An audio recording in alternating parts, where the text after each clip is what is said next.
Hello everyone and welcome back to Old Man Stories. I'm aware that many of you use these videos to fall asleep, so before you doze off, I thought it would be a fun idea if each of you could leave a comment letting me know which part of the world you're listening from. Also, give a like and subscribe to the channel if you're enjoying the episodes, okay? Let's get comfortable, relax, and begin. I guess I know why I'm writing this. It's taken me years to finally share this, but I need to get it off my chest. Maybe someone else has experienced something similar and I won't feel so crazy. Maybe I'm just trying to warn others. Either way, here goes. I was 12 when it happened. I've always been obsessed with World War II history, the battles, the equipment, the stories. While other kids my age collected video games or trading cards, I was constantly begging my parents to take me to museums or military surplus stores. Living in Ardennes, Belgium, we were surrounded by history. This was where the Battle of the Bulge happened, one of the bloodiest battles of the war. My bedroom was like a mini museum. I had display cases with badges, canteens, shell casings, and even a few uniform pieces I'd saved up for from my allowance. My parents encouraged my interest, saying it was educational, though my mom drew the line at actual weapons. Which was fine. The helmets, field equipment, and medals were what really fascinated me anyway. Last summer, during holiday break, my dad took me to a military surplus store in town I hadn't visited before. It was tucked away on a small side street, the kind of place tourists never find. The building was old, probably from before the war, with low ceilings and wooden beams. The moment we walked in, that familiar smell hit me. The mix of old metal, leather, and dust that all these places have. The owner was this old guy with glasses perched at the end of his nose. He barely acknowledged us when we came in, just nodded slightly before returning to his newspaper. I immediately started exploring while my dad chatted with him. The store was packed floor to ceiling with stuff, uniforms hung on racks, shelves overflowing with canteens and mess kits, glass cases filled with medals and insignia. I spent about an hour carefully examining everything, occasionally asking my dad if I could buy something. Then I spotted it, sitting on a bottom shelf in the back corner, an American M1 helmet, the kind GIs wore during the war. It looked authentic, olive drab with the right shape and chin strap. But what caught my eye was the condition. It had a small round hole on the right temple area. My heart started beating faster. This wasn't just any helmet. This had seen action. I picked it up carefully, turning it over in my hands. Inside, there were dark brown stains I immediately recognized as dried blood. The helmet liner was partially intact but damaged. The exterior had scratches and dents, signs of actual combat use. And that hole, perfectly round, about the size of a pencil, a bullet hole. I couldn't believe my luck. Most of my collection was made up of common items or replicas. This was real. This had been worn by a real American soldier who'd fought, and likely died, right here in the Ardennes. I carried it to the front counter. "How much for this?" I asked, trying to sound casual while containing my excitement. The old man looked up from his newspaper, adjusted his glasses, and frowned when he saw what I was holding. €20, he said after a pause. I couldn't believe it. Similar helmets in much worse condition and without such obvious battle damage usually sold for at least €100 or more. I looked at my dad, who seemed equally surprised by the low price. "Are you sure?" my dad asked. "It looks authentic." The old man sighed, folding his newspaper. "It is authentic. Found by a metal detector enthusiast near Bastogne last year." "Then why so cheap?" I pressed, already reaching for the money I'd saved up. The old man hesitated, glancing between me and my dad. Finally, he shrugged. "It's not right to profit too much from these things. Especially that one. The man who found it tried to sell it to me for much more, but I wouldn't pay his price. Said it gave him bad feelings." My dad frowned. "What do you mean, bad feelings?" Superstition, the old man said dismissively. But you see the damage, yes? Bullet entered right there. He pointed to the hole. No exit wound. The soldier who wore this died instantly. His blood is still inside. I felt a chill run down my spine, but it only made me want the helmet more. This was history, real, tangible history. I still want it, I said firmly. My dad looked uncertain. Nathan, maybe we should look at something else. That's a bit morbid. It's just a helmet, Dad. I'll clean it up, please. It's only 20 euros. The old man was watching me carefully.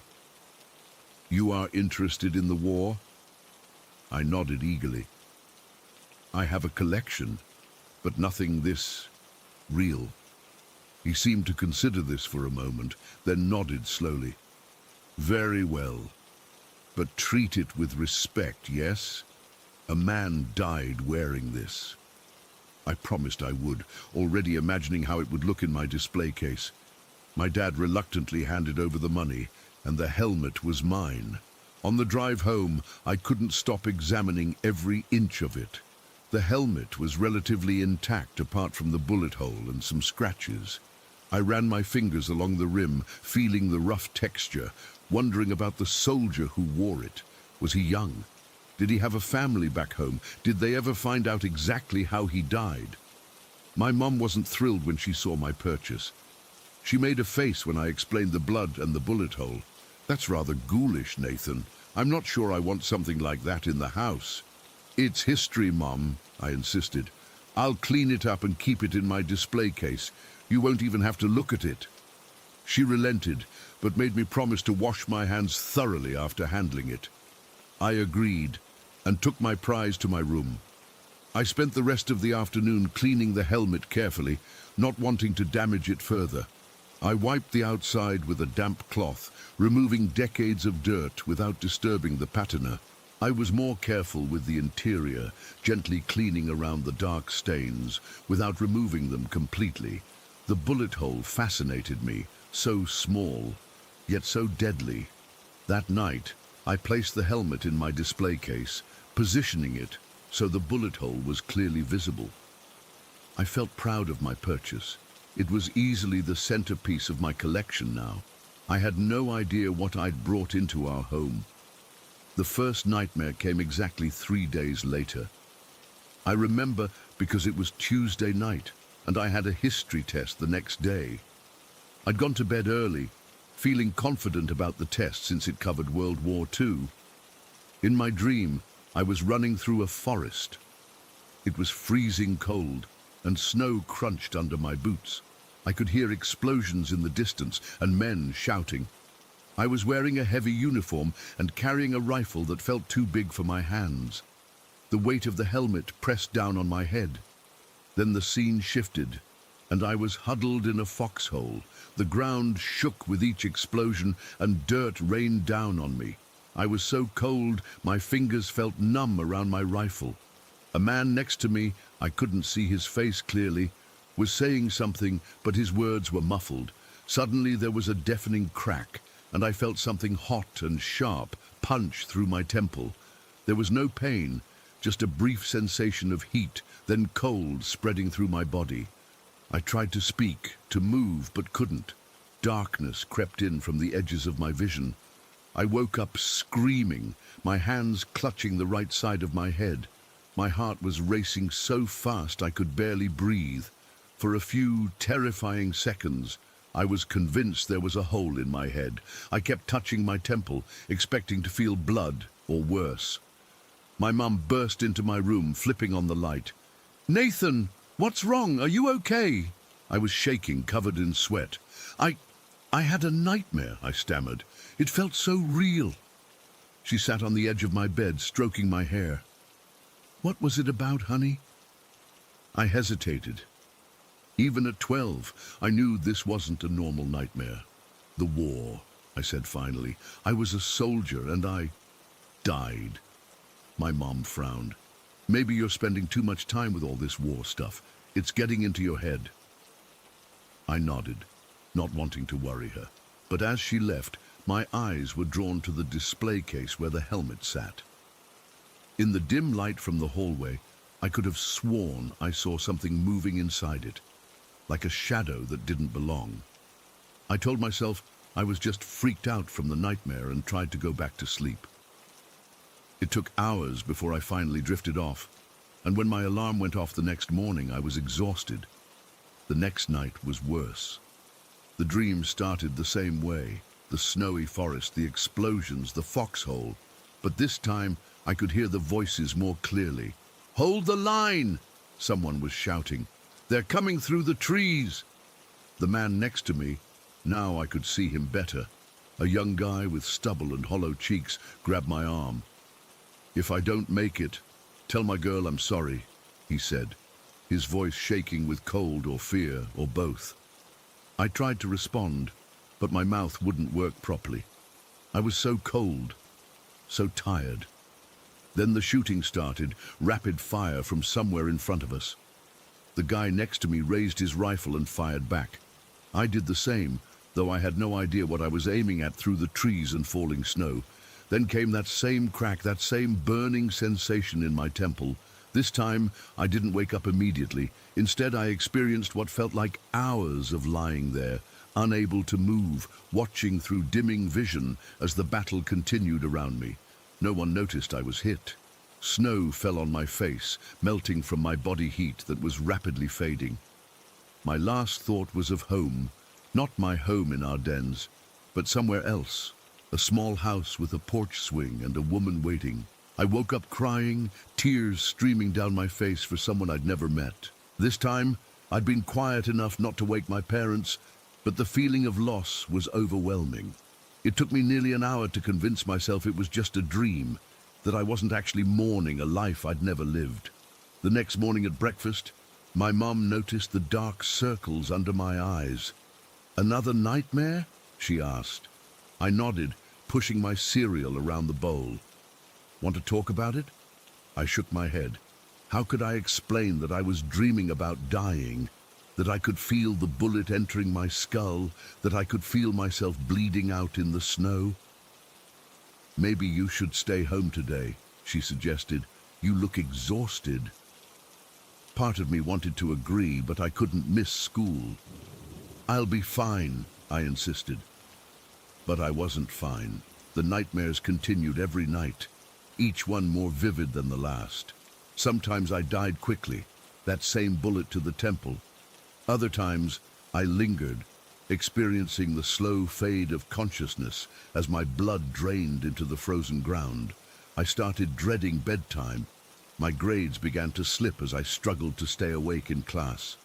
My parents grew increasingly concerned, especially when they heard me shouting in my sleep, names I didn't recognize, orders to take cover, pleas to God. After 2 weeks of this, my mom insisted I see a doctor. Dr. Martins was an older man who'd been our family physician since I was born. He listened patiently as I described my nightmares, careful to make them sound less disturbing than they really were. He asked about my diet, my screen time, whether I was watching scary movies. When my mum mentioned my interest in World War II, he nodded thoughtfully. "Perhaps your imagination is working overtime with all this war history," he suggested. "The mind is powerful, Nathan. What we focus on can affect our dreams." He recommended cutting back on my war studies for a while and prescribed a mild sleeping aid. I took it that night, hoping for relief. The medication didn't help. If anything, it made things worse, trapping me in the nightmares longer since I couldn't wake up as easily. I started to feel like I was living 2 lives, my normal one during the day and the terrifying existence of a doomed soldier at night. After a month of this, my parents took me to a therapist, a woman named Dr. Verhoeven. She specialized in childhood anxiety and trauma. I spent an hour with her, trying to explain what was happening without sounding crazy. "I keep having the same dream," I told her. "I'm a soldier in the Battle of the Bulge, and I die from a bullet to the head." "Have you had experiences with death before?" she asked. "Perhaps a pet or a family member?" I shook my head. "Not really. My grandpa died when I was little, but I barely remember him." And these nightmares began. When exactly? I hesitated. I hadn't made the connection before, but suddenly it seemed obvious.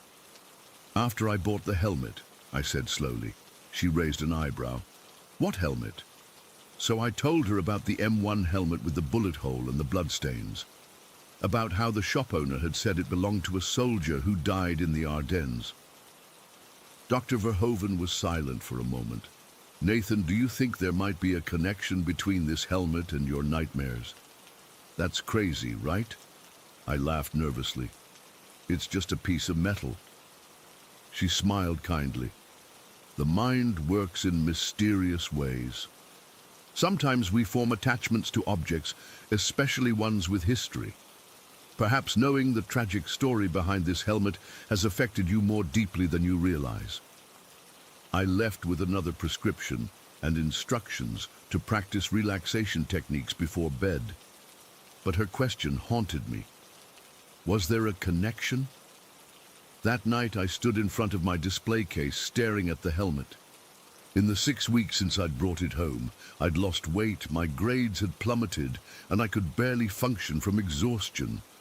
All because of nightmares. Crazy as it seemed, I had to consider the possibility that this object, this relic of a violent death, was somehow causing my problems. I decided to test the theory. Without telling my parents, I carefully removed the helmet from the display case and placed it in my closet, buried under a pile of old clothes. If there was a connection, maybe putting some distance between us would help. It didn't. That night's nightmare was the worst yet. Not only did I experience death again, but this time I also had flashes of the soldier's life before the war. A girlfriend named Margaret, a job at a factory, a younger brother he taught to fish. I saw his mother crying as he boarded the transport ship, felt his seasickness crossing the Atlantic, experienced his terror during basic training. I woke up sobbing so hard I could barely breathe. My dad rushed in, alarmed by the sound. "Nathan, son, what's happening?" His name was James. I choked out between sobs. He was 22 and he never went home. My dad held me while I cried, not understanding, just trying to comfort me. Over my shoulder he noticed my display case. "Where's the helmet?" he asked quietly. "In the closet," I whispered. "I thought it might be causing the nightmares, so I hid it." My dad was silent for a long moment. He wasn't the superstitious type. He was an accountant who believed in numbers and logic. But he was also desperate to help his increasingly disturbed son. "Let's try something," he said finally. "Let's get rid of it completely. If you're still having nightmares after that, we'll know it's something else." The next morning, we drove back to the surplus store. The old man looked unsurprised when we walked in with the helmet. "The nightmares," he said simply, not a question but a statement. My dad's grip on my shoulder tightened. "You knew this would happen?" The old man shrugged. "I suspected. It is not the first time." "You could have warned us," my dad said, anger edging into his voice. "Would you have believed me?" The old man took the helmet, turning it over in his gnarled hands. "Some things carry memories, bad ones, especially things present during violent death." "That's superstitious nonsense," my dad snapped, but without much conviction. "Perhaps." The old man placed the helmet on a shelf behind the counter. "I will not sell it again. It should be properly laid to rest." "Do you want your money back?" my dad asked. The old man shook his head. "Keep it. Consider it the price of a lesson learned." As we turned to leave, I felt compelled to ask one last question. "His name was James, wasn't it? The soldier?" The old man's eyes widened slightly. "I do not know his name, boy. The helmet came with no identification." I nodded, suddenly embarrassed. Of course he wouldn't know. I must have invented the name in my dream. That night, I went to bed with a mixture of hope and dread. What if the nightmares continued? What if there was actually something wrong with me, and the helmet was just a coincidence? but I slept deeply and dreamlessly for the first time in 2 months. When I woke up, I felt rested, clear-headed, like a fog had lifted. The nightmares never returned. Within weeks, I was back to my old self. My grades improved, I regained the weight I'd lost, and eventually the whole experience began to feel like a strange, distant memory. I still collected World War II memorabilia, but more cautiously now. Nothing with blood on it, nothing that had been present when someone died. Years passed. I grew up, went to university, started a career. I still lived in Ardennes, still had an interest in history, but in a more academic way. The helmet incident became a story I rarely thought about, let alone told anyone. Then, 3 years ago, I stumbled across an online forum for veterans and war memorabilia collectors. One thread caught my eye. Cursed war trophies, your experiences. I sat up late into the night, reading story after story from people who'd experienced inexplicable phenomena after acquiring battlefield items. Nightmares, unexplained sounds, feelings of being watched, physical symptoms that disappeared when the objects were removed. One post in particular made my blood run cold. My grandfather brought back an SS officer's dagger from Normandy, kept it in a drawer for 40 years without incident. When he died, I inherited it. Within days, I started having violent nightmares where I was stabbing people. They only stopped when I donated the dagger to a museum. I created an account and shared my story about the helmet, expecting ridicule. Instead, I received dozens of replies from people with similar experiences. One person even mentioned a book written by a paranormal researcher who specialized in psychically charged war relics. I found the book and ordered it immediately. When it arrived, I flipped through until I found a chapter titled The Residual Energy Theory. The author argued that objects present during traumatic deaths sometimes retained impressions of the event, impressions that sensitive individuals could pick up on. According to his research, children and adolescents were particularly vulnerable to these impressions. Items containing physical remains, blood, hair, bone, were the most powerful carriers, and helmets being worn directly on the head were especially problematic because they were closest to the victim's consciousness at the moment of death. Everything suddenly made sense. I wasn't crazy. I hadn't imagined the connection. That helmet had carried the dying thoughts of a young American soldier named James, a name I couldn't possibly have known. I've since learned to be careful about what I bring into my home. History fascinates me as much as ever, but I understand now that some pieces of the past are better left undisturbed. Some memories aren't meant to be experienced by the living. The old man at the surplus store said he wouldn't sell the helmet again. I often wonder what he did with it. Did he bury it, return it to the battlefield? Or is it still sitting on that shelf behind the counter, waiting for another curious collector to ask about the helmet with the bullet hole and no exit wound? I hope not. James deserves to rest in peace, and so do the rest of us. Story 2. I never thought I'd be writing something like this. I'm not the kind of person who believes in ghosts or any of that supernatural stuff. At least, I didn't used to be. But what's been happening to me since February has completely shaken my world, and I need to get it off my chest. Maybe someone here has experienced something similar and can help me make sense of it. My dad passed away in January after years of smoking himself to death. And I mean that literally. He started smoking when he was 16 and never quit. Not even when the doctors told him his lungs were failing. 2 packs a day, sometimes 3. The man was a chimney. His teeth were yellow and rotting, and the walls in his bedroom had this disgusting yellow-brown film on them. We'd repaint them every few years, but within months, they'd start turning that same gross color again. The thing about my dad and me is that we never got along, ever. I can't remember a time when we had a normal, loving father-daughter relationship. It was always arguments, silent treatments, or passive-aggressive comments. Family gatherings were tense because everyone knew to keep us separated if they wanted to avoid a scene. My mum used to joke that we were too similar, both stubborn as hell, but I never saw it that way. I just thought he was impossible to please and determined to make my life difficult. When he died, I felt nothing, not relief, not sadness, just this weird emptiness. I helped Mom with the funeral arrangements because that's what you're supposed to do. And I sat through the service, listening to people talk about what a character he was. Nobody mentioned how he'd criticize everything I did or how he'd deliberately blow smoke in my direction when I asked him to stop smoking around me. They remembered some fictional version of my father that I never knew. We had him cremated, ironic for a man who spent his life burning tobacco. And Mom decided to keep his ashes at home in this wooden box on the mantel. I thought it was morbid, but she said it gave her comfort. Whatever. I was just glad it was over and I could move on with my life. Except it wasn't over. It started about 3 weeks after we brought his ashes home.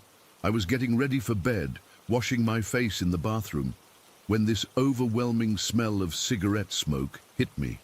Like someone was standing right behind me, lighting up. The smell was so strong I actually turned around, expecting to see someone there. But I was alone. I figured maybe it was just lingering in the house somehow. Dad had smoked inside for decades. Probably the smoke had seeped into the walls, the furniture everywhere. Maybe I was just noticing it more now that he wasn't actively creating new smoke all the time. I opened the window, put a towel against the crack under the bathroom door, and finished getting ready for bed. But when I went into my bedroom, which shares a wall with Dad's old room, the smell followed me. It was even stronger, like someone was standing in the corner chain smoking. I checked the window, thinking maybe a neighbor was smoking outside, but it was closed tight.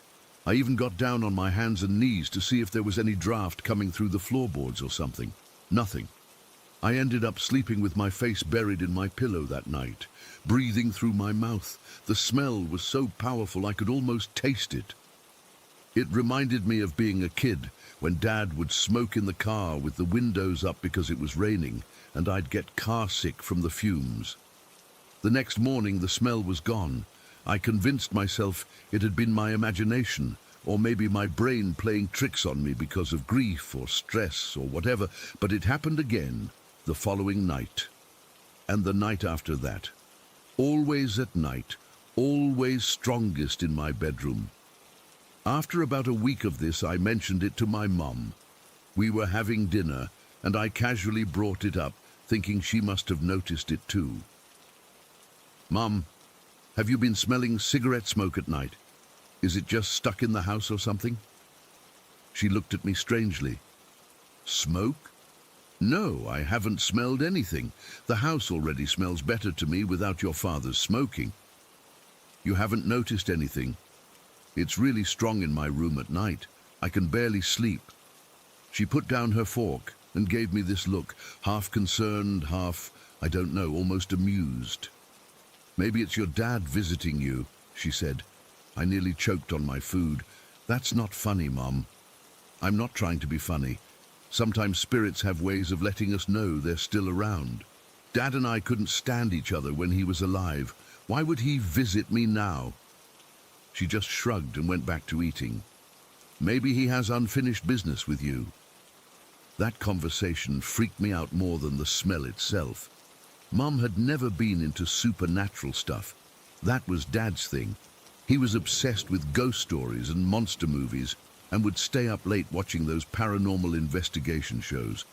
He claimed his own grandmother had haunted his childhood home after she died. I always thought it was bullshit. That night, the smell came back stronger than ever. I was working late on my laptop when it started. First, just a whiff, like someone had lit a cigarette outside and the scent had drifted in. But within minutes, it was overwhelming. My eyes were watering and my throat felt scratchy. And for the first time, I felt something else, a presence. I know how that sounds. Trust me, I do. But there's no other way to describe it. I felt like someone was standing in the room with me, watching me. The air felt heavy and charged, like right before a thunderstorm. The hairs on my arms stood up, and I had this intense feeling of being observed. I tried talking myself down.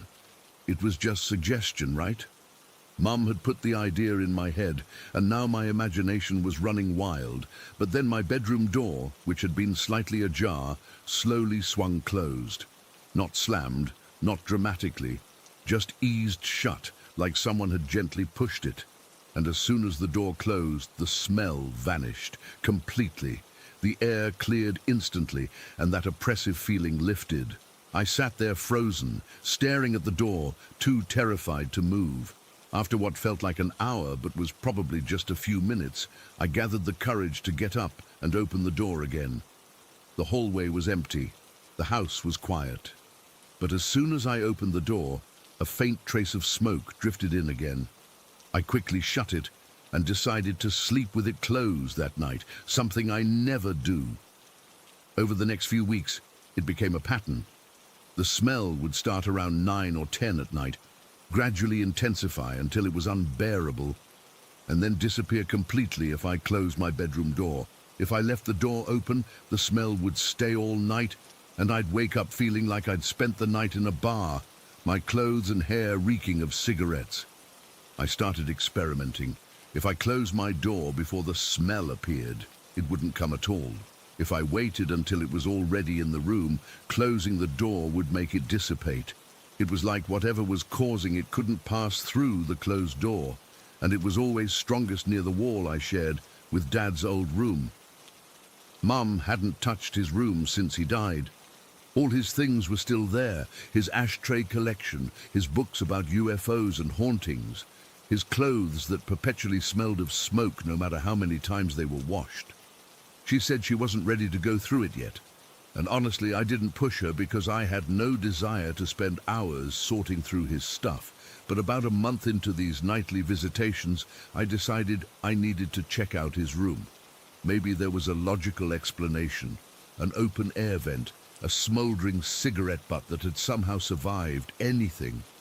I waited until Mum went grocery shopping one Saturday afternoon. The smell never appeared during the day, but I still felt nervous as I turned the knob to Dad's room. It was exactly as he'd left it, bed unmade, books piled on the nightstand, an empty pack of Marlboros crumpled on the dresser. The yellow walls seemed to be closing in on me, and the stale air made me gag a little. I checked every inch of that room, looked for hidden cigarettes, checked for problems with the heating vents, even ran my hands along the walls we shared to see if there were any cracks or holes. Nothing. Just a dead man's room, preserved like some morbid museum exhibit. As I was about to leave, I noticed something on his nightstand, partially hidden under a book about ghost photography. It was a small notebook, the cheap kind you can get at any drugstore. Curious, I picked it up and flipped through it. It was some kind of journal, but not a daily one. Just scattered entries, mostly about weird dreams he'd had or strange things he'd noticed around the house. Classic paranoid smoker stuff. But then I saw my name. Cassandra keeps complaining about the smoke. Says it bothers her eyes. Everything bothers her. She's always been too sensitive, just like her mother. When I'm gone, maybe she'll miss the smoke. Maybe then she'll understand. I felt sick reading it. That petty, spiteful tone was so familiar. So many of our arguments had ended with him saying something similar. That someday I'd understand him, that someday I'd regret not appreciating him more. It was his way of having the last word. I put the journal back exactly where I'd found it and left the room, closing the door firmly behind me. I felt angry and unsettled. Even in death, he was finding ways to get under my skin. That night, the smell came back with a vengeance. It was so strong, I had to run to the bathroom and throw up. When I came back to my room, the cigarette stench had been joined by something else, a subtle undertone of rot like decaying flesh. I slammed my door shut and tried to sleep, but every time I drifted off, I'd jerk awake feeling like someone was standing over me watching. The next morning, I told Mom I needed to move my bedroom to the spare room downstairs. I made up an excuse about noise from the street keeping me awake. but I think she knew. She gave me that same strange look, but helped me move my things without asking questions. The first night in my new room, I slept peacefully. No smoke smell, no presence, no waking up gasping for air. I thought maybe I'd solved the problem. Whatever was happening was confined to that part of the house, to my old bedroom that shared a wall with his. But I was wrong. 3 nights later, I woke up at 3 in the morning to the unmistakable smell of cigarettes. It wasn't as strong as before, but it was definitely there, seeping into my new room. And along with it came that feeling of being watched. I turned on the light, half expecting to see a figure standing in the corner, but there was nothing visible, just the smell and that overwhelming sense that I wasn't alone. I tried closing the door, which had worked before, but this time the smell remained. It was like whatever it was had figured out how to get past that barrier. I ended up sleeping on the couch in the living room with all the lights on, like a scared kid. The next day, I came home from work to find Mom sitting at the kitchen table, looking pale and shaken. When I asked her what was wrong, she wouldn't look me in the eye. "I found something strange today," she said quietly. "I was finally cleaning out your father's closet, and I found a box of pictures hidden in the back. Pictures of you." My stomach dropped. "Pictures of me? What kind of pictures?"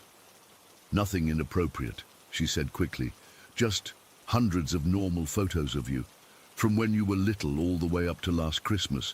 But they were hidden, and he'd burned little holes in them, cigarette burns, right through your face in every single one." I felt like the floor was tilting beneath me. Throughout my childhood and teenage years, there had been countless moments when Dad and I would be yelling at each other, and he'd give me this look, this cold, calculating stare that made me feel like he was imagining horrible things happening to me. I'd always told myself I was being dramatic, that no matter how much we fought, he was still my father and loved me in his own way. But those photos told a different story. He'd been methodically burning my image over and over again for years. It wasn't just antagonism or personality clashes. It was hatred, pure hatred. "I burned them all," Mum said, "in the backyard. I couldn't stand looking at them." That night, the smoke smell was worse than ever. It followed me from room to room, getting stronger whenever I stayed still for too long. I could almost hear a wheezing laugh behind me sometimes, like someone enjoying my fear. The smell was no longer just cigarettes. It had that putrid undertone again, like rotting flesh and old garbage mixed with smoke. I finally broke down and told Mom everything. About the smell following me, about the presence I felt, about how it had started right after we brought Dad's ashes home. I expected her to think I was losing my mind, but instead, she just looked resigned. "Your father always said he'd find a way to come back," she said. "He was obsessed with the idea that consciousness survives death. He used to tell me that if there was any way to reach back from the other side, he'd do it. I just never thought—" She couldn't finish the sentence, but she didn't have to. We were both thinking the same thing. Dad had found a way back, and he was focusing his energy on tormenting me, continuing our lifelong conflict from beyond the grave.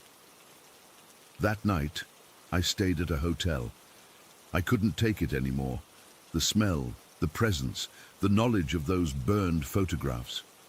I needed a break, a night of clean air and peaceful sleep. And at first, it worked. The hotel room smelled of nothing but industrial cleaner and air freshener. I took a long shower, ordered room service, and tried to relax. Around midnight, I was almost asleep when I caught a whiff of it. Just the faintest trace at first, so subtle I thought I might be imagining it. But it grew stronger, filling the room with that familiar stench of cigarettes and decay. And for the first time, I heard something, a soft, raspy chuckle coming from the darkest corner of the room. I switched on the light, heart pounding, but there was nothing visible there. The smell remained, though, and as I sat frozen in bed, I watched in horror as the bedspread near my feet depressed slightly, as if something had sat down on the edge of the bed. I ran out of that hotel room in my pajamas, drove home in a panic, and burst into the house, startling my mom awake. Between sobs, I told her what had happened, how it had followed me, how it wasn't confined to the house or to Dad's old room. It was attached to me specifically. Mom held me while I cried, stroking my hair like she did when I was little. When I finally calmed down, she said we needed to do something drastic. She'd been raised Catholic, but hadn't practiced in years. Still, she called a priest the next morning and explained the situation. He agreed to come to the house that afternoon to bless it. Father Myers was in his 60s, kind-faced but serious when Mom explained what was happening. He listened without judgment and said he'd perform a blessing of the house. He never used the word exorcism, but that's essentially what it was, a ritual to cleanse the house of negative energy or spirits. He went from room to room with holy water and prayers, paying special attention to Dad's old bedroom and both rooms I'd slept in. The whole time, I felt nothing unusual. No smell, no presence. It seemed to be working. That night, I slept in my original bedroom with a small cross Father Myers had given me hanging over the door. For the first time in weeks, I fell asleep easily and stayed asleep until morning. No smell, no presence, nothing. For 3 blissful days, everything was normal. I started to believe it was over, that whatever Dad had been trying to do from beyond had been stopped by the blessing. I even joked with Mom about it, saying, I guess Catholic rituals trump Dad's ghost tricks. Then came the 4th night. I was brushing my teeth before bed when it happened. Not gradually this time. The smell hit me like a physical force, so strong I doubled over coughing. It was everywhere, filling the bathroom in seconds, thicker than it had ever been before. And mixed with it was that rotting smell, stronger than ever. I stumbled out of the bathroom calling for Mum, but she'd gone to bed early with a migraine and had taken a sleeping pill. As I moved through the hallway toward her room, the smell followed me like a cloud, and for the first time, I felt something touch me. A cold, dry hand on the back of my neck. I screamed and spun around, but there was nothing visible behind me. Yet the touch remained, fingers pressing into my skin, moving up to my hair, tugging slightly. I could feel tears streaming down my face as I backed away, but there was nowhere to go. The invisible touch followed me. Desperate, I ran to the living room where Dad's ashes still sat in their wooden box on the mantel. Some instinct told me this was the source, that somehow his consciousness was using the physical remains as an anchor. I grabbed the box, my hands shaking so badly I nearly dropped it. The smell was overwhelming now, and I could hear that wheezing laugh again, louder than before, right in my ear. The invisible hand had moved to my shoulder, gripping painfully tight. I fumbled with the box's latch, finally getting it open, and without hesitation, I ran to the kitchen sink and dumped the ashes down the drain. Grey dust billowed up, coating my face and hands, getting in my eyes and mouth. I gagged, but kept shaking the box until it was empty, then turned on the faucet full blast, washing the remains down the drain. As the water carried away the last traces of ash, I heard something that will haunt me forever. A scream of rage that seemed to come from everywhere and nowhere at once. Not a human scream, something else, something full of hatred and fury. And then silence, complete silence. The smell vanished as if it had never been there. The pressure on my shoulder released. The air cleared. I stood at the sink, covered in ashes and tears, shaking uncontrollably. That was 3 weeks ago. I haven't smelled cigarette smoke since that night. Haven't felt watched or touched or heard any strange noises. Mom was upset when she found out what I'd done with Dad's ashes, but when I explained what had happened, she didn't argue. She even seemed relieved in a way. We're selling the house now, moving to a different city, starting fresh. I don't know if what I experienced was really my father's ghost, or just some manifestation of grief and our complicated relationship. Sometimes, I almost convince myself it was all in my head. stress or anxiety or some kind of breakdown. But then I look at the bruises on my shoulder, 5 distinct finger marks that appeared after that final night. Bruises that haven't faded, that the doctor couldn't explain, and I know it was real. All of it was real. I still sleep with my bedroom door closed. I still wake up sometimes in a panic, expecting to smell smoke. And I've started to wonder if consciousness can survive death, if hatred can be strong enough to bridge that gap, then where did he go when I washed his ashes away? Is he really gone or just waiting somewhere, watching, planning? I don't think I'll ever know for sure, but sometimes, when I'm alone in the dark, I swear I catch the faintest whiff of cigarettes, just for a second, just enough to make me wonder.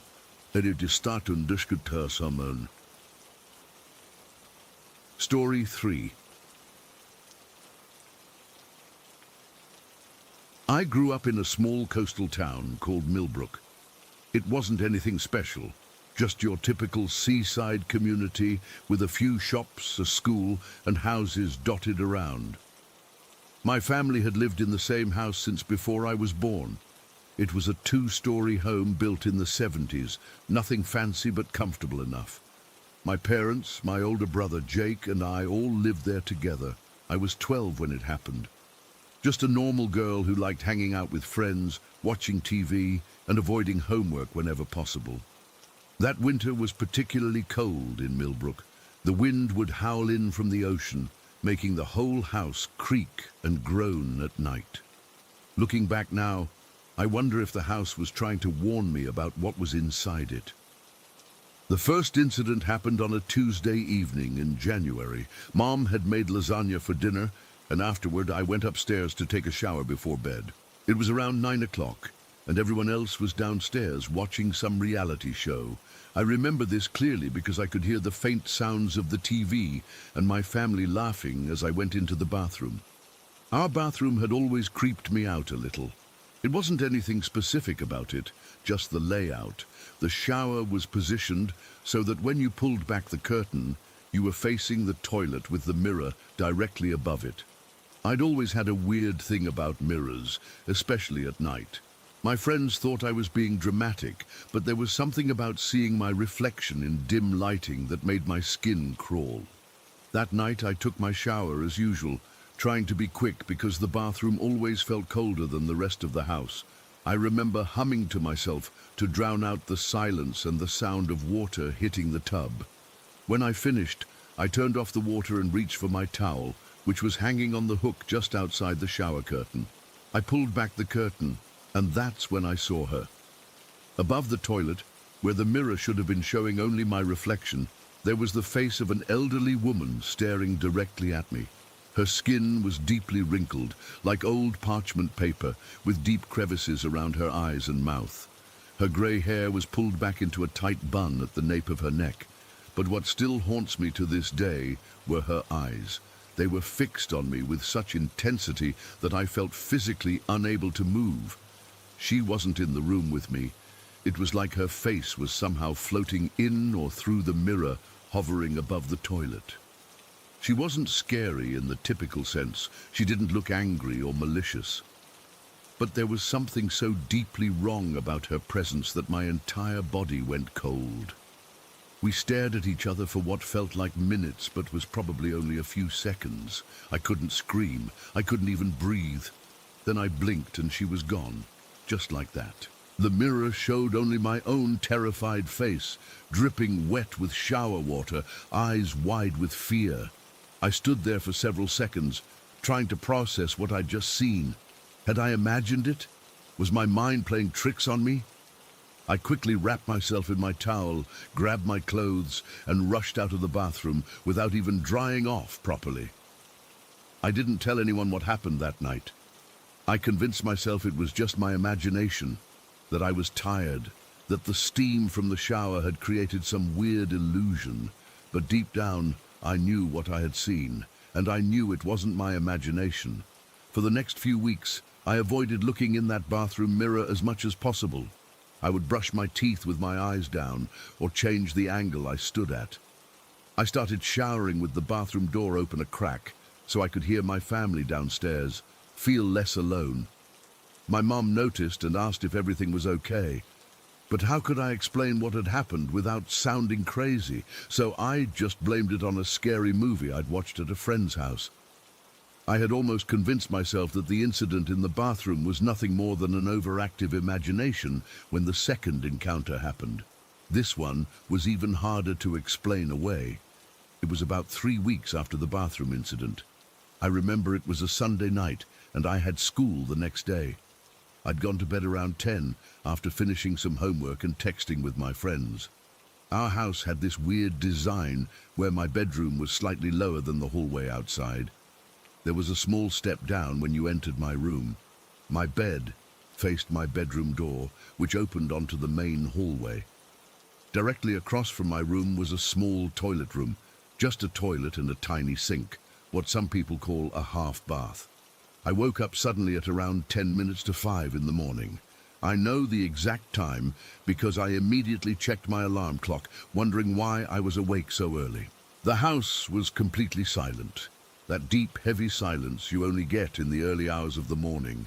That's when I noticed the light. There was a thin strip of yellow light coming in under my bedroom door. This was strange because I was always the last person to go to bed, and I distinctly remembered turning off all the hallway lights before going into my room. As I stared at this light, trying to figure out why it was on, I saw something that made my blood run cold.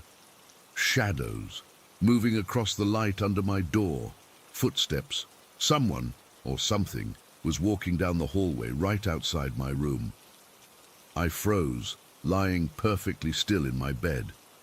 My first thought was that it must be my mom or dad going to the bathroom, or maybe my brother getting a glass of water, but something felt wrong. The footsteps didn't sound like any of my family members. My dad had a heavy tread that you could feel through the floor.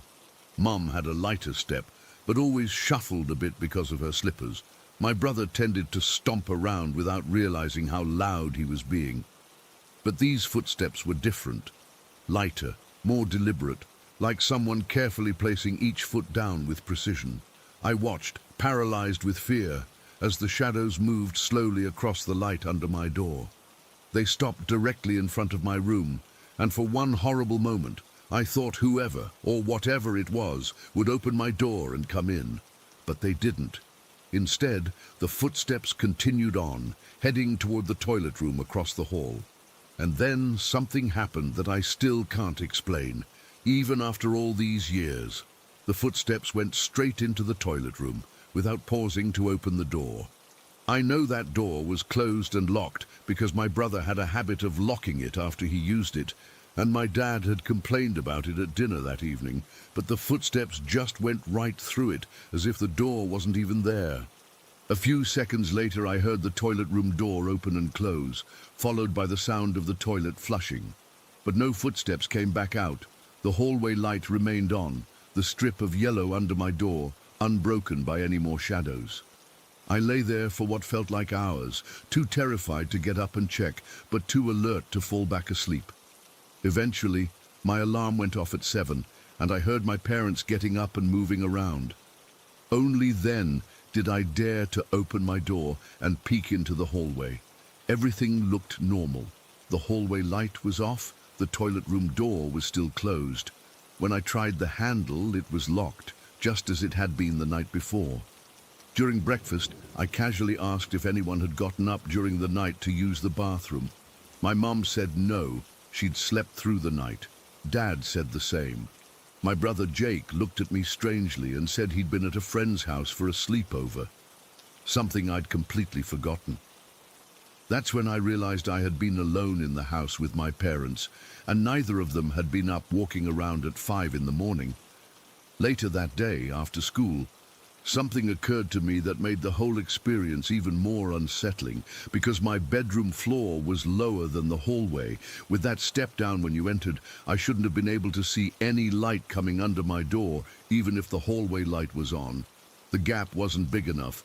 The door fit snugly against the raised threshold. So what had that light been? And whose footsteps had I heard?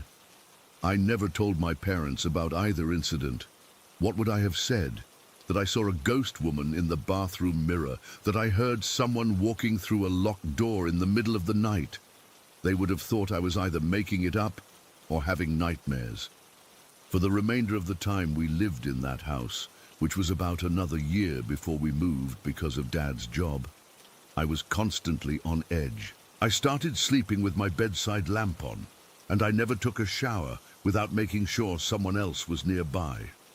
I avoided the bathroom mirror as much as possible, always turning my back to it when I had to use the toilet. The strange thing is that the elderly woman I saw didn't look like anyone I knew or had ever seen before. She wasn't my grandmother or a relative I recognized from photos, and yet her face was so detailed, so specific, that 15 years later I could still describe every wrinkle, every feature. She wasn't a product of my imagination. She was someone real, or at least she had been at some point. I've done some research on the history of our house since then, trying to find out if anyone matching her description had lived there before us. But Millbrook is a small town with spotty records, and I haven't been able to uncover much. I do know that the house had been empty for almost 2 years before my parents bought it, and the previous owners had moved out suddenly. The real estate agent had told my parents it was because of a job transfer, but now I wonder if there was more to it. As for the footsteps and the light, I have no explanation. I've tried to rationalize it. Maybe it was just a dream. Maybe I was half asleep and imagined it. Maybe there was some normal explanation for the light that I missed. But deep in my gut, I know what I experienced was real. These days, I live in a small apartment in the city, hundreds of miles away from Millbrook. I still don't like mirrors at night, and I've arranged my current bathroom so that I don't have to face one when I get out of the shower. Sometimes, when I wake up suddenly in the early morning hours, I find myself staring at the strip of darkness under my bedroom door, half expecting to see that unnatural yellow light and those deliberate footsteps moving across it. I still don't know what I encountered in my childhood home. Was it a glimpse of something from another time? Were these spirits somehow attached to that house? Or was it something else entirely? All I know is that whatever I experienced was real, and it changed the way I think about the world. There are things that exist beyond our understanding, things that can't be explained away with logic and reason, and sometimes they choose to reveal themselves to us when we least expect it. Story 4. I'll never forget the absolute dread that washed over me the first time I walked into the Keller family home. I'm still not sure how I managed to keep going back there for 3 entire years. I needed the money, sure, but there was more to it than that. I felt almost responsible, I guess. Like little Ethan needed someone who understood what was happening, even if I couldn't really do anything about it. I was 15 when I started babysitting for them. The Kellers seemed normal enough when I interviewed, nice middle-class couple in Ridgewood Heights with demanding jobs and a 4-year-old son. They had 2 dogs too, a golden retriever named Sunny and a border collie mix called Pepper. The pay was good, $12 an hour, which was way above average in our area. And it was only a 10-minute bike ride from my house. The interview went fine. Mrs. Keller showed me around downstairs, the kitchen where Ethan's dinner would be in the fridge, the living room with the TV and toys, the half bathroom off the hallway. Everything looked normal, if a bit too perfect, like a house staged for selling, not really lived in. But whatever, rich people can be weird about their stuff. Then she took me upstairs to see Ethan's room and the main bathroom, where I'd give him his bath. The second my foot hit the top step of that staircase, I felt it. It was like walking straight into a wall of, I don't even know how to describe it, heaviness, hostility, like the air itself didn't want me there.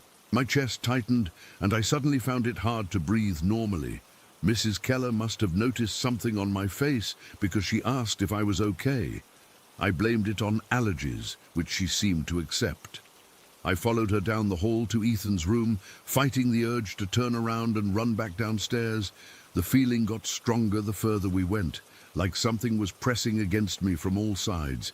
Ethan's room was typical little boy stuff.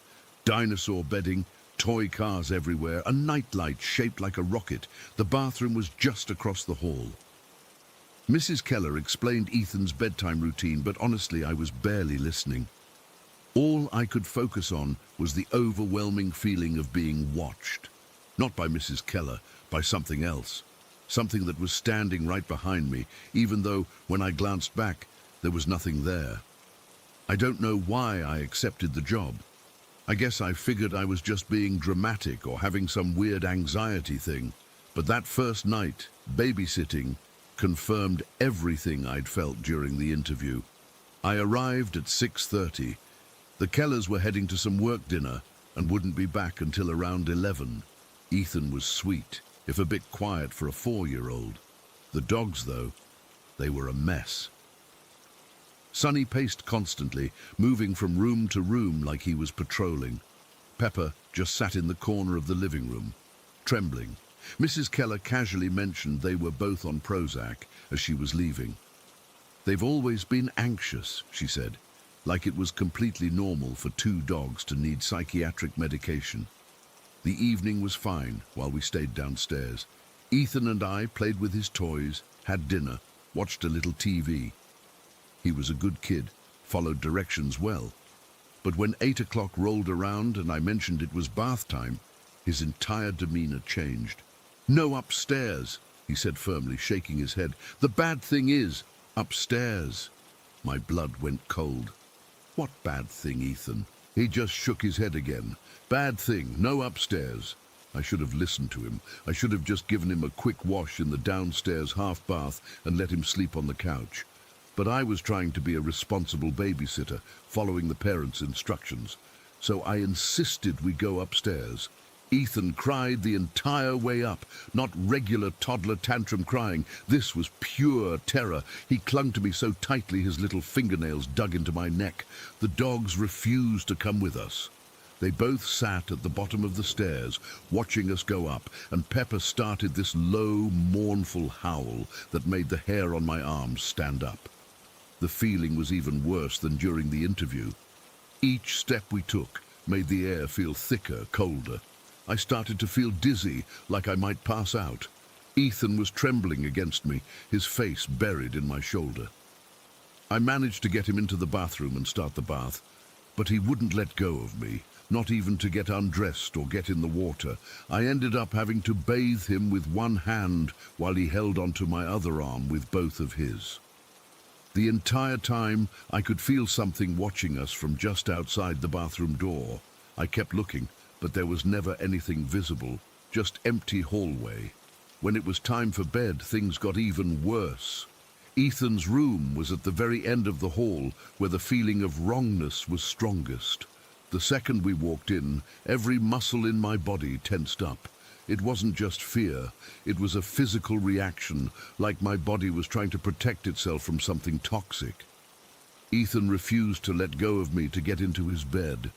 He kept pointing to his closet and whispering, "Bad thing hides there." I tried to show him the closet was empty, but he wouldn't even look at it. I finally got him into bed, but when I tried to leave, he started screaming, not crying, screaming like he was in pain. I've never heard a sound like that come out of a child. I couldn't leave him like that, so I sat on the edge of his bed, holding his hand, telling him stories, until he finally fell asleep around 9:30. The whole time I sat there, I could feel something circling us, moving around the room. The air would suddenly get colder in one spot, then that spot would warm up and another area would go cold. There was a smell too, very faint but distinct, like wet soil and something metallic. And the pressure, it felt like my ears needed to pop, but they wouldn't. When Ethan finally fell asleep, I practically ran out of that room. But the hallway wasn't any better. I felt like I was wading through invisible sludge as I made my way back to the stairs. About halfway there, I heard something behind me, a soft scraping sound, like fingernails on the wall. I didn't look back. I couldn't. I just kept moving until I reached the stairs, then took them two at a time down to the first floor. The relief when I hit the bottom step was immediate. I could breathe again.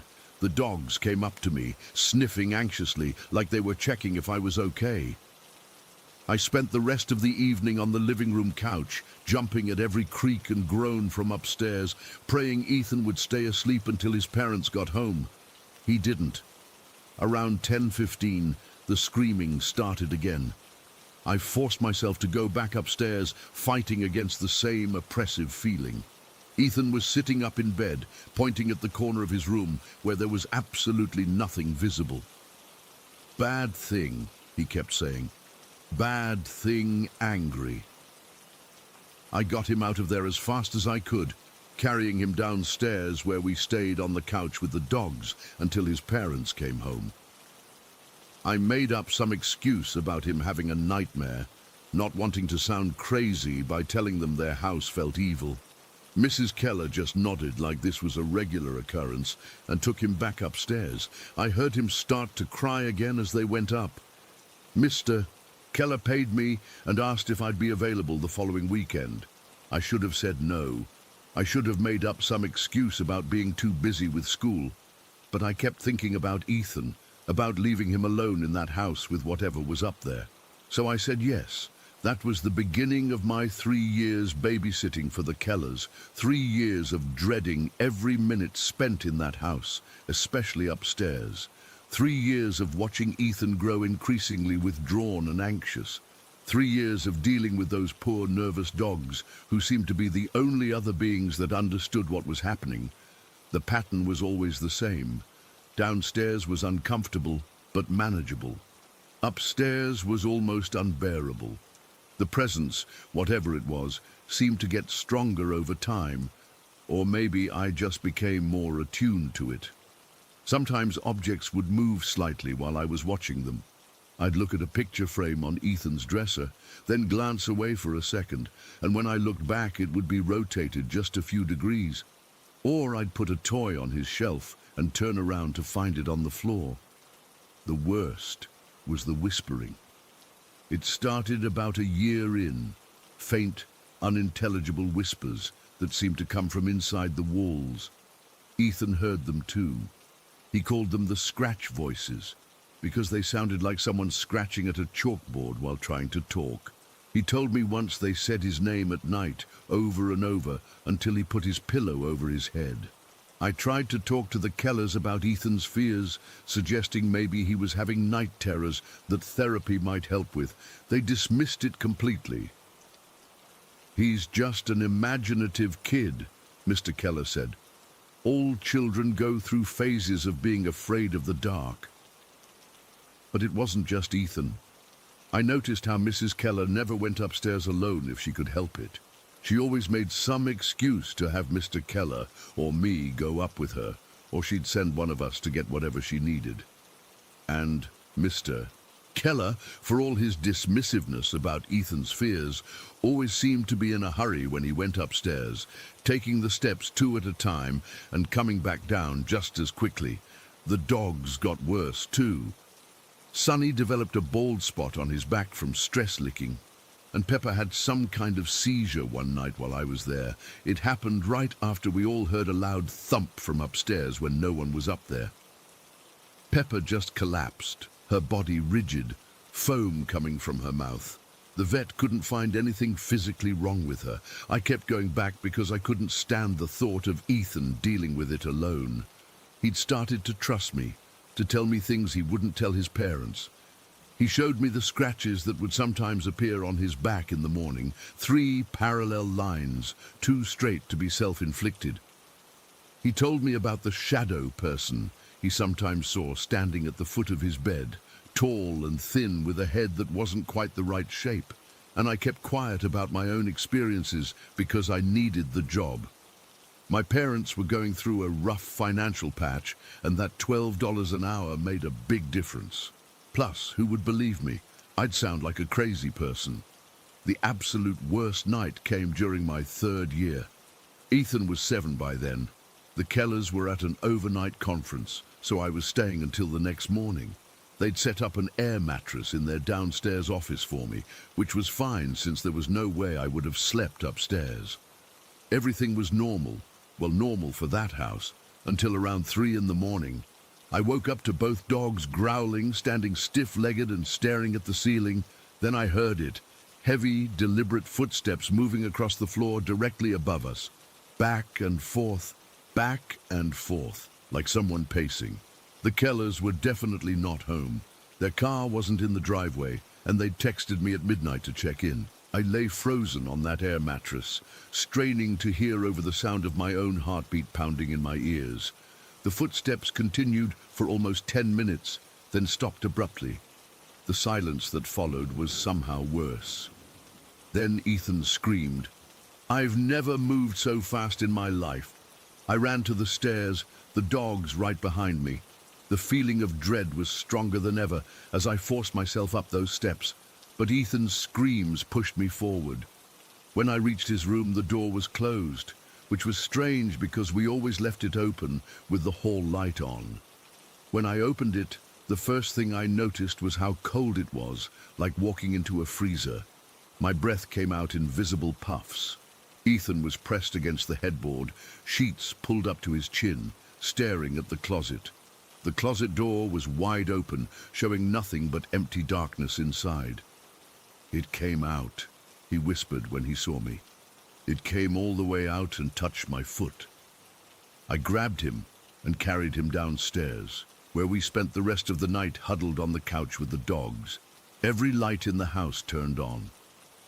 He fell asleep eventually, but I stayed awake until sunrise, listening to the occasional thump or creak from upstairs. When the Kellers came home, I made up some story about Ethan having a bad nightmare and us camping out in the living room for fun. As usual, they didn't question it. I started wondering if they knew exactly what was in their house and were just choosing to ignore it. I never told anyone about what happened in that house. Who would believe me? I didn't even tell my parents, though my mom would sometimes ask why I always seemed so exhausted after babysitting for the Kellers. I'd just blame it on Ethan being energetic or having to stay up late. It wasn't until 2 years after I stopped babysitting there, when I left for college, that the truth came out. I was home for winter break, and my mum mentioned she'd been dog-sitting for some family in Ridgewood Heights while they were on vacation. The poor things are so nervous, she said. They're both on anxiety medication. I don't blame them, though. That house gives me the creeps. Something in her tone made me ask, which house? The Kellers, she said. You used to babysit for them, right?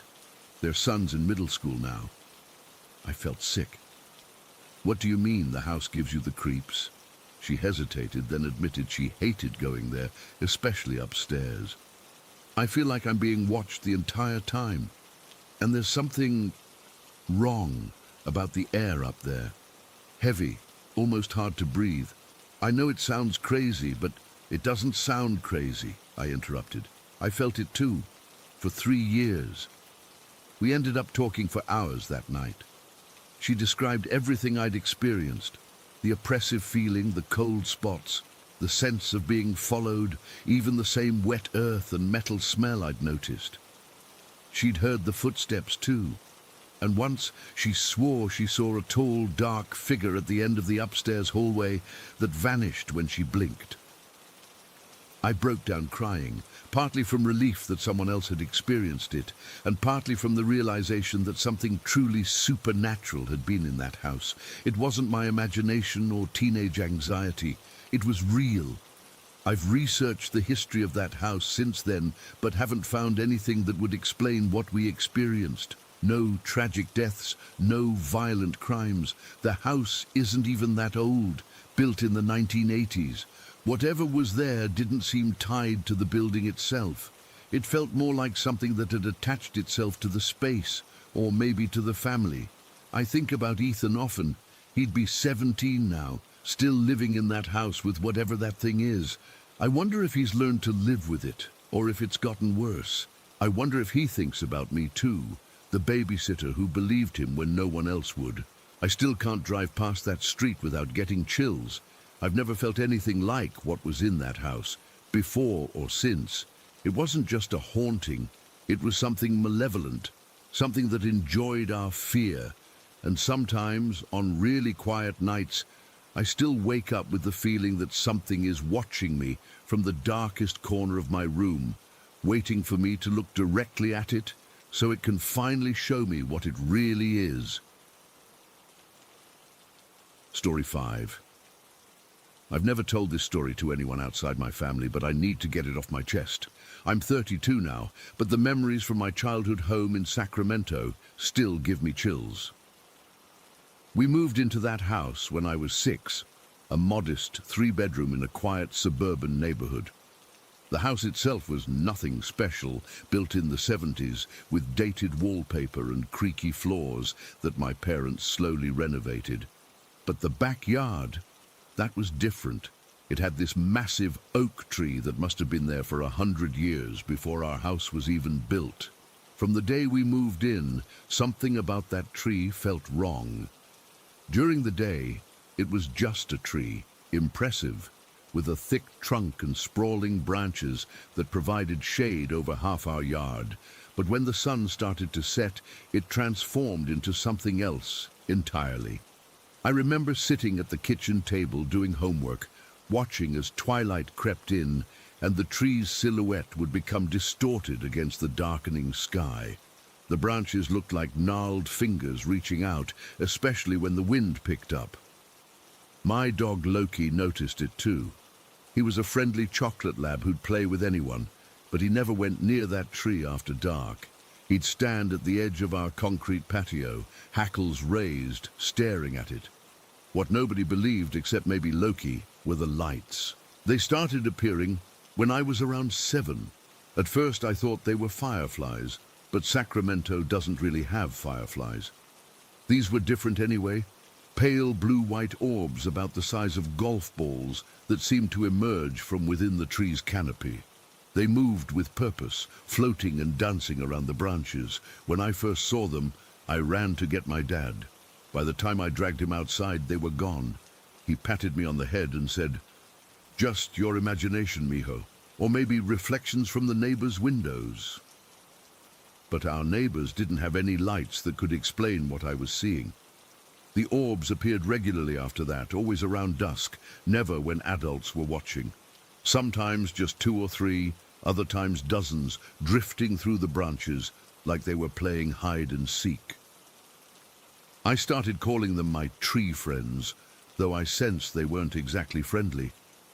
The first time I realized they were trouble was about 3 months after we first saw them. It was early October, still warm enough to play outside after dinner.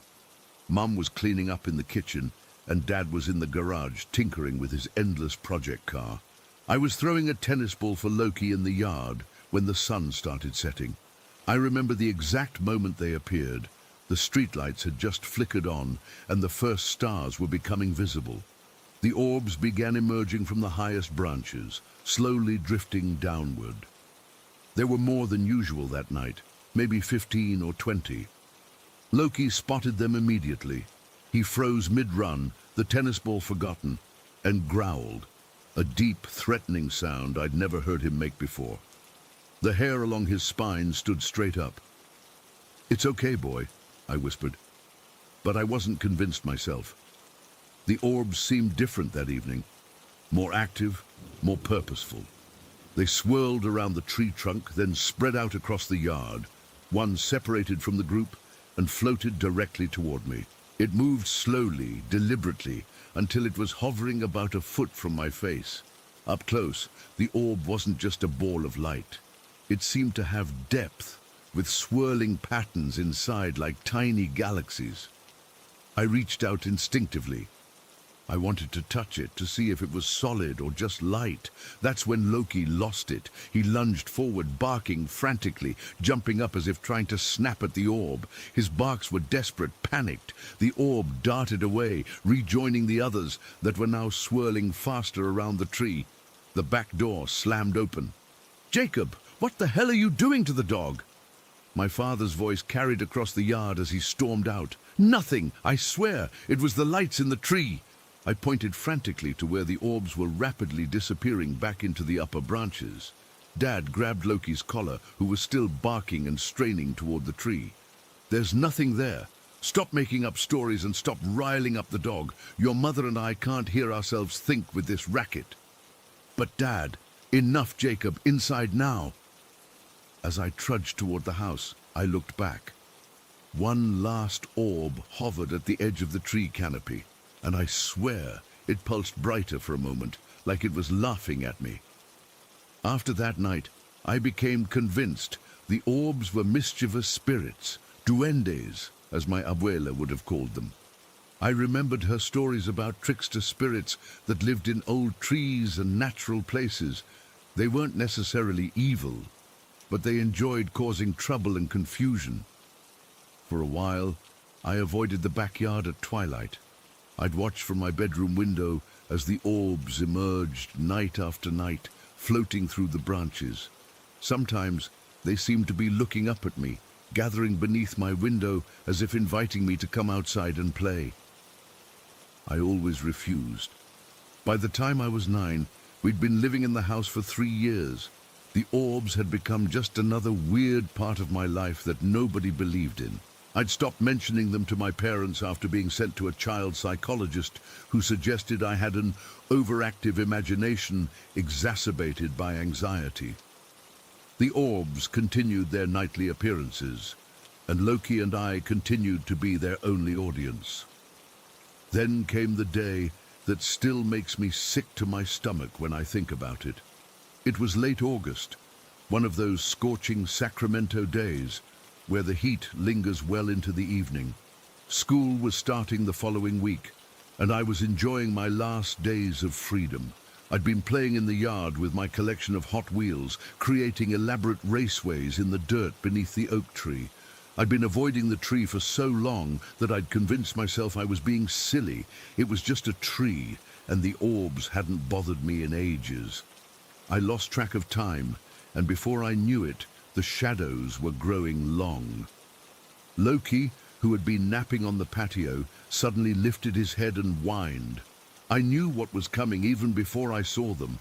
The first orb appeared from within the deepest part of the canopy, followed quickly by others. There were fewer than usual, maybe 6 or 7, but they seemed brighter, more vibrant. Instead of staying near the tree, they immediately began floating toward me. I froze, my toy car still in hand. The orbs circled me, moving faster and faster until they were a blur of light around my head. I wasn't exactly scared, they'd never actually hurt me, but their behavior was different. They seemed excited, almost playful, but with an undercurrent of something that made the hair on my arms stand up. One orb broke from the circle and darted toward the side of the house. It paused, pulsing brighter, then continued on. It was clearly trying to get me to follow. Against my better judgment, I did. Loki whined and barked from the patio, but wouldn't follow me. The orb led me along the side of the house toward my parents' bedroom window. It moved slowly enough for me to keep up, occasionally doubling back as if to make sure I was still following. When we reached the window, the orb hovered for a moment before passing straight through the glass. I stood on my tiptoes and peered inside. My parents were there. Mom was trying on a new dress, standing in front of their mirror in her bra and underwear. Dad was sitting on the bed in just his boxers, watching her. They were laughing about something, completely unaware I was there. I should have walked away immediately, but I was frozen in place, suddenly aware I was seeing something private. That's when the orb reappeared, inside the bedroom, and began darting around excitedly.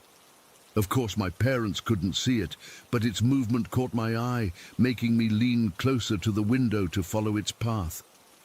I pressed my face against the glass for a better look. That's when my mum turned and saw me. Her expression of shock is permanently burned into my memory. She screamed and grabbed for clothing, while Dad jumped up and stormed toward the window. "Jacob!" he roared, yanking the curtains closed. Seconds later, he burst through the back door, face purple with rage. "What the hell do you think you're doing, peeping in windows? Get in here right now!" "Dad, I wasn't. The light, it went in there, and enough with the lights, enough with the excuses." He grabbed my arm, pulling me inside. "You know better than to spy on people. What's wrong with you?" No matter how I tried to explain, he wouldn't listen. I was grounded for 2 weeks, lost TV privileges for a month, and had to write an essay about respecting privacy. My mother could barely look at me for days. That night, after everyone had gone to bed, I looked out my window toward the oak tree. The orbs were there, drifting lazily among the branches. One detached from the group and floated up to hover outside my window. It pulsed slowly, almost like it was chuckling. I closed my curtains and never opened them again at night. The most disturbing part came 3 weeks later. My parents announced we were moving. Dad had gotten a job offer in Colorado. I was thrilled to be leaving the tree and its mischievous inhabitants behind. On our last night in the house, while everything was packed in boxes, I woke around 3 in the morning with an urgent need to look outside. Drawing back my curtains, I saw the oak tree illuminated as if by moonlight. Except there was no moon visible. Hundreds of orbs filled every branch, more than I'd ever seen before. They weren't moving randomly anymore, but had arranged themselves to outline the exact shape of the tree, highlighting every branch and twig until the whole thing glowed. As I watched, terrified, the lights began to pulse in unison, getting brighter and dimmer like a heartbeat. Then, without warning, every orb shot upward into the night sky, creating a pillar of light that disappeared among the stars. The tree was left in darkness. We moved the next day. I've never seen anything like those lights again, but I still can't stand to be near large oak trees after dark. Sometimes I wonder if those spirits are still there, playing their tricks on the new family, or if they followed us somehow. I looked up the house online recently. That oak tree was cut down 5 years after we left. The listing said it was removed due to disease, but I wonder if the new owners experienced things they couldn't explain. Part of me is relieved the tree is gone, but another part feels strangely sad, like something ancient and mysterious, however troublesome, has been lost forever. I still don't know what those lights were. My rational adult mind tries to explain them away as some rare atmospheric phenomenon or maybe a childhood fantasy. But Loki saw them too. And dogs don't have overactive imaginations. Whatever lived in that tree wanted to cause trouble, and it succeeded. To this day, I sleep with my blinds firmly closed. See Story 6. I never believed in ghosts. Growing up in a family that valued science and rational thinking, I always dismissed supernatural stories as products of overactive imaginations or psychological tricks the mind plays on itself. That changed after we moved into our new home on Maple Street. It's been almost 2 years since the day my parents, my younger brother Rohan and I first walked through the front door of what my dad proudly called our forever home. Mom had finally gotten the promotion she'd been working toward for years, and Dad thought it was time to upgrade from our cramped apartment to a proper house with a yard. I was 16 then, excited about having my own room after sharing with Rohan for most of my life. The house wasn't anything special from the outside, just a typical 2-story suburban home with beige siding and dark shutters. It was about 30 years old, according to the real estate agent, but the previous owners had renovated the kitchen and bathrooms before selling. Nothing about it screamed haunted. There were no creepy attics, no mysterious locked rooms, no tragic history that the agent disclosed to us. The first year was completely normal. I decorated my room with fairy lights and posters, painted one wall a deep purple, and arranged my desk by the window that overlooked our small backyard. My room had its own bathroom, a luxury I never thought I'd have, connected through a door in the corner. Life was good, and I was settling into my new school, making friends, and enjoying the extra space our family now had. The first incident was so minor I barely noticed it. I was studying for my chemistry test one evening, home alone, while my parents took Rohan to his soccer practice. I had my earbuds in, music playing low, when I thought I heard the floor creak outside my door. Thinking my family had returned early, I called out, "I'm in my room." No answer. I pulled out an earbud and listened. Nothing. I went back to studying. A few minutes later, I heard it again. Distinct footsteps crossing from my door toward my closet. This time I got up and checked the hallway. Empty. I walked downstairs and checked all the doors. Locked. I even looked outside for my parents' car. Nothing. I told myself it was just the house settling, though it had never made those sounds before. Over the next few weeks, these creaking sounds became more frequent and more distinct. They didn't sound like random house noises anymore. They were unmistakably footsteps, as if someone was pacing in my room when I wasn't there, or walking around my bed while I tried to sleep. I mentioned it to my parents, but Dad just said old houses make noise, and Mom suggested it might be the heating system expanding the floorboards. Then the bathroom tap thing started happening.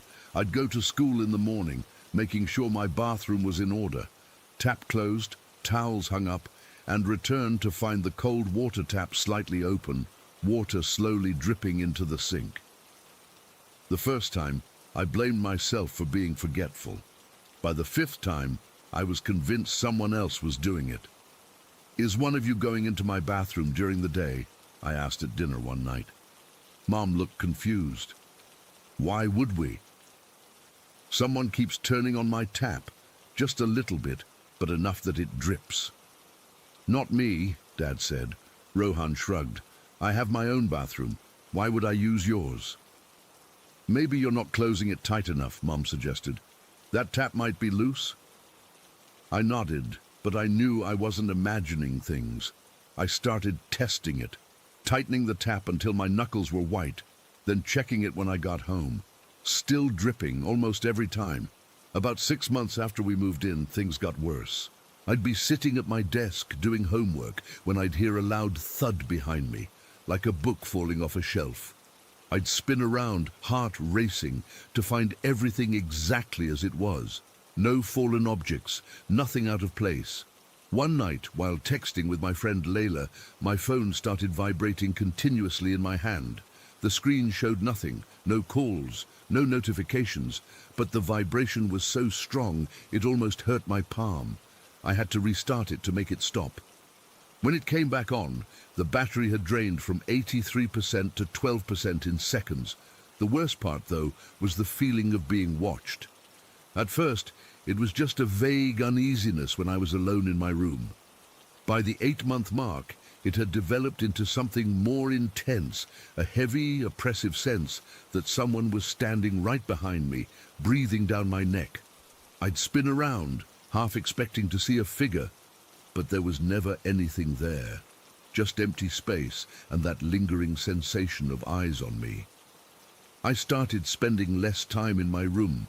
I'd study in the kitchen or the living room, only going upstairs to sleep, and even then, I'd leave my door wide open and my bedside lamp on.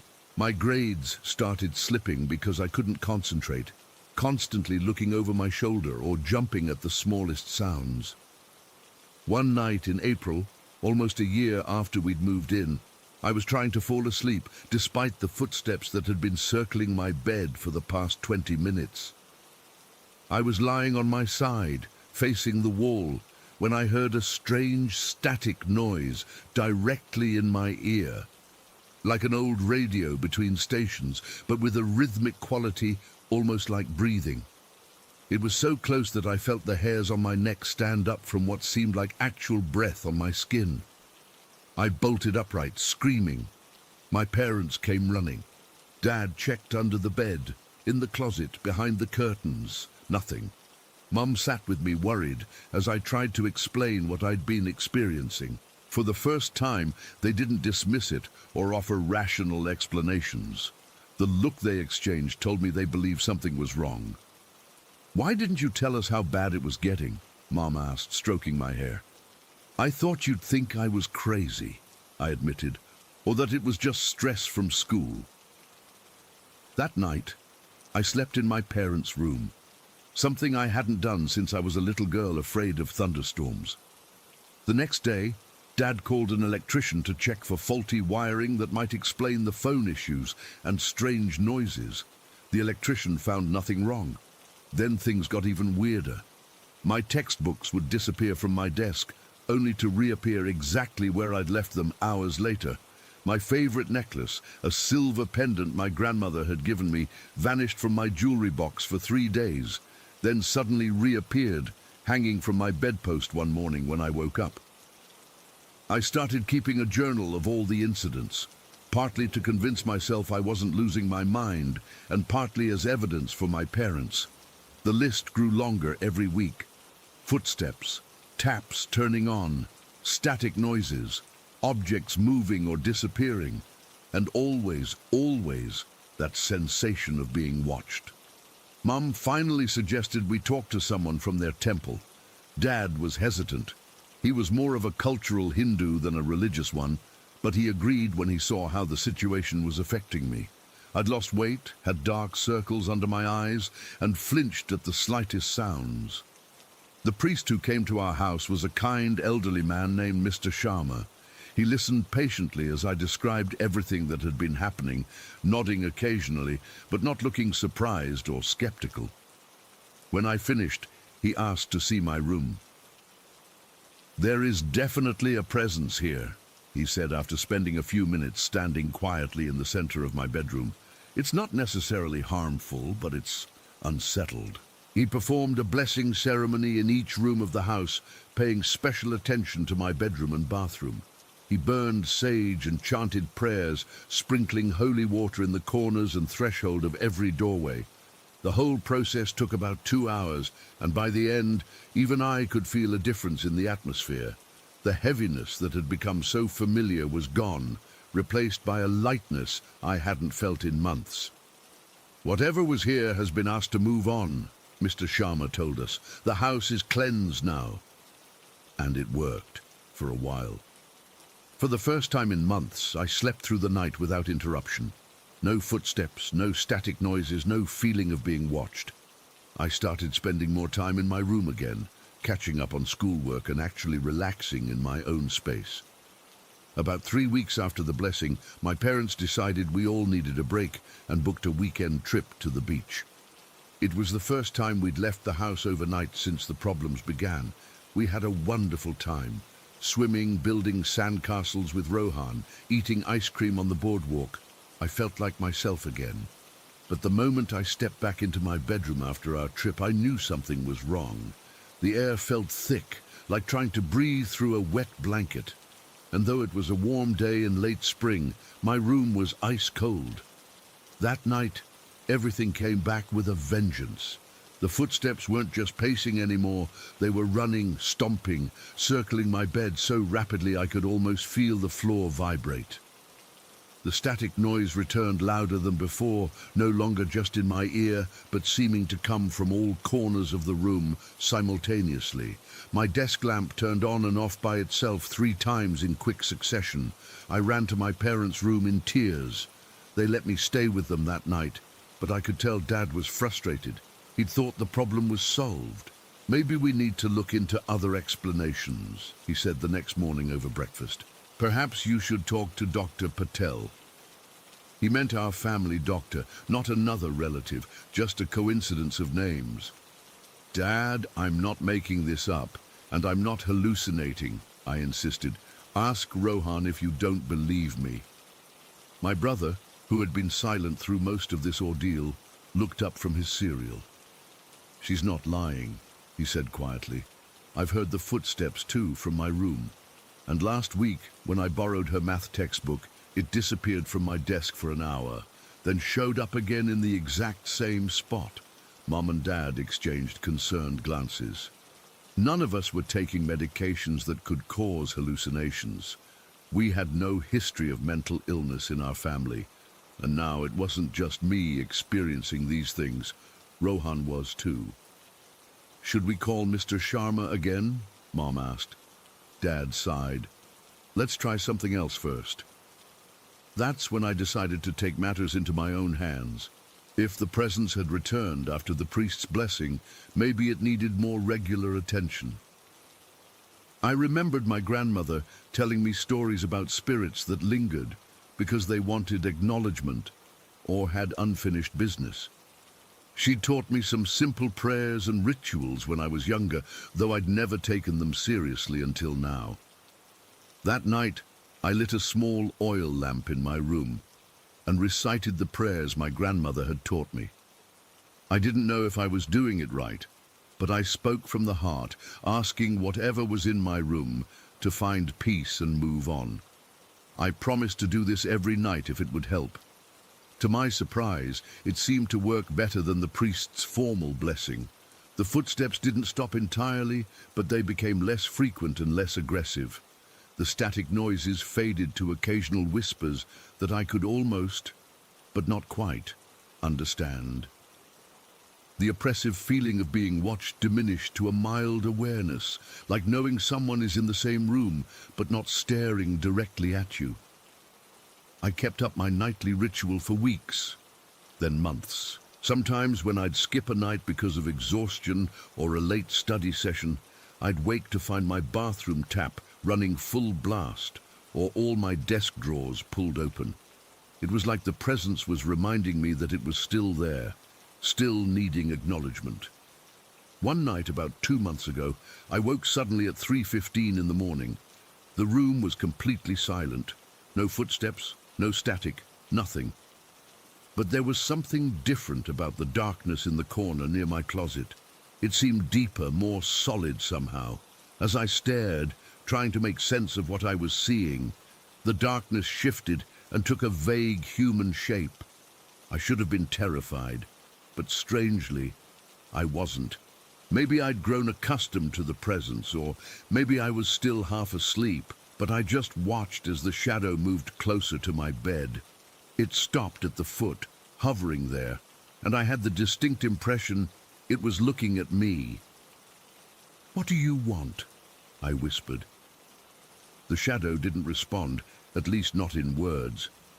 But my silver pendant, the one from my grandmother that had disappeared and reappeared months ago, suddenly felt warm against my chest. I looked down at it, then back up at the shadow. By the time I raised my eyes, the shadow was gone. My room felt different, lighter somehow, as if a weight had been lifted. Since that night, the footsteps have stopped completely. My bathroom tap stays exactly as I leave it.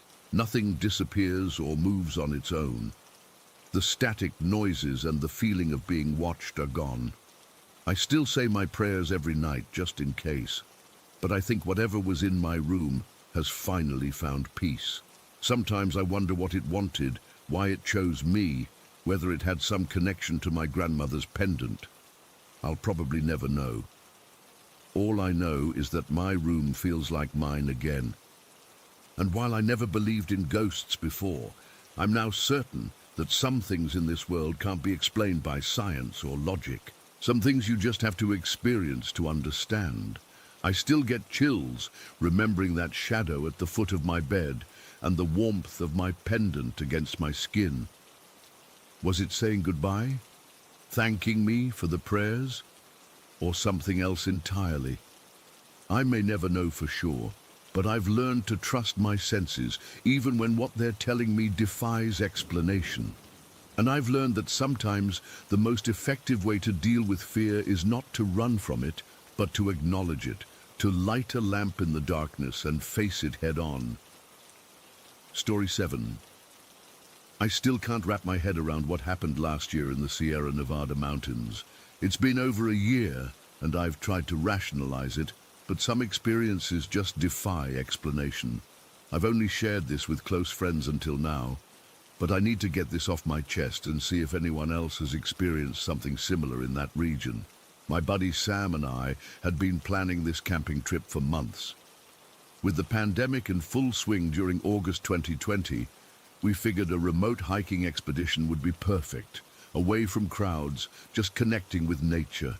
Sam's the experienced hiker between us, with dozens of backpacking trips under his belt. I enjoy the outdoors, but hadn't done anything this ambitious before. We targeted a lesser-known area about 40 miles north of Yosemite in the Sierra Nevada range.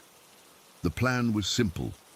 Park at this pull-off spot along the highway at around 7,000 feet elevation, hike up to a campsite at a meadow, then explore higher elevations during the day.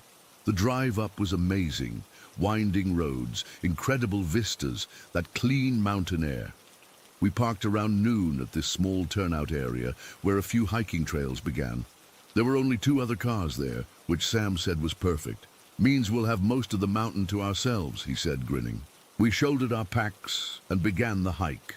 The first 2 hours were steep but manageable. The trail wound through pine forests, occasionally offering glimpses of the valley below. We reached our campsite around 3 in the afternoon. A flat, grassy meadow with a small stream running through it, perfect for filtering water. The spot was sheltered by pines on 3 sides, but opened up to a view of higher peaks. After setting up our tent and organizing our gear, Sam suggested we take advantage of the remaining daylight and explore higher up. There's this incredible meadow another 1,000 feet up, he said, showing me on his topographic map. We can make it there and back before sunset easily. I agreed, and we packed light day packs with water, snacks, and basic emergency gear. The climb was steep in parts, but we made good time. I remember noticing how the character of the forest changed as we ascended. Thinner air, stunted trees, more exposed rock. We emerged into the upper meadow around 5:30. The sight was breathtaking. This high alpine meadow sat at nearly 9,000 feet, carpeted with wildflowers despite the late season. Mountains towered around us, and the valley stretched out below. The sky was this impossible blue that you only get at high elevations. Sam wanted to explore the outer edges of the meadow, particularly a rock formation to the north that jutted up like fingers. I'll just be over there checking it out, he said, pointing. Take a break. Enjoy the view. I'll be back in 20. I was happy to rest. I found a flat rock, pulled out my camping chair, and just sat absorbing the scenery. I had some trail mix and water, taking photos with my phone, though they couldn't capture the vastness of it all. The silence was profound, just occasional wind gusts rustling the alpine grasses and distant birdsong. That's when things started feeling weird. I'd been sitting there maybe 15 minutes when this sensation crept over me. It's hard to describe exactly, but it felt like being watched, not just casually observed, but studied, analyzed. The hairs on my arms stood up despite the warm afternoon sun. I scanned the meadow's edges, expecting to see a deer or maybe even a black bear watching from the tree line. Nothing, just swaying grasses and scattered boulders. But the feeling intensified. I stood up, suddenly uncomfortable with having my back to any direction. The meadow wasn't particularly large, maybe 300 yards across at its widest, but it suddenly felt vast and exposed. I realized I couldn't see Sam anymore. I called out his name, but my voice sounded strangely muffled, like the air itself was absorbing the sound. No response. I folded my chair, packed it away, and started walking toward where I'd seen him heading. The going felt odd, like walking through slightly deeper water than expected with each step. Not physically harder, but somehow disorienting. The distance seemed to stretch. I checked my watch. I'd been looking for Sam for almost 6 minutes, which made no sense. The meadow was open, with clear sightlines. I should have spotted him immediately. Finally, I saw him examining something near the rock formation. When I reached him, I was breathing harder than I should have been for such a short walk. "Hey, you okay?" Sam asked, looking concerned. "Do you feel anything weird about this place?" I asked without preamble. He hesitated before answering, which told me everything. "Actually, yeah, can't put my finger on it, but something feels off. Like we're being watched? Maybe." He looked around. "More like we're not supposed to be here." We stood in silence for a moment. The sun dipped behind one of the western peaks, casting long shadows across the meadow. The temperature dropped noticeably. Let's head to the summit quickly and then get back to camp, Sam suggested. Daylight's burning. The summit was another 500 feet up, a relatively easy scramble over granite. We made it up there in about 20 minutes. The view should have been even more spectacular than from the meadow, but I couldn't shake the unnerving feeling.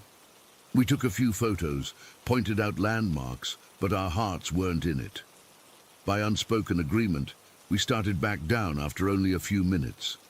The descent through the meadow was faster, and I noticed we both quickened our pace through its center. Neither of us spoke about it, but we were both eager to get below that elevation. The rest of the hike down to our campsite was uneventful, and reaching our tent felt like returning to safety, though I couldn't rationalize why. We prepared dinner on Sam's small backpacking stove, dehydrated pasta with tuna. As darkness fell, we talked about the day, circling around but never directly addressing the weird feeling in the upper meadow. The night sky emerged in all its glory. The Milky Way stretched overhead in a brilliant band, more stars than you could ever see near the city. By 9:30, exhaustion from the day's hiking caught up with us. We secured our food in a bear canister placed well away from our tent, did a final check of our campsite, and turned in. I fell asleep almost immediately, lulled by the soft gurgling of the nearby stream and the occasional gentle wind through the pines. What happened next is what I can't explain. I woke suddenly, completely alert. The inside of the tent was pitch black. I fumbled for my phone. 12:32 a.m. Something had jolted me awake, but I couldn't immediately identify what. Then I heard it. From the forest surrounding our campsite came the distinct sound of branches being struck against tree trunks. Not random breaking sounds like branches falling naturally, but deliberate strikes, rhythmic, almost like a primitive form of communication. The strange part was that the sounds came from multiple directions simultaneously, not moving around us, but actually happening in different spots all at once. At times, the strikes would synchronize into the same rhythm, then break apart into different patterns. Sam was still asleep beside me. I tried to whisper his name, but found myself unable to speak. A paralyzing fear had taken hold of me, something primal and beyond rational thought. The branch striking suddenly stopped. The silence that followed was more terrifying than the sounds had been, filled with expectation.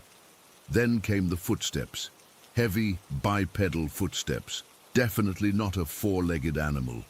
Whatever it was big. Each impact shook the ground slightly, even through my sleeping pad. The footfall pattern was all wrong for a human. Too heavy, too spaced out, and the rhythm, it would run for about 5 steps, stop completely for 3 seconds, then run again in a different direction. This pattern repeated 4 or 5 times, each sequence bringing the sounds closer to our tent. I lay there, heart hammering so loud I was certain it would be heard, wanting desperately to wake Sam but unable to move or speak. The last sequence of footsteps stopped just outside our tent. I could hear breathing, deep, controlled breaths, not the panting of something that had been running. It wasn't human breathing. The rhythm was wrong, the depth too great, like air moving through much larger lungs than any person possesses. Something pressed against the tent fabric, not a hand or paw, but a pressure that dented the material inward in a large, undefined shape. I closed my eyes instinctively, a childish response, as if not seeing would somehow protect me. The pressure withdrew. One final heavy footstep shook the ground beneath us, and then nothing. The silence returned, but different now. A natural silence with the normal ambient sounds of the forest gradually filtering back in. A distant owl, the stream's gentle flow, the occasional rustle of wind through pine needles. I don't know how long I lay there, rigid with fear, before sleep somehow reclaimed me. It shouldn't have been possible to sleep after what I'd experienced, but exhaustion eventually won out. I woke at first light, around 5:45. Sam was still asleep.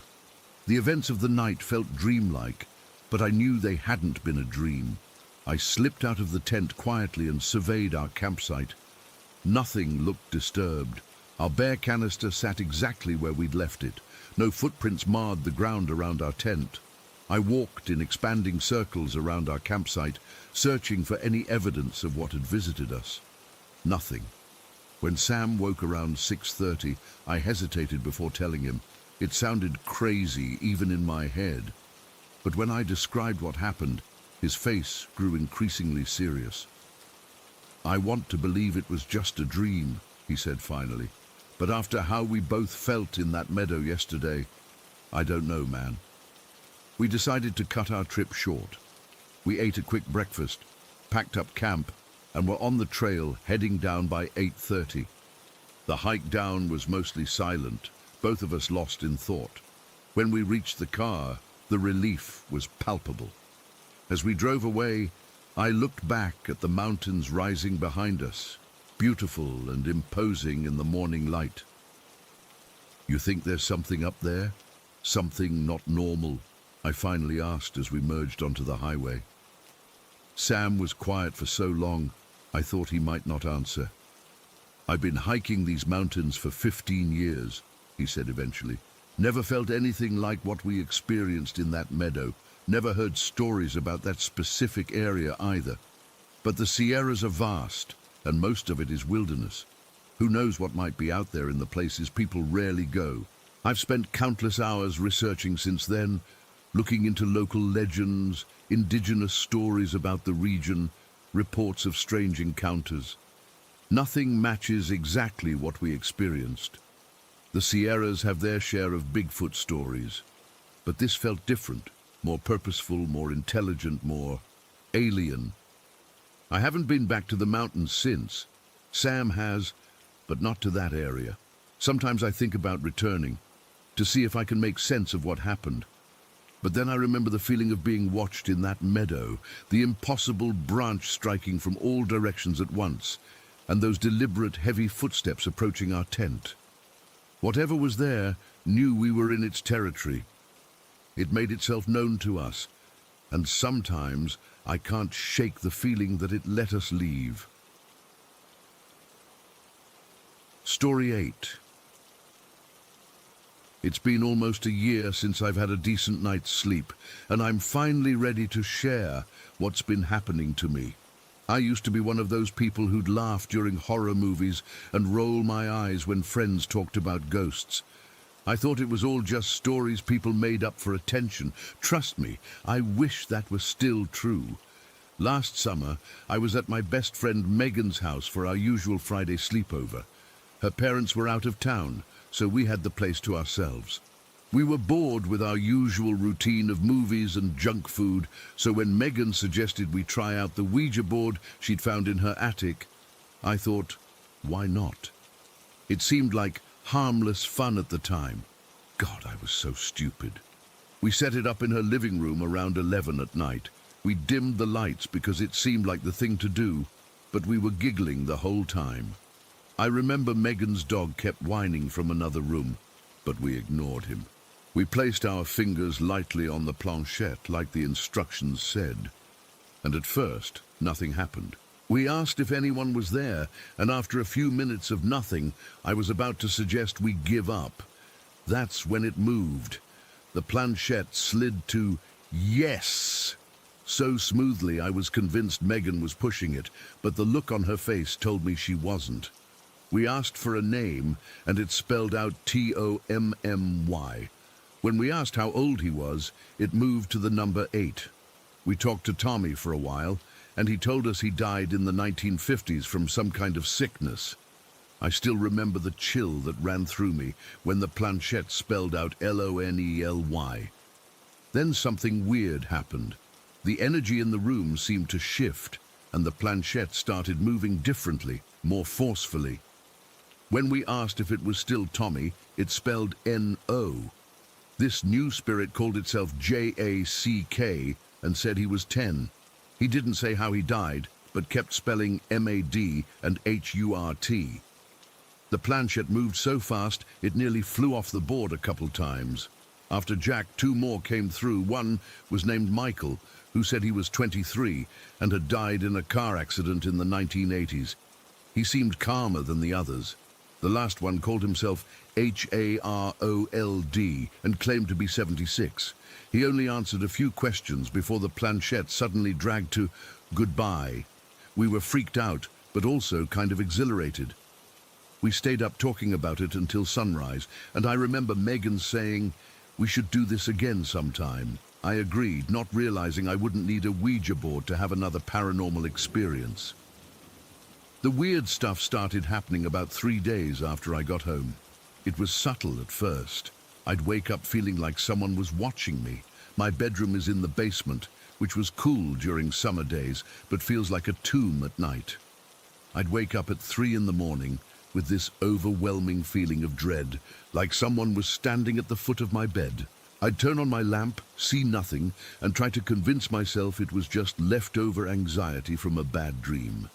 Then I started seeing things, just glimpses at first, faint white or black outlines that would appear in my doorway or float from one side of my room to the other. They'd be gone the second I fully focused on them, leaving me wondering if my eyes were playing tricks on me. About 2 weeks after the Ouija board session, I was studying at my desk when my phone, which was sitting at least 6 inches from the edge of the counter, suddenly shot off like it had been pushed. It hit the floor and shattered. When I told my mum what happened, she just sighed and said I needed to be more careful with my things. A few days later, my headphones disappeared. I'd placed them on my nightstand before falling asleep, but they were gone in the morning. I turned my room upside down looking for them. 3 days later, they reappeared in the middle of my bed when I came home from school. No one else had been home all day. The air in my room started feeling different too. Some nights, I'd open my door and immediately feel drained, like the air was too heavy to breathe. It would be freezing cold in one corner, but normal everywhere else, despite it being summer and our AC barely working. One night I was reading in bed when my lamp started flickering. I figured the bulb was dying, so I replaced it the next day. The new bulb flickered too. I tried a third bulb and even checked the wiring, but nothing helped. It only flickered at night, never during the day. About a month after the Ouija session, I was sketching in my sketchbook when my computer mouse started moving on its own. The cursor dragged across the screen, opening random files. I unplugged it immediately, but I could barely sleep that night. The worst was the night I first saw her. I'd gotten up to use the bathroom around 2 in the morning. When I came back, there was a girl standing by my window.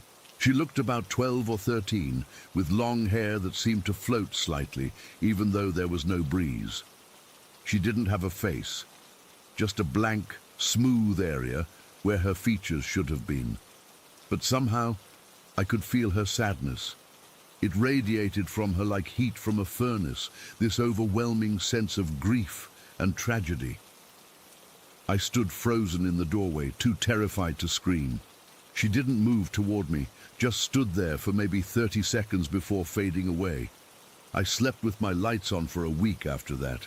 I tried telling my mom, but she's always been practical to a fault.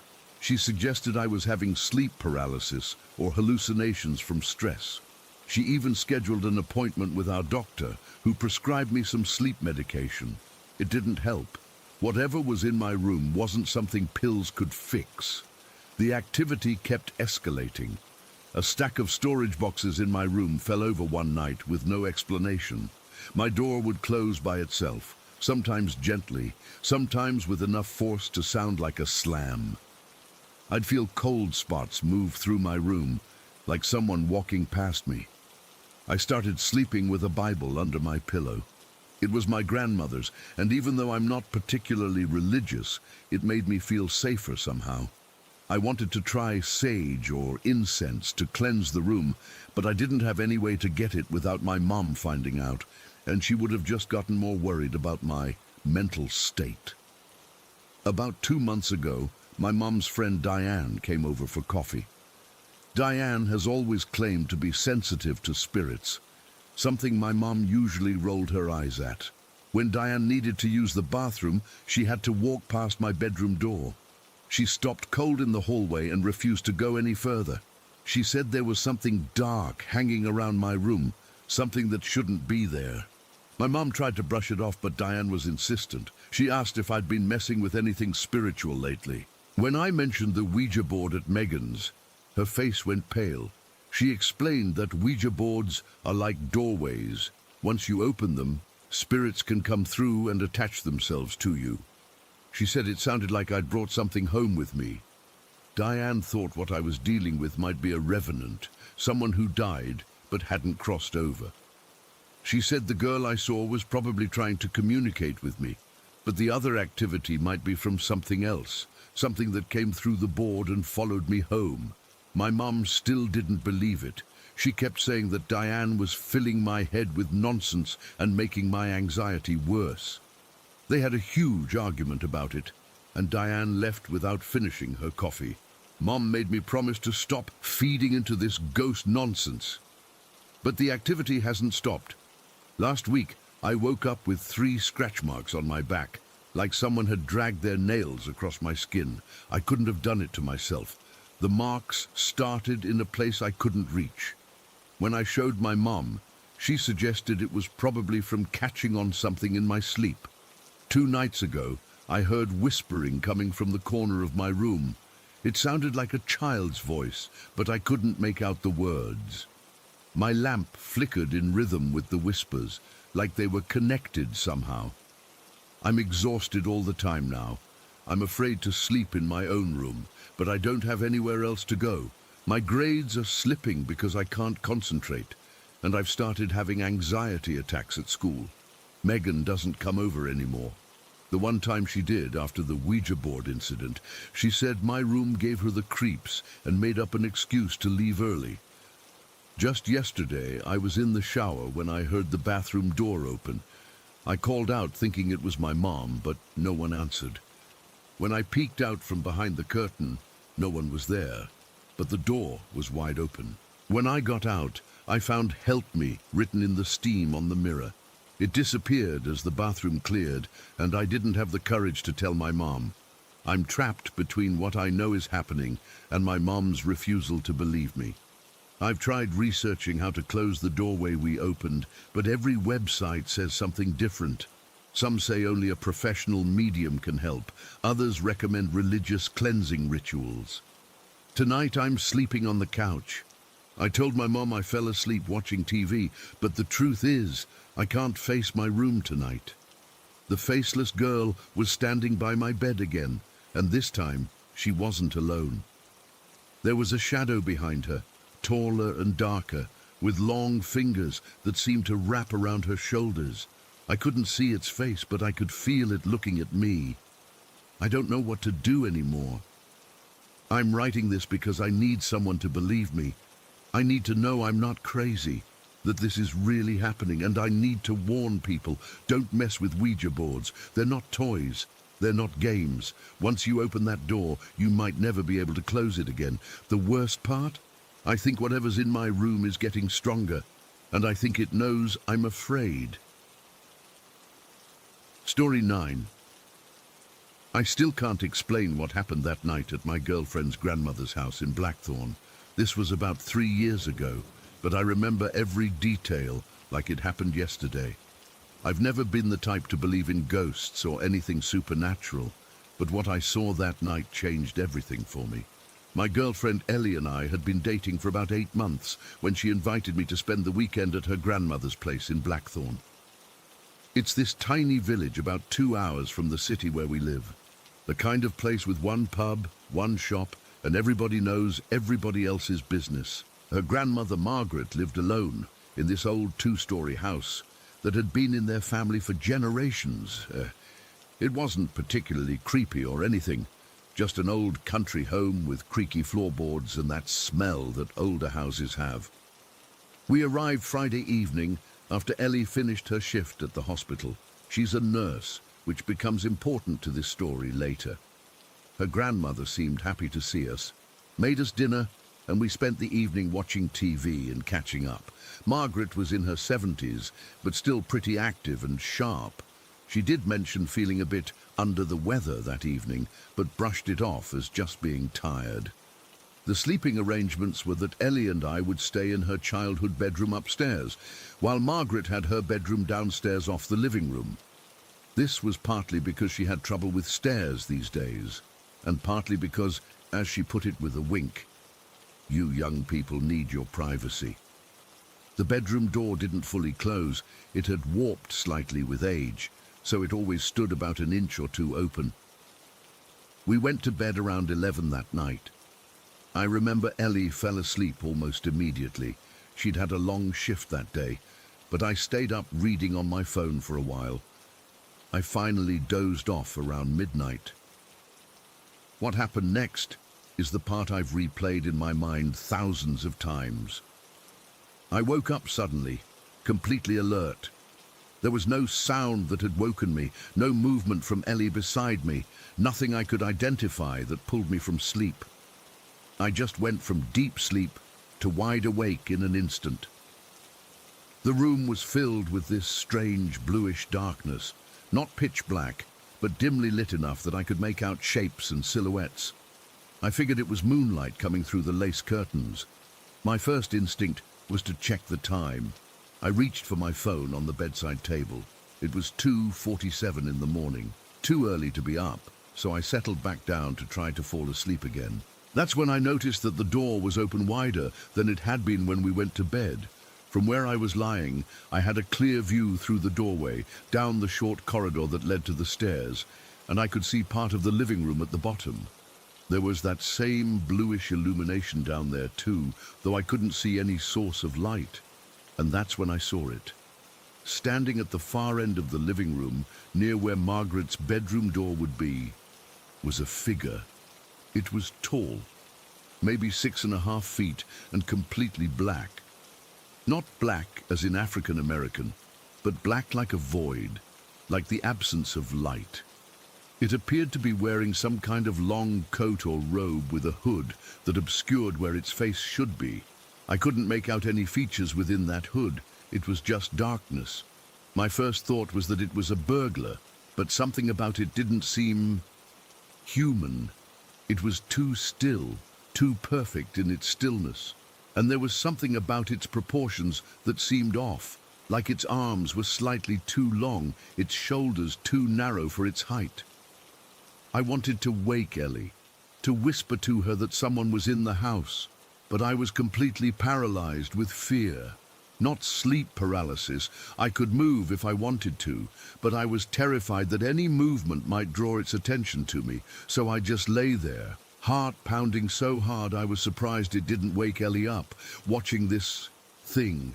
For what felt like forever, but was probably closer to 2 minutes, I stared at this figure and it just stood there, motionless, at the foot of Margaret's bed.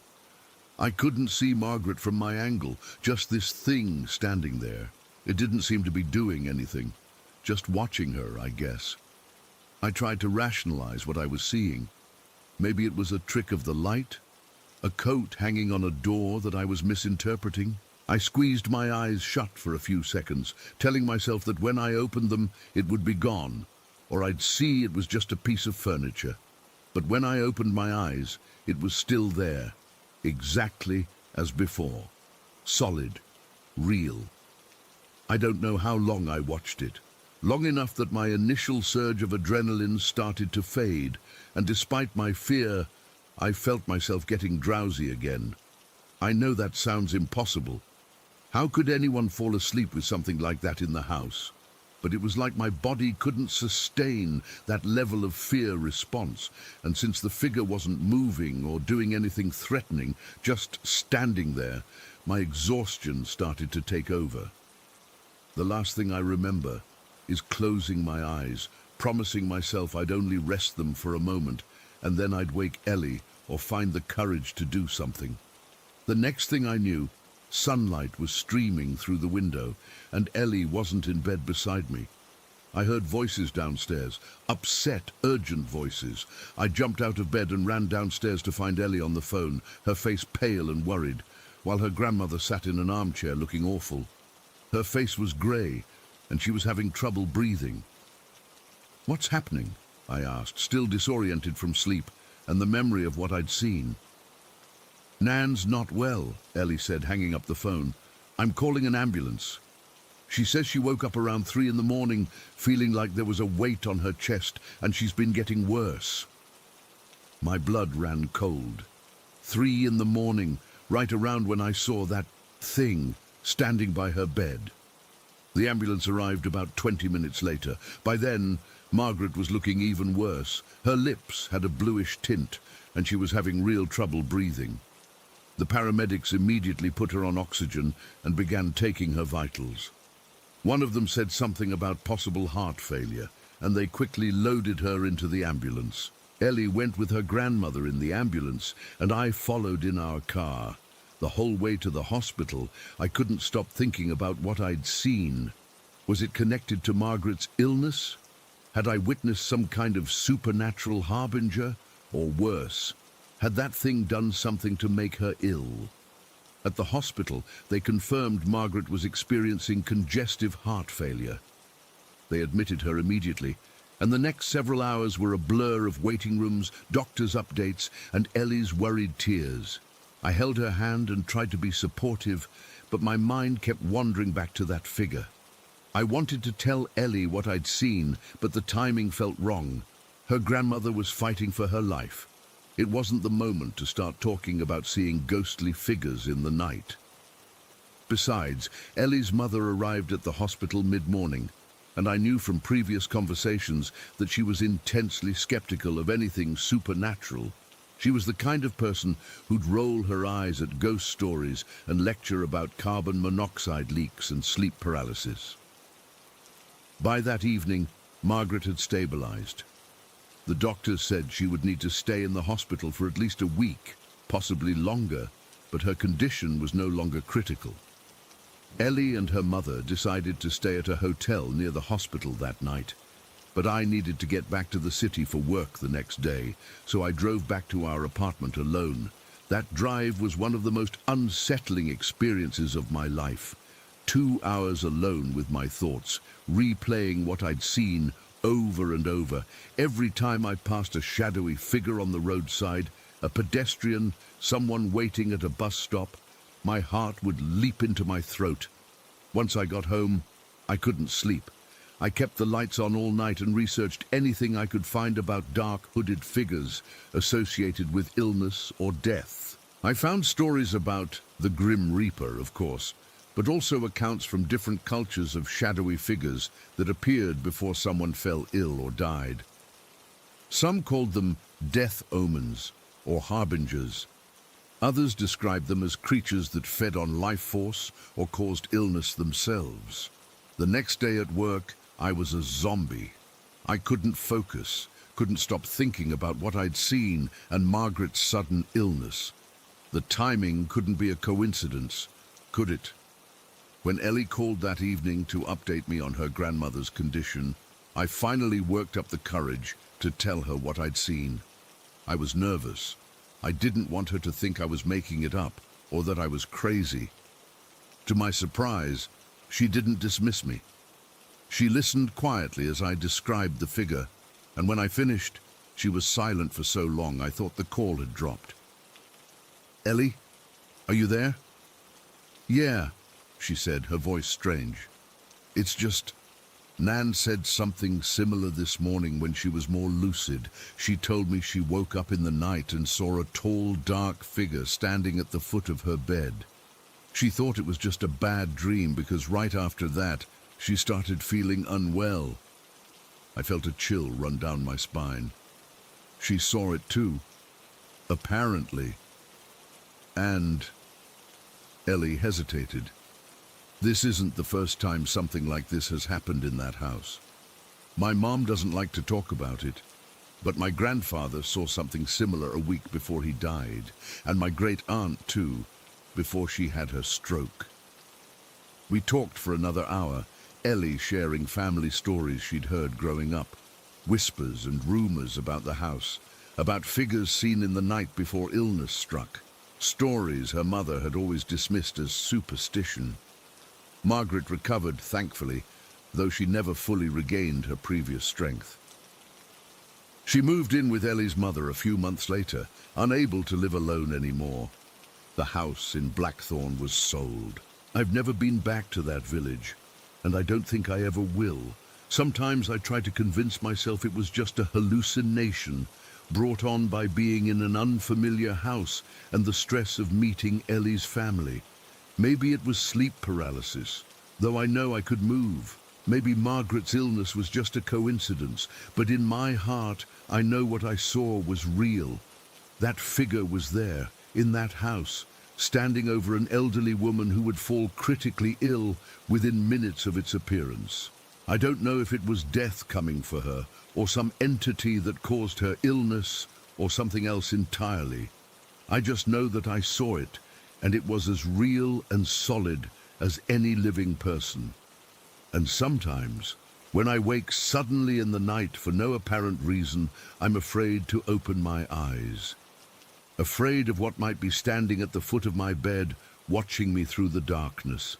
Story 10. I've debated sharing this for years. Maybe someone here will understand, or at least not think I'm completely insane. I'm 32 now, but 7 years ago, something happened that I still can't fully explain. It nearly destroyed my family and almost killed me. It all started after my grandfather passed away.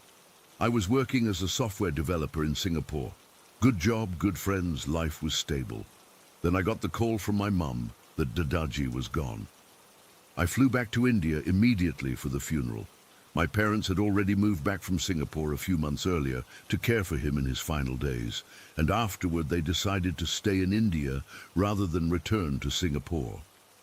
I initially returned to my job in Singapore after the funeral, but something kept pulling me back to India. Maybe it was grief, or feeling disconnected from my family during such a difficult time. But 3 months after his death, I resigned from my position and moved back to be with my parents. We found a nice house in a small town, about 40 minutes outside Pune. Nothing fancy, just a 2-story home in a quiet neighborhood with a small garden out front. The first month was completely normal. I was working remotely for an Indian tech company. My dad was consulting for his old firm, and my mom was enjoying being back in India, reconnecting with old friends. I remember thinking how smoothly the transition had gone. Then my mother started having stomach pains. At first, we thought it was just something she ate, street food maybe, or her body adjusting to being back in India after years in Singapore. But the pain kept getting worse. She described it as like someone stabbing me from the inside out. We took her to 3 different doctors. They ran countless tests, ultrasounds, endoscopies, blood work. Everything came back normal. But the pain continued. While we were dealing with this, my dad started experiencing these awful headaches. Not just normal headaches, but debilitating migraines that would leave him in bed for days. He couldn't look at screens, couldn't stand any light. The doctors prescribed various medications, but nothing helped. They suggested it might be stress from my mum's condition, or perhaps environmental factors in the new house. The strangest part came when we traveled to Delhi for my cousin's wedding. We were gone for 4 days, and during that entire time, both my parents were completely fine. No stomach pain, no headaches. I remember my mother dancing at the wedding, laughing and enjoying herself for the first time in weeks. I thought maybe whatever had been making them sick was something in our house, mold, or some environmental factor. But as soon as we returned home within hours, they were both sick again. That's when things started happening to me too. It began with my vision. I noticed small blind spots in my peripheral vision, like dark smudges that would disappear when I tried to look directly at them. I thought maybe I needed new glasses or was getting migraines like my dad. I went to 2 different ophthalmologists, and both said my eyes were perfectly healthy. One suggested it might be stress-related. Then came the blackouts. The first one happened on a Wednesday. I remember it was raining lightly, and I was leaving the co-working space I'd been using about 20 minutes from our house. I checked my phone. It was 5:07 p.m. I remember messaging my mom that I'd be home soon and would pick up some medication for Dad on the way. The next thing I knew, I was standing in front of our house, completely soaked. My phone showed 10:23 p.m. I had no memory of the past 5 hours. My clothes were drenched, my laptop bag was missing, and I had mud all over my shoes. When I went inside, my parents were frantic. They'd been calling me for hours, had even contacted the police. My phone had been off, apparently. I told them I had no idea what happened, that I must have blacked out somehow. They took me to a neurologist the next day who ordered an MRI and EEG. Both came back normal. He suggested it might be a dissociative episode caused by grief or stress, but it happened again the following week. This time, a co-worker from the co-working space told me something disturbing when I went back. He said he'd seen me walking near the old temple on the outskirts of town around 8 p.m. that night, hours after I'd supposedly left work.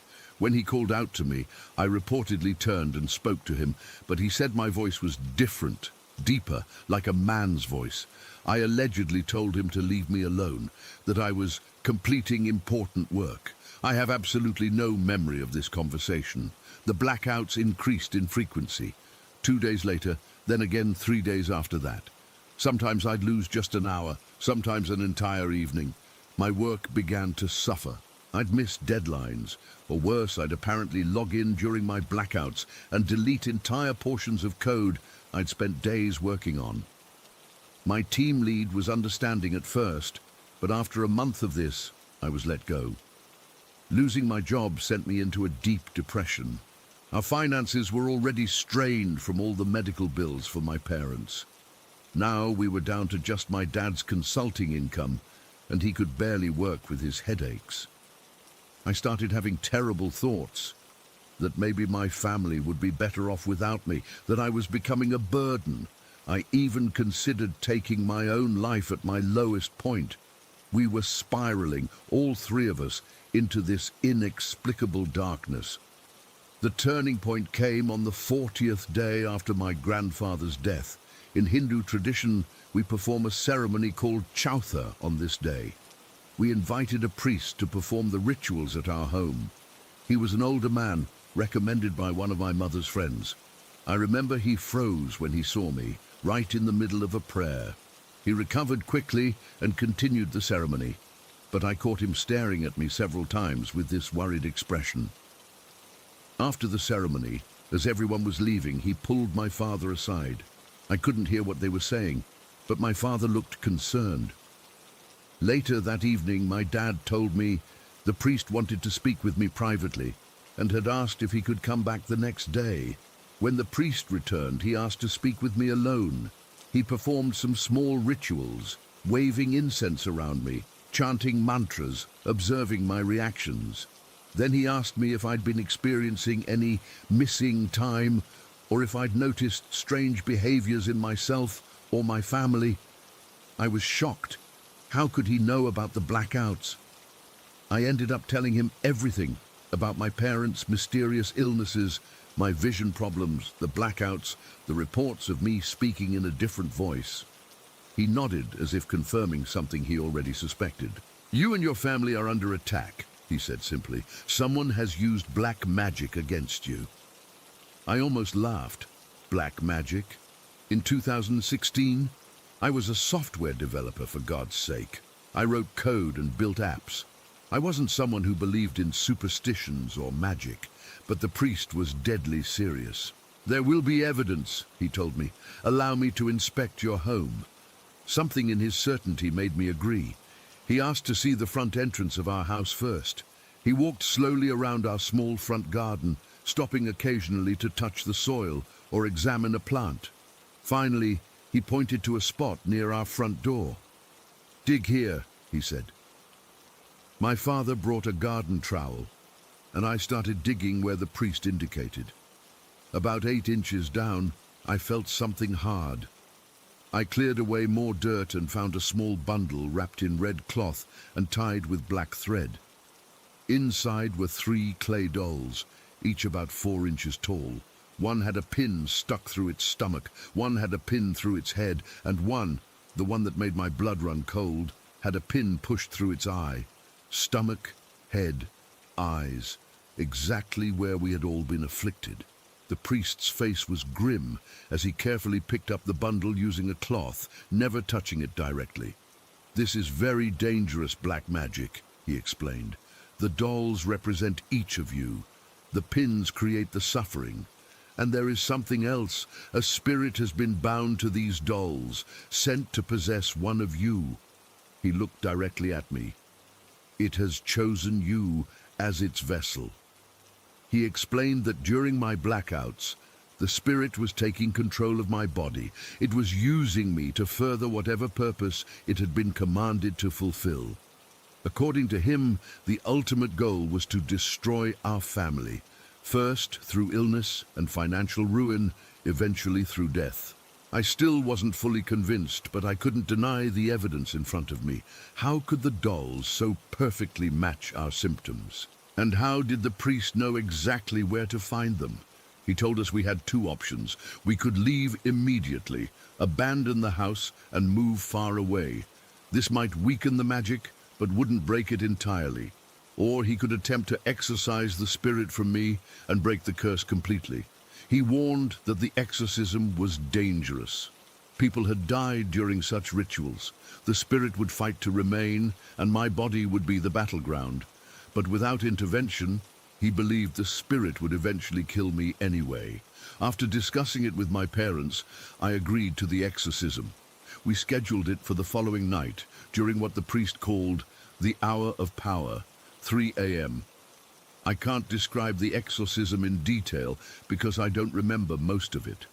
What I do remember is being seated in the center of a circle of symbols drawn with rice flour. There were oil lamps at specific points around the circle. The priest began chanting, waving incense and sprinkling holy water. At first, I felt nothing. Then a heaviness settled over me, like I was being pushed down by an invisible force. My vision started to darken from the edges inward. I felt my consciousness being pushed aside, just like during my blackouts, but this time I was fighting to stay present. The last thing I remember clearly is hearing a voice. Not the priest, not my parents, but a deep, guttural voice, coming from my own throat. It was speaking in a language I didn't understand. Then nothing. I woke up 3 days later in a hospital.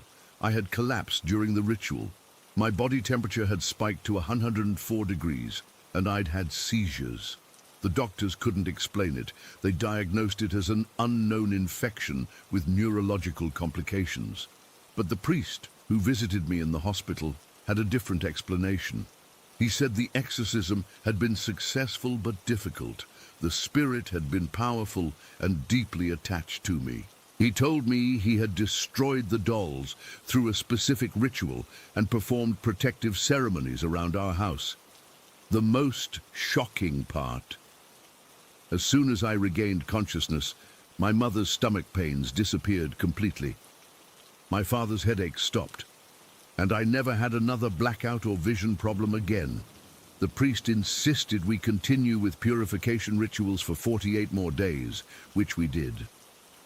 He came to our home every morning at sunrise to perform them.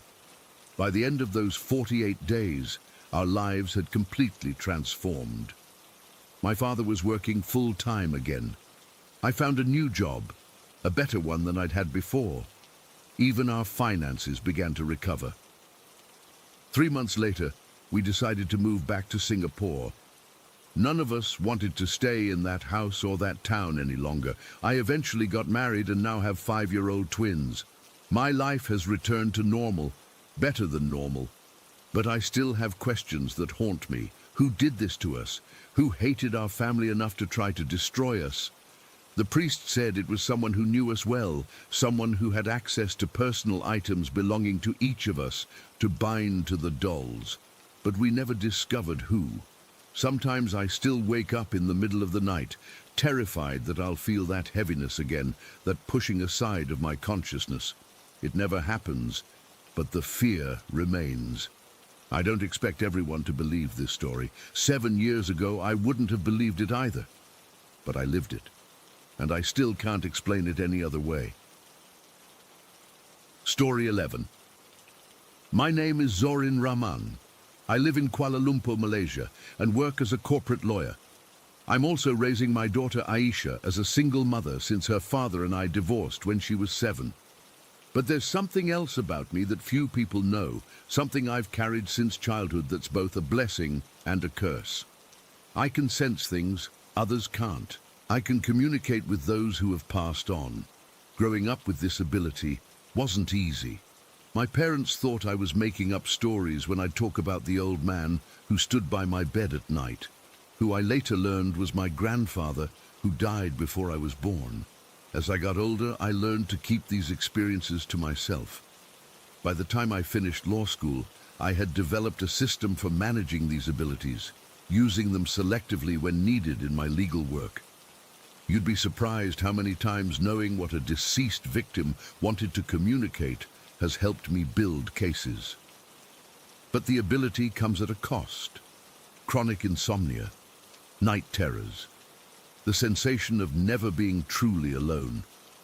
Most days, I can function normally with meditation and grounding techniques, but some cases leave deeper marks than others, like what happened with Gayatri. Gayatri Das was my daughter's best friend, a bright, cheerful 15-year-old with dreams of becoming a doctor. The girls had been inseparable since primary school.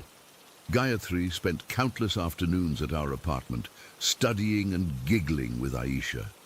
She was practically a second daughter to me. It was a Tuesday when Gayatri didn't come home from school.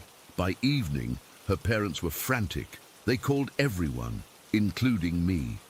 I remember the tremor in Mrs. Das's voice when she asked if Gayatri was with Aisha. My stomach knotted instantly when I had to tell her no. The police were called, reports were filed, friends were questioned, nothing.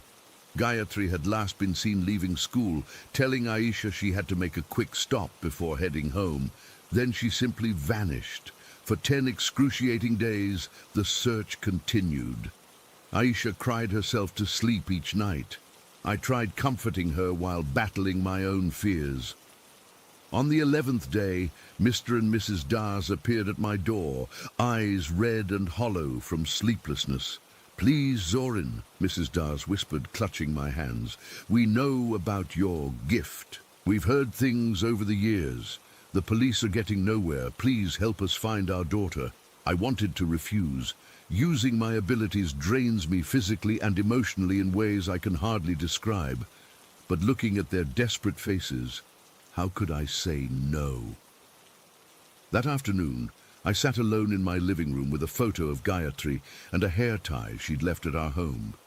I held these items, closed my eyes, and opened the part of my mind I usually keep carefully guarded.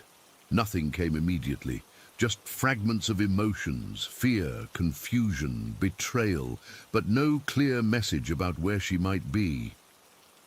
I was about to give up when I caught a whiff of something foul. The smell of meat left too long in the sun, rotting, putrid. My eyes flew open, but the smell remained. The next day I found myself drawn to Bukit Bintang, a busy shopping district. The smell grew stronger as I approached Stella Department Store, a place Gayatri and Aisha frequented for clothes and makeup. I wandered through the bright, crowded aisles, following that horrible smell that no one else seemed to notice. It led me to the back of the store near the staff area. I stood frozen, overwhelmed by the certainty that Gayatri was here, not alive, but here. I called Inspector Razak, the officer handling the case. He arrived skeptically, but agreed to search the premises after I insisted. 4 hours later, maintenance workers removed a panel from the ventilation system above the stockroom and found Gayatri's body wedged inside the cooling ducts. The store owner, Mr. Tan, was immediately detained, but his alibi checked out perfectly. He'd been in Singapore for a business conference during the entire period Gayatri was missing.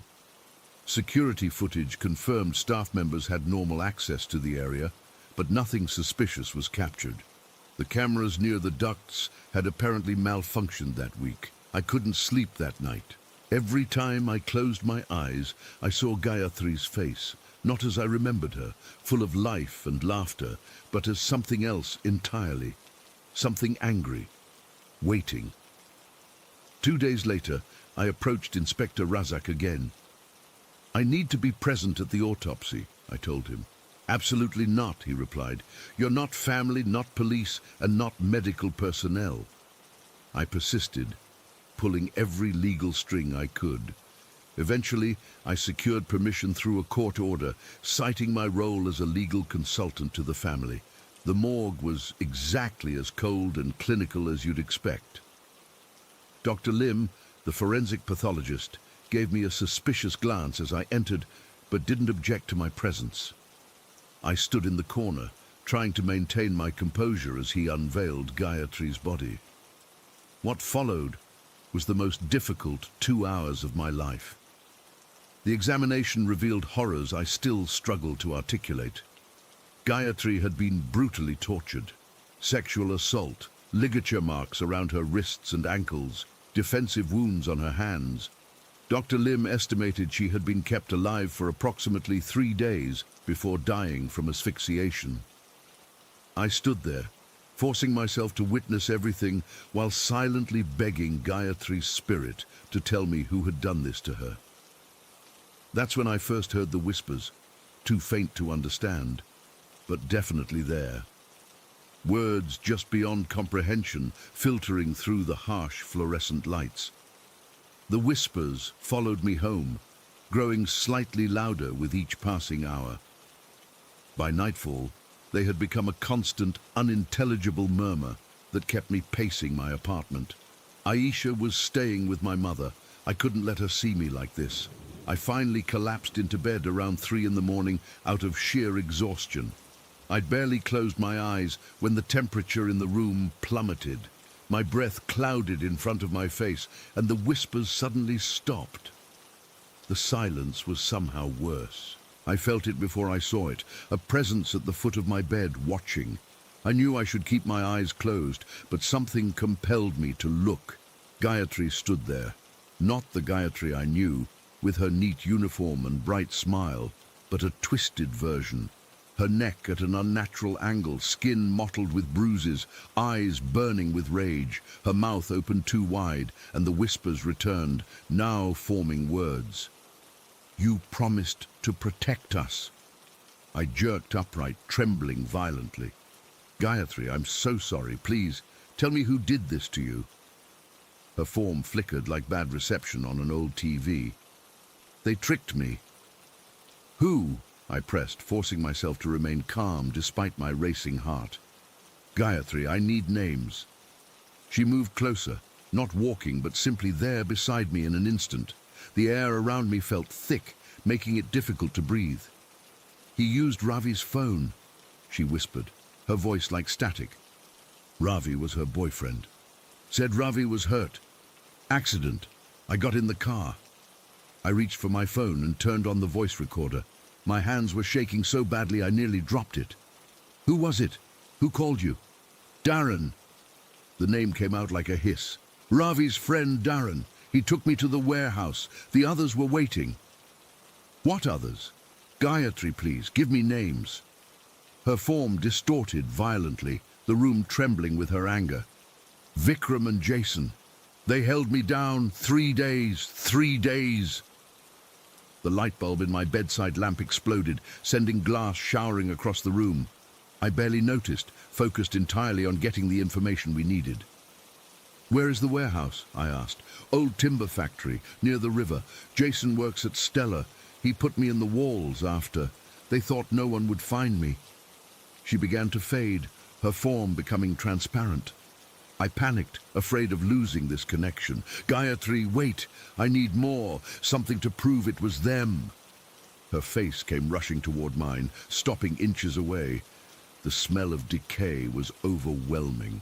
"Darren's car, blue Proton, blood under the back seat. My blood, my fingernails, I fought."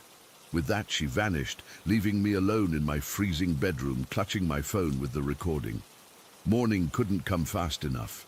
I immediately called Inspector Razak and played him the recording. His response was what I expected, skepticism bordering on contempt. Ms. Rahman, I understand you're upset about this case, but we deal in evidence, not ghost stories. These are serious accusations against 3 young men who, as far as we know, have no connection to this crime. Check their alibis, I insisted. Look at their phone records. Specifically, check if Darren had Ravi's phone at any point. We don't have resources to chase supernatural hunches, he said dismissively. I was furious but not surprised, so I did what lawyers do. I found another way. My friend Sarah worked in the forensics lab. We'd met years ago on another case, and she was one of the few people who didn't dismiss my abilities outright. I called her immediately. I need your help, I told her, and it can't go through official channels yet. That afternoon, Sarah agreed to meet me at a coffee shop far from the police station. I explained everything, the vision, the names, the evidence Gayatri mentioned.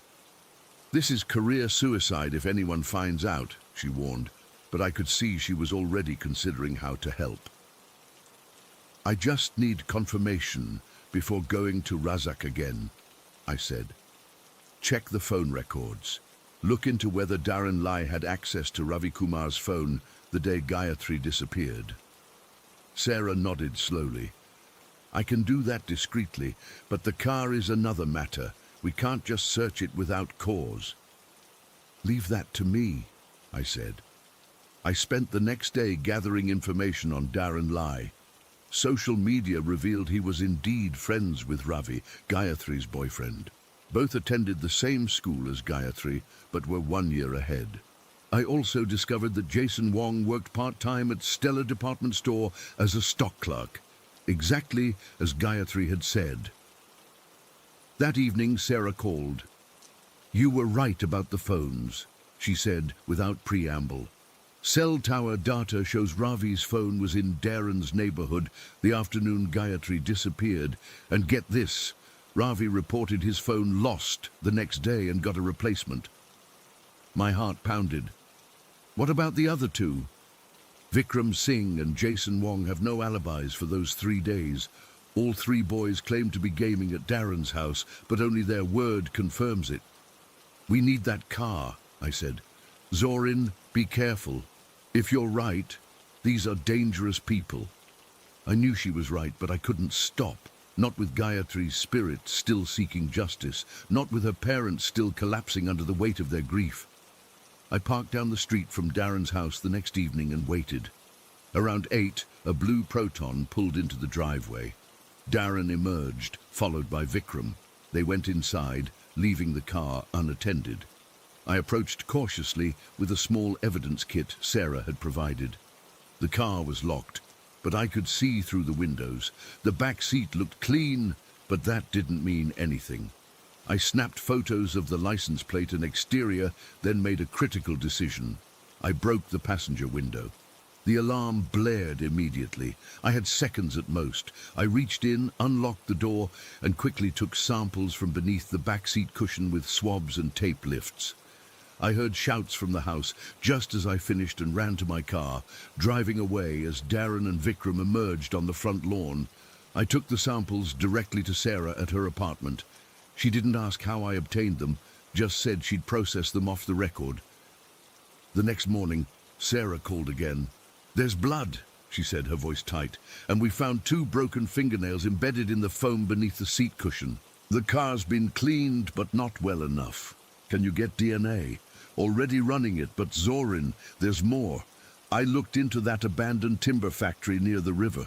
There's one that closed 2 years ago in an industrial area outside the city.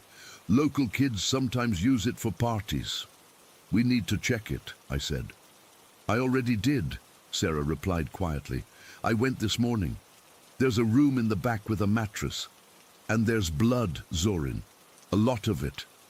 My stomach lurched. Call Razak. Now we have evidence he can't ignore. Sarah did better than that. She compiled a comprehensive forensic report, anonymously delivered it to Inspector Razak, and included GPS coordinates to the warehouse. The DNA from the car matched Gayatri's. The police had no choice but to act. Dharan, Vikram and Jason were arrested that same day. Their phones were seized, revealing text messages planning the abduction. They'd targeted Gayatri because she'd rejected Vikram's advances months earlier. The case was airtight. All three eventually confessed, describing in cold detail how they'd lured Gayatri using Ravi's stolen phone, telling her Ravi had been injured in an accident. When she got into Dharan's car, they took her to the warehouse where they held her captive. Jason later used his access at Stella to hide her body. I attended every day of their trial. Mrs. Das held my hand through the victim impact statements. The boys were sentenced to life imprisonment without parole. The night after the sentencing, I felt Gayatri's presence one last time. No twisted appearance, no rage, just a gentle coolness in the air and a sense of peace. I whispered, "It's done," and felt something lift from my shoulders. I still have sleepless nights, still sense things others can't, but I've made peace with this ability. Sometimes the dead don't want to frighten us, they just want to be heard, they want justice, and sometimes they need someone willing to listen, to bring their killers to account. I never told the police or the Das family exactly how I knew where to find Gayatri or who was responsible. I let them believe it was intuition, legal insight, and luck. But Aisha knows. She's seen me talking to empty rooms too many times. She understands that sometimes justice comes from beyond the grave. I haven't sensed Gayatri since that night. I hope she's found peace. As for me, I continue my work, both legal and otherwise, because, in my experience, not all spirits are malevolent. Some are simply waiting for someone to finish what death interrupted. Story 12. I'm still struggling to make sense of what happened at my family's teak grove. It's been over 30 years since that nightmare began, but the memories remain as vivid as if it were yesterday. I've never shared this online before, but I need to get this off my chest. Maybe someone out there has experienced something similar and can help me understand. I'm Ganasan from Chandrapur, a small village in Andhra Pradesh, India. Our family has owned a teak grove for generations, 300 beautiful trees that provided a good living for us. In 1992, when I was 30 years old, my life changed forever because of what happened with that damn banyan tree. The banyan stood right in the center of our property. It was massive, with aerial roots hanging down like curtains, creating this eerie canopy that always seemed darker than the rest of the grove, even during daytime. My father always treated it with respect, saying it was older than our village itself. I never gave it much thought until that terrible night. It was mid-July, during monsoon season, and I was doing a routine night patrol of our grove. Timber theft was common, and with 300 valuable teak trees, we couldn't be too careful. The air was heavy with moisture, and thunder rumbled in the distance. Around 11 at night, I noticed an orange glow near the center of the property. My first thought was that lightning had struck a tree, or worse, someone had set fire to steel logs in the confusion. I ran toward the glow, my heart pounding. The path to the banyan was familiar, but in the dark, with only my kerosene lamp, everything looked different. As I got closer, I realized it wasn't a tree on fire. It was something else, something impossible. There, by the banyan, stood what I can only describe as a burning human figure. Not someone on fire and screaming for help. This was different. The figure was literally made of flames, standing completely still. I froze, about 20 meters away, my mind struggling to process what I was seeing. The burning figure just stood there, facing the banyan, completely silent. "Hello?" I called out, my voice barely audible even to myself. The figure didn't respond or acknowledge me. I took a few cautious steps forward, wondering if I was hallucinating. Maybe it was just oddly shaped flames from a small fire. But no, it had a head, arms, legs, all made of orange-red fire that didn't seem to spread to the surrounding vegetation. Then it moved, not like a person walking, but more like It glided a few feet to the side, then behind the banyan tree. I approached carefully, my lamp raised high, expecting to see it on the other side, but when I circled the tree, there was nothing there. It had vanished. I stood there, my entire body trembling, trying to convince myself I'd imagined it. That's when I heard a creaking sound above me. I looked up into the branches of the banyan and nearly dropped my lamp. The burning figure was hanging from one of the thicker branches, its fiery head tilted at an unnatural angle, looking directly at me. But the worst part, the part that still haunts my nightmares, was that I could see a face within the flames. A human face twisted in agony. I don't remember running home. One moment I was staring up at that thing, and the next I was bursting through my front door, gasping for breath, my clothes soaked with sweat. My wife thought we were being robbed. I couldn't even speak properly to explain what I'd seen. I didn't sleep at all that night. When dawn finally came, I called 3 friends from the village to come with me to the grove. In the daylight, with company, I felt braver. We searched the area around the banyan tree, but found only a small patch of burnt leaves and grass. No other signs of fire, no footprints, nothing that could explain what I'd witnessed. My friends were skeptical but concerned. Mahesh, the oldest among them, suggested I hire a night watchman. If it's thieves playing tricks, a second person will scare them off, he said. And if it's something else, well, better not to face it alone. I took his advice and hired Rajan, a middle-aged man from a neighboring village who had a reputation for fearlessness.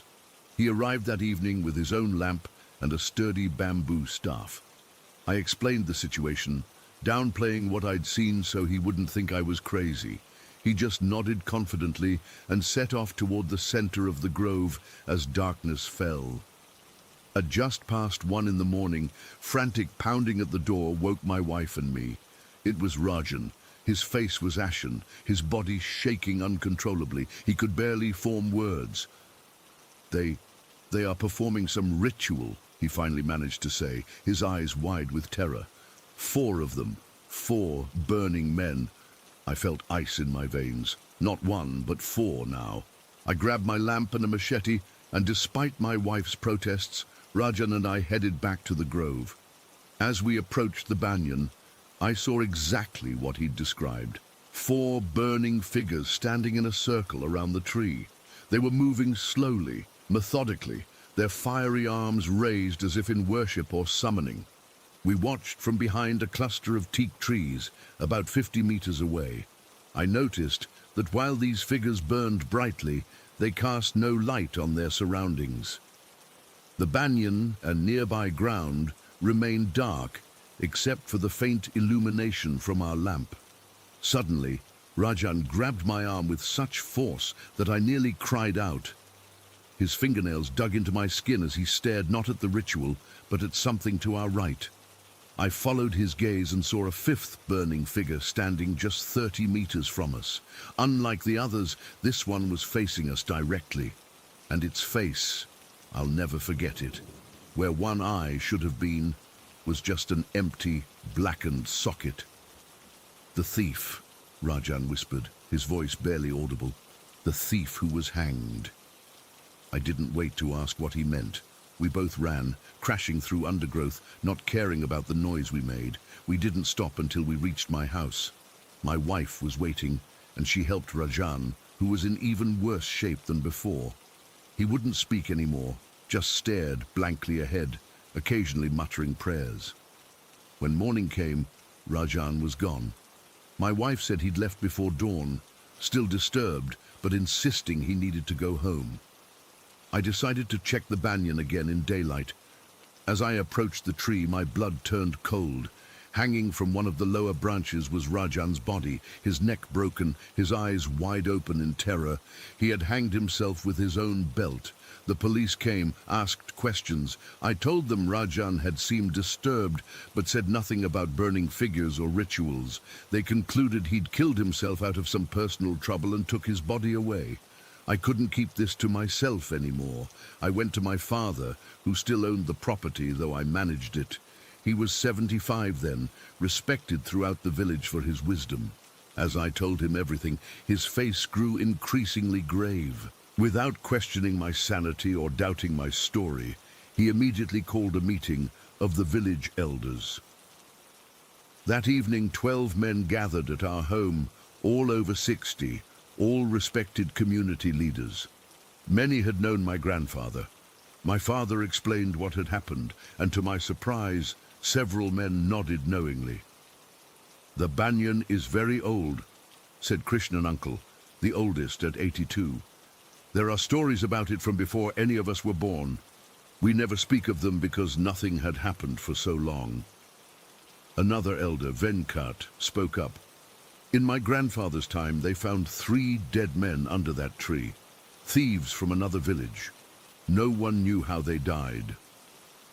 My father decided we needed to investigate properly. That night, he and 7 other elders accompanied me to the grove. We brought lamps, religious items, and food offerings. As we approached the banyan, the air grew noticeably colder despite the humid July night. We set up a small altar near the tree, but not too close, and the elders began reciting protective prayers. Around midnight, something strange happened. 3 of the elders suddenly winced in pain, looking at their hands and arms. In the lamplight, I could see angry red marks appearing on their skin, burns that formed before our eyes, though none of us were near any flame. Then we saw them, the 4 burning figures, standing at the edge of our light's reach. They weren't moving this time, just watching us. The elders continued their prayers, their voices shaking but determined. At exactly 2 in the morning, I remember checking my watch, a 5th figure appeared. But this one wasn't burning. It was a man dressed in black with white markings painted on his face and chest. A tantric, a black magician. He walked past the burning figures toward us. "You have disturbed what should remain hidden," he said, his voice unnaturally deep. "These spirits are bound to this tree." My father, showing more courage than I could muster, asked who they were. "Thieves," the tantric replied, "from a village 20 miles east. They stole gold from a temple 60 years ago and hid it inside this banyan tree. They became trapped within the hollow trunk and died slowly. Their spirits are angry, vengeful." "What do they want?" another elder asked. "Release," said the tantric, "but they will cause more death before they go. Already they have claimed your watchman. They will take 12 more, 1 for each year they suffered inside the tree." The elders conferred quickly and asked what could be done. The tantric gave specific instructions, particular rituals to be performed daily for 1 week, offerings to be made, and then, most disturbingly, the banyan tree must be cut down and completely burned. "After the 7th day of rituals, cut it down at dawn," he instructed. "Burn every part of it.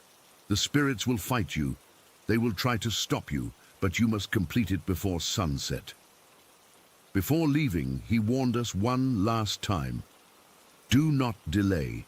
Each day before the tree falls, they will claim another victim." We returned to the village shaken. The 3 elders who had been burned needed medical attention. Their injuries were real and severe, with blisters forming by morning. My father organized the rituals as instructed, bringing in priests from our temple to help. But the tantric was right about the deaths. The next morning, a 6-year-old girl was found hanging from the banyan. The day after, a pregnant woman from the eastern side of the village.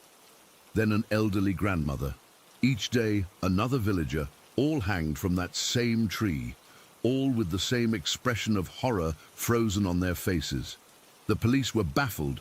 Our village was in panic. Some families fled to stay with relatives elsewhere. By the 7th day, we had lost 12 people, just as the tantric had predicted. That morning at dawn, 20 men, including myself, my father, and several elders, went to cut down the banyan. We brought axes, saws, and cans of kerosene. The tree seemed to resist our efforts. Axes would bounce off or get stuck, saw blades would snap. What should have taken an hour stretched into the afternoon. As we worked, strange things happened. tools would suddenly become too hot to hold. 3 men developed the same burns the elders had experienced. We heard whispers, cries coming from inside the tree. At one point, I swear I saw faces in the bark, contorted in rage. Finally, as the sun was setting, the massive tree fell with a thunderous crash. Immediately, we set it ablaze. As the flames consumed the ancient wood, we heard wailing, not like human cries, but something deeper, more primal. The fire burned hotter than it should have, with flames reaching impossibly high. We had to back away due to the intensity of the heat. We thought it was over. We were wrong. A week after burning the tree, my father and the 7 elders who had been present that night with the tantric all hanged themselves. Not individually over time, but all on the same night, at the same hour, in their separate homes, including the tantric himself, who was found in his distant village. 9 men, all gone in what seemed like a coordinated act. I was devastated. The police investigation found nothing to explain the synchronized suicides. Some in the village whispered that I was cursed, that my family had somehow brought this evil upon everyone. But it still wasn't over. Though the banyan was gone, strange occurrences continued. Harvested crops would spontaneously combust in storage. Children reported seeing burning figures standing at the edges of the village at night. People heard crying in the streets when no one was there. We consulted priests, shamans, and religious leaders from various faiths. Some performed exorcisms, others suggested more rituals. Nothing worked. This continued for almost 3 years, and then, just as mysteriously as it had begun, it stopped. No explanation, no final event that we could point to. The phenomena simply ceased. In total, we lost 28 people to the banyan tree's vengeance. My father, my friends, innocent villagers, including children. I've spent decades trying to understand what happened. Was it really the spirits of thieves? Was the tantric somehow responsible? Why did it stop? I still own the teak grove, though I've never replanted anything where the banyans stood. That spot remains bare to this day, where nothing will grow despite the fertile soil around it. Sometimes at night, I think I can still hear whispers coming from that empty space, but I never go to investigate, never again. I'm 60 now, and as I grow older, I worry about what will happen when I'm gone. Will whatever was in that tree return? Is it still waiting? If anyone has experienced something similar or knows what these entities might have been, please let me know. I need to understand before it's too late. Story 13. It started when I got a great deal on this apartment just outside Blackwood Forest. The rent was surprisingly affordable for the area, and I was excited about having my own place after sharing with 3 roommates throughout college. The building wasn't anything special, just a standard 2-story complex with about 20 units, probably built in the early 90s. Mine was on the ground floor, Unit 107. My buddy James helped me move in that Saturday. We spent most of the day hauling furniture and boxes, joking around and making plans for a housewarming party once I got settled. Everything seemed completely normal until we finished around 6 in the evening.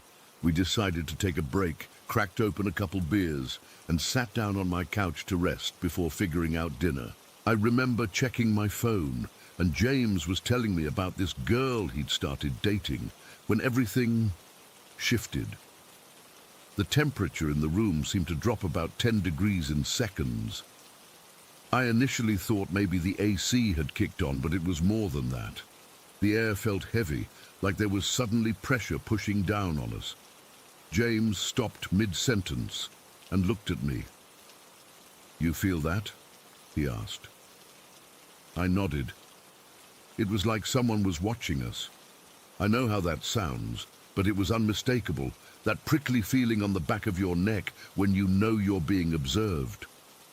My eyes kept darting to the hallway that led to the bedroom and bathroom, expecting to see someone standing there, but there was never anyone. "Maybe it's just the building settling," I said, not really believing it. We tried to brush it off and continue our conversation, but we were both distracted. That's when the smell hit us. I've smelled some awful things in my life. Roadkill in summer heat, the time my college roommate left chicken in the trash for days during a power outage. But nothing like this. It was decay, rot. The unmistakable stench of something long dead. It was so intense that I gagged immediately, and James actually ran to the kitchen sink, thinking he might throw up. "What the hell is that?" he choked out. The smell was everywhere, filling the entire apartment, but it seemed strongest in the hallway. We both covered our noses with our shirts and started checking obvious places, under the sink, behind the fridge, the bathroom, but found nothing. Then, as suddenly as it arrived, the smell vanished. Not faded, vanished. One moment it was overwhelming, the next it was gone completely. James looked at me, his eyes wide. "That was weird as hell, man." I tried to rationalize it. There must be something in the ventilation. Maybe an animal got in there and died. It was the only explanation that made sense. I decided I'd call my landlord first thing Monday morning. We ordered pizza and tried to laugh it off. By the time James left around 11, things seemed normal again. I spent my first night alone in the apartment without incident, though I won't lie, I slept with the lights on. Monday morning I called my landlord about the smell. He seemed concerned and said he'd send maintenance over that afternoon. The maintenance guy came, thoroughly checked the vents, crawl space, and everywhere else something could have died. He found nothing, absolutely nothing, that could explain that horrific smell. "System looks clean," he told me. "No signs of any animals, dead or alive. Maybe it was coming from outside." I knew it wasn't from outside. The windows had been closed, and besides, that smell had been too intense, too present. But I thanked him anyway and tried to convince myself it was just a one-time thing. James came over again Tuesday evening to help me set up my entertainment system. He brought pizza and beer, and for about an hour, everything was completely normal. We got the TV mounted, the speakers set up, and were testing it out with a basketball game. Then it started. First, the temperature dropped again, that same heavy coldness from before. James noticed it too. I saw him rub his arms and look around. Then came that feeling of being watched, but this time it was more intense, more hostile. The hair on my arms stood up, and I felt like something was right behind me, breathing down my neck, though nothing was there when I turned around. "Scott, you feel that?" James asked, his voice tense. I nodded, not trusting myself to speak. The pressure in the room was building, like the air itself was becoming dense. My ears popped like I was changing altitude. That's when we heard it. Footsteps. Heavy, deliberate footsteps coming down the hallway from the bedroom. Thump, thump, thump, slow and measured. And dragging along with them was a scraping, rattling sound, like chains being pulled across the floor. James froze, remote still in his hand. "There's someone in here," he whispered. I stood up, heart pounding in my chest. "Hello," I called out, my voice cracking. No response, just those slow, heavy steps continuing, getting closer to the living room entrance. Thump, scrape, thump, scrape. The footsteps stopped just before the hallway opened into the living room, right where whoever was there would become visible to us, but there was no one. Nothing. Just empty space where those sounds had stopped. Then the smell returned, that putrid stench of rot and decay, but 10 times stronger than before. It hit us like a physical wave, and I doubled over, gagging. James actually threw up on my rug. The smell was so thick you could almost see it, like a green miasma filling the room. It carried something else with it this time, despair. I know that sounds crazy, but it was like breathing in pure hopelessness and anguish. The lights began to flicker, and the TV signal started cutting in and out. The temperature dropped even further. I could see my breath forming clouds in front of me. Whatever was in that hallway was just standing there, waiting, watching. I could feel its attention focused on us like a physical weight. James looked at me, genuine fear in his eyes. "Scott," he whispered, "what the hell is happening?" I've always been a Christian, though not particularly devout. I went to church with my parents growing up, pray sometimes, but I'm not the type to quote scripture or anything. James is more serious about his faith than I am. In that moment, though, something inside me just knew what to do. I stood up straight, facing the hallway where those footsteps had stopped, where something unseen was watching us. I felt terrified, but also strangely calm. "In the name of Jesus Christ," I said, my voice growing stronger with each word, "I command any and all evil to leave this place." The effect was immediate and unmistakable. It was like a vacuum suddenly opened. The pressure in the room released in a whoosh that made my ears pop again. The lights stopped flickering, the temperature began to rise, and that horrible smell vanished completely. The heavy, oppressive feeling lifted like a weight being removed from my chest. James and I stood there in shocked silence for at least a minute, both of us breathing hard. "It's gone," he finally said. "Whatever it was, it's gone." We spent the rest of the night talking about what had happened, trying to make sense of it. Neither of us had ever experienced anything like that before. We looked up the history of the apartment complex online, but didn't find anything dramatic. It was built in 1992, no major incidents reported. The next day, I asked my neighbors if they'd ever experienced anything strange. Most gave me odd looks and said no, but an older woman in Unit 112 hesitated before answering. "There was a tragedy here about 5 years ago," she finally told me. "A woman in Unit 104 took her own life. They found her 3 days later when people noticed the smell." Unit 104 was just 3 doors down from mine, on the same side of the building. I asked if she knew any details, but she didn't want to talk about it further. "They cleaned it up well enough," was all she added before closing her door. I never experienced anything like that night again. Whatever presence was there seemed to leave for good after I confronted it. James and I have talked about it many times since, trying to understand what happened. Was it the spirit of that woman who died? Something else entirely? I don't know. What I do know is that there was something in that apartment with us that night. Something that moved and made noise. Something that brought with it the smell of death and an overwhelming feeling of dread and malice. And whatever it was, it responded to the name of Jesus Christ by fleeing. I lived in that apartment for another 3 months before finding a new place. Nothing supernatural happened again, but I never felt completely comfortable there. Sometimes at night, I'd wake up suddenly, thinking I'd heard that scraping sound in the distance, or catch a faint whiff of that smell. But it never materialized fully again. James and I don't tell many people about what happened.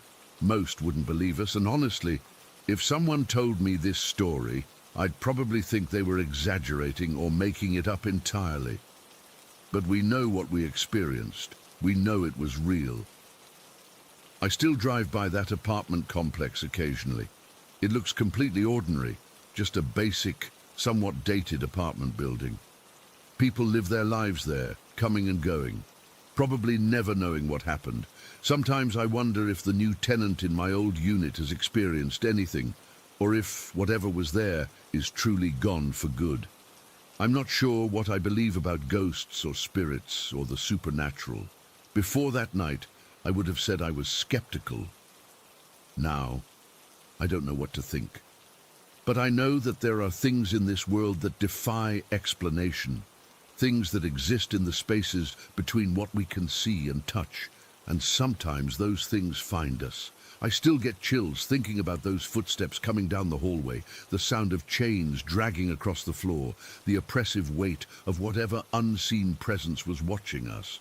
But most of all, I remember the immediate relief when it vanished, how the atmosphere cleared instantly, like a storm breaking. Some nights I still wake up in a cold sweat, thinking I hear chains dragging across the floor. I don't think I'll ever forget that sound or that smell, as long as I live. Whatever was in that apartment that night, it wasn't human. And it wasn't just my imagination. James saw it too, felt it, heard it. I don't have an explanation for what happened in that apartment near Blackwood Forest. Maybe I never will. But I know what I experienced, and it's changed the way I see the world. There are things out there beyond our understanding, things that maybe we're not meant to understand. Story 14. I've never told this story to anyone except my therapist.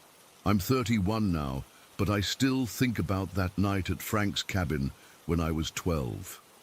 Sometimes I wake up in the middle of the night, thinking I can see those same shadows on my bedroom wall. But they're never there when I fully wake up. This happened in the summer of 2004. My best friend Frank's family had this small lakeside cottage in northern Alberta, not far from some Blackfoot territory. It was pretty isolated, about a mile from the nearest town, which honestly was just a gas station, a diner, and maybe 20 houses. The cottage itself sat at the edge of this really dense forest that seemed to go on forever. During the day it was beautiful, but at night it felt like the woods were watching you. Frank invited me for a weekend in July. His parents were cool with us having the small guest cabin to ourselves. It was this tiny one-room place right by the lake, maybe 50 feet from the main house, just big enough for 2 bunk beds, a small table, and not much else. It had this single bare light bulb hanging from the ceiling with a pull chain. No bathroom either. You had to go back to the main house for that. We spent most of that Saturday doing normal kid stuff, swimming in the lake even though it was freezing cold, catching frogs, exploring parts of the woods, but not too deep, because Frank's dad had warned us about getting lost. After dinner, Frank's parents let us play video games in the main house. We were obsessed with this fighting game on his PlayStation 2, and they let us play until almost midnight, which felt so rebellious at that age. When we finally headed out to the cabin, we were still wired from all the gaming. The night was unusually quiet. No crickets, no wind, nothing, just dead silence. I remember thinking it was weird, but didn't say anything. We got ready for bed with our flashlights, had a stupid argument about who would get the top bunk. I lost, and eventually turned off the light. Frank fell asleep almost immediately. He always could. But I laid there for a while, staring at the wooden ceiling, listening to the occasional creak of the cabin. I must have fallen asleep eventually, because the next thing I remember is waking up in the middle of the night. I had no idea what time it was, maybe 2 or 3 in the morning. The first thing I noticed was how bright it was in the cabin. I was facing the wall, and I could see everything clearly even though I knew the light wasn't on. It wasn't like daylight or flashlight brightness.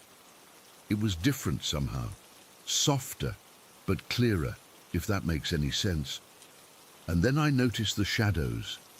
The entire wall in front of me was covered with these moving silhouettes. Not like when a tree branch moves in the wind and casts a shadow. These were detailed and moving with purpose.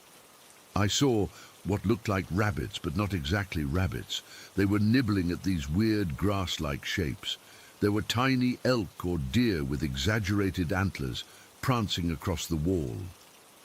Bird-like creatures that moved through what seemed like a sky, but they didn't fly like normal birds. They sort of floated and twisted in impossible ways. I wasn't scared at first. That's the strangest part looking back. I should have been terrified, but instead I felt this weird calmness watching them. It was like being half awake during a dream where you know something's not right, but you go along with it anyway. The shadows moved so fluidly, so naturally, even though they were obviously unnatural. They seemed to tell a story I couldn't quite understand, but felt like I should. I laid there watching them for what must have been about 10 minutes. The longer I watched, the more details I could make out. The rabbits had extra long ears that sometimes turned into other shapes. The birds had too many wings. Everything flowed together like some kind of shadow play put on just for me. Then something shifted in my brain. I suddenly became fully awake and realized how messed up this all was. Where was this light coming from? Why were these shadows moving without anything to cast them? I blinked hard and rubbed my eyes, but they didn't disappear. I rolled over to look at Frank in the other bunk. He was sound asleep, facing the wall away from me. I whispered his name, then said it louder when he didn't respond. Finally, I climbed down and shook him awake. "Frank," I said, "you need to see this." He was groggy and annoyed. "What?" "I was sleeping. Just look at the wall," I told him. "The shadows." Frank sat up and stared at the wall where I was pointing. For a second, he didn't react. Then his expression changed in a way I'll never forget. First confusion, then disbelief, then something that looked like anger, and finally, pure terror. "No, no, no," he started saying, getting louder each time. "This isn't happening."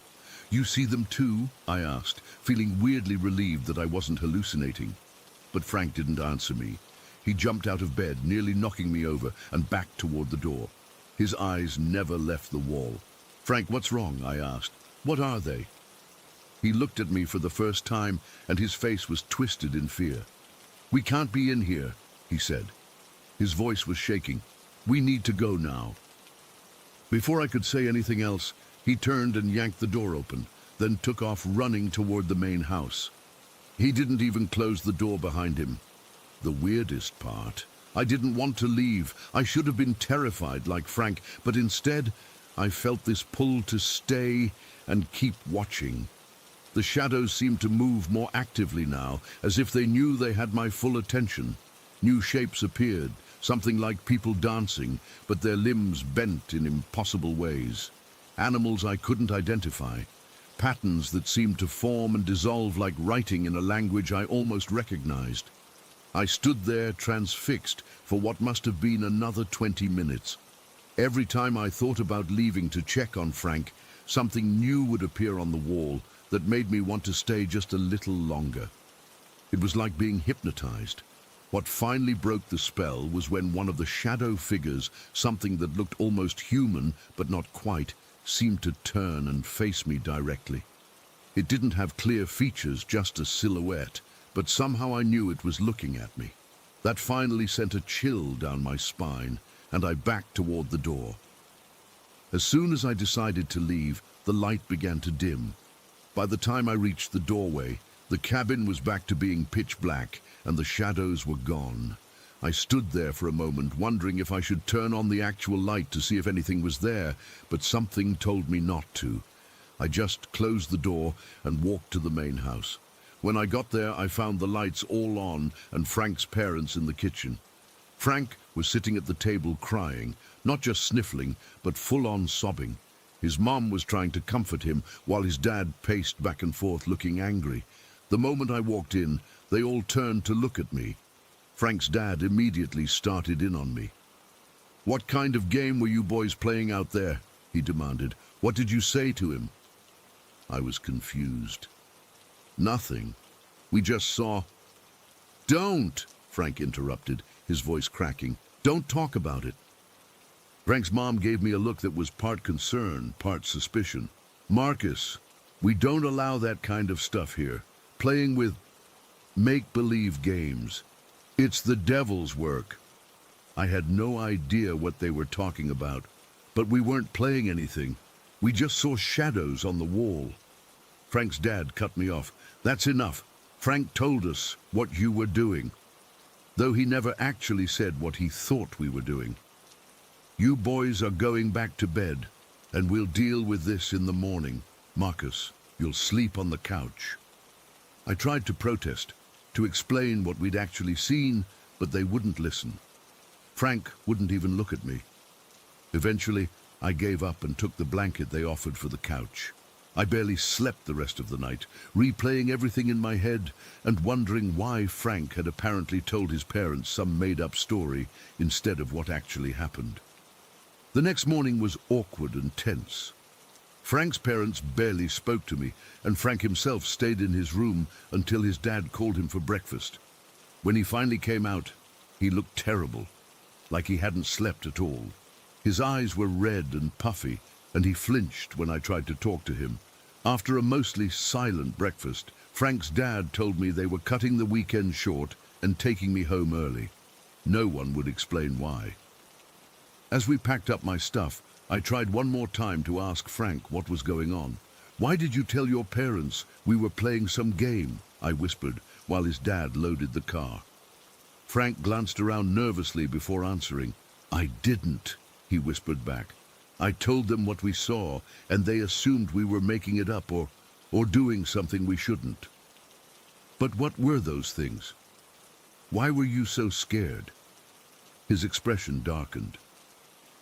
"My grandma told me about them once. She's Blackfoot. She said never to watch if the shadows come to life at night. They're not just shadows." Before he could say more, his dad called for us, and that was the end of our conversation. The drive to my house was completely silent. The strangest part of all this is that Frank's family moved away less than a month later. No explanation, no forwarding address. When school started again in September, Frank wasn't there, and none of our teachers knew where he'd gone. I tried calling the number I had for them, but it was disconnected. For a while, I wondered if I'd imagined the whole thing, but I know I didn't. It's been 19 years, and I've never seen anything like those shadows again, but I still think about that night constantly. The way they moved, the strange calm I felt watching them, the fact that I didn't want to leave, as if they wanted me to stay. Sometimes I wonder what would have happened if I had stayed all night. Would they have just disappeared by morning, or would something else have happened? The one thing that still bothers me most is how peaceful I felt watching them while Frank was terrified. What did he know that I didn't? What did his grandmother tell him about these things? And why did they appear to us that night specifically? I've tried researching Blackfoot legends about shadow beings or night spirits, but nothing I've found matches exactly what we saw. Sometimes I think about trying to find that cabin again.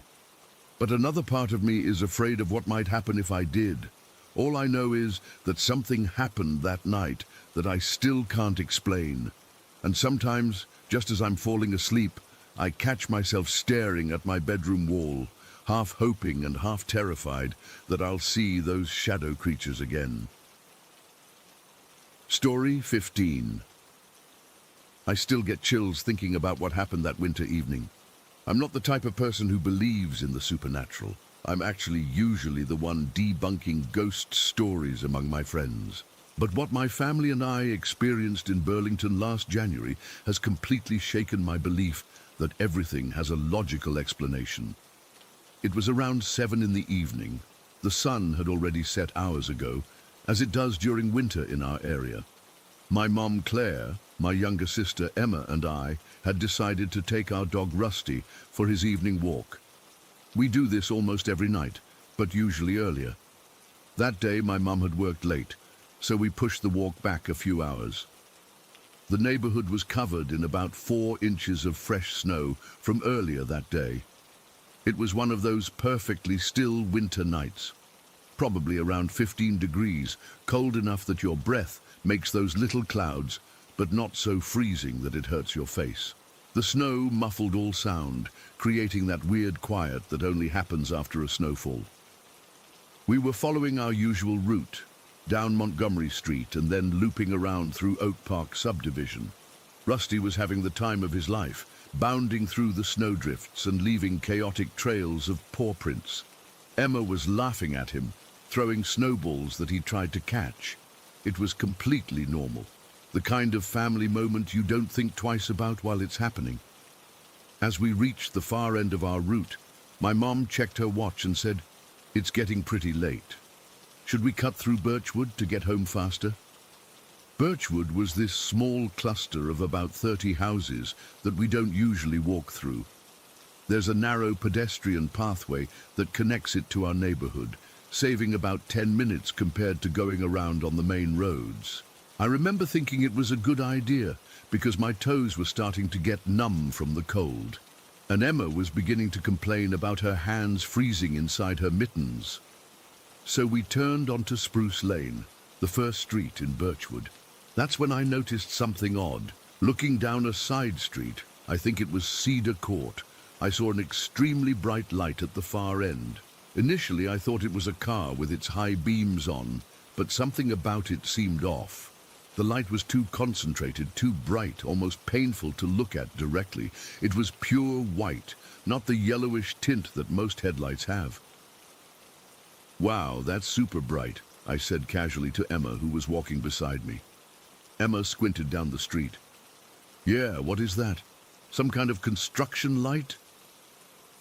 Mom was a few steps ahead with Rusty, not really paying attention to what we were looking at. I remember shrugging it off. In that moment, it didn't seem important, just an oddity to comment on as we passed. We continued walking, turning left onto Maple Drive. That's when things started getting weird.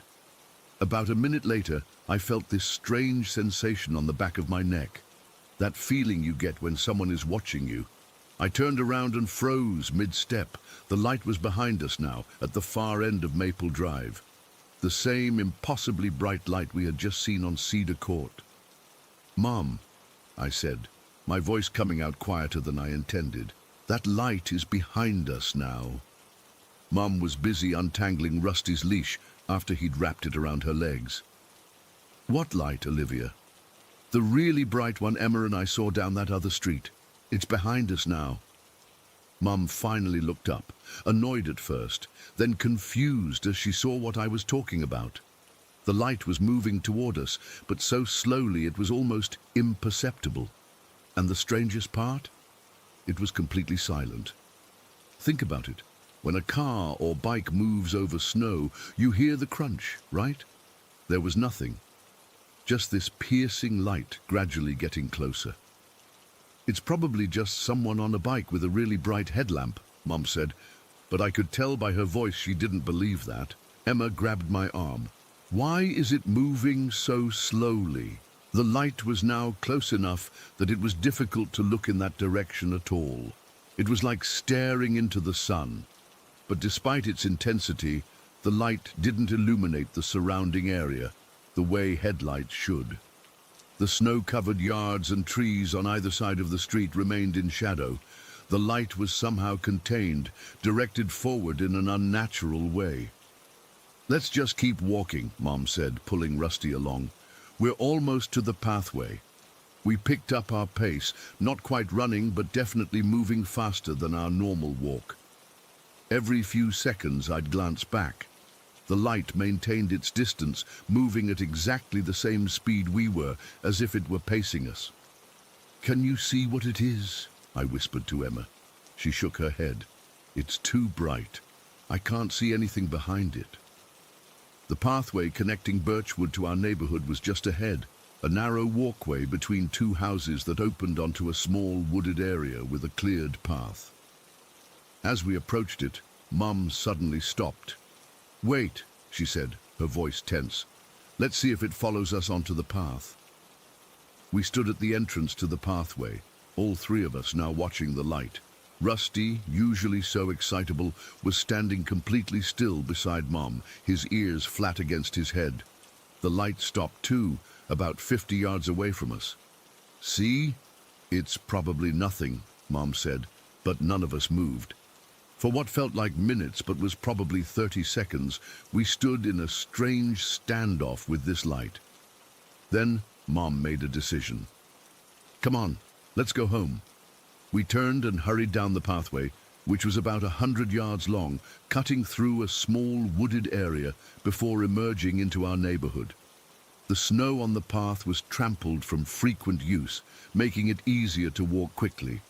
When we reached the middle of the path, I couldn't help myself. I looked back. The light hadn't followed us onto the path. Relief washed over me, but it was short-lived. Because from our new vantage point on the path, I could see back to where the light had stopped on Maple Drive, and for the first time, I caught a glimpse of something behind the light. The intense brightness was still obscuring most details, but I could make out what looked like a tall, hunched silhouette. It wasn't a person on a bike or in a car. It appeared to be pushing something, maybe a cart or wheelchair, with the light mounted on the front. The figure was unnaturally tall and thin, with proportions that just seemed wrong. I couldn't make out any features, just this distorted shadow behind the blinding light. But what I saw was enough to make my stomach drop. "Mom," I said, my voice shaking now, "there's someone there." She put her arm around me. "Let's just get home, okay?" We hurried to the end of the path and emerged onto Oak Ridge Drive in our neighborhood. Once we were back on the street, we all turned to look back at the pathway entrance. The light was still on Maple Drive, visible through the gap between houses, but it hadn't moved. As we stood watching, I noticed two teenage girls walking a small dog approaching the Birchwood pathway from the other end of Maple Drive. They were heading straight toward where the light was stationed. My stomach tightened. Those girls are walking right toward that thing. We watched as they got closer to the light. Then, almost simultaneously, both girls stopped. Even from our distance, I could see their body language change. They stood still for a moment, then abruptly turned around and began walking in the opposite direction, pulling their reluctant dog along. They had seen it too, whatever it was. "Mom, shouldn't we warn them or something?" Emma asked. Mom seemed conflicted. "I'm sure it's nothing dangerous, just strange." But I could tell she was unsettled. We all were. As we turned to continue home, I took one last look back. That's when I saw it. The light was slowly moving onto the path now, the tall figure behind it becoming slightly more visible as it entered the narrow walkway. Something about the way it moved was profoundly disturbing. Its movements were jerky but deliberate, like a stop-motion animation. And despite pushing what looked like some kind of cart, it moved with an unnerving silence. We hurried home, the three of us practically jogging the last 2 blocks. Rusty kept pace, seemingly as eager to get away as we were. Once we got inside our house, Mom immediately locked the door behind us. We looked out the front window toward the direction of the pathway, but from our house, we couldn't see that far. That's when we started trying to make sense of what we'd seen. The thing that kept bothering me, that still bothers me now, is how that light had appeared at the end of Cedar Court, and then less than a minute later, was behind us on Maple Drive. Cedar and Maple run parallel to each other with several houses between them. For anyone to have gone from one to the other would require either cutting through someone's yard or going all the way around the block. And given how slowly the figure was moving when we saw it, there's no way it could have covered that distance in the time it did. It was physically impossible. About an hour later, after we'd calmed down a bit, Mum suggested we drive around the neighborhood to see if we could spot the light again. I think she wanted to prove to herself and us that there was a logical explanation. So we got in the car, all 3 of us, plus Rusty, because none of us wanted to stay home alone, and drove slowly through Birchwood. We went up and down every street, including Maple Drive and Cedar Court. There was nothing. No unusual light, no tall figure, no cart. The neighborhoods were quiet, with just the occasional house light on and a few cars parked along the curbs. When we got home, we checked online to see if there were any reports of strange lights or unusual people in the area. Nothing. Mom tried to rationalize it. Maybe it was a utility worker with some kind of specialized equipment, or a person with a medical condition using a bright light for safety, or even just a very tall person with an unusual cart and an extremely powerful flashlight.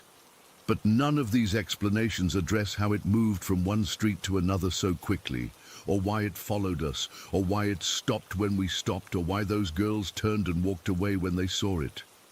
It's been almost a year, and I still think about that night all the time. Sometimes I convince myself that there must be a logical explanation that we're missing. Other times, especially late at night, I remember the unnatural way that figure moved and how the light didn't behave like any normal light should.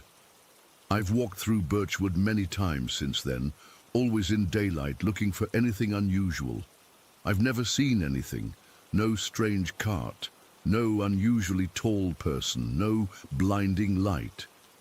But I still avoid that neighborhood at night. We all do.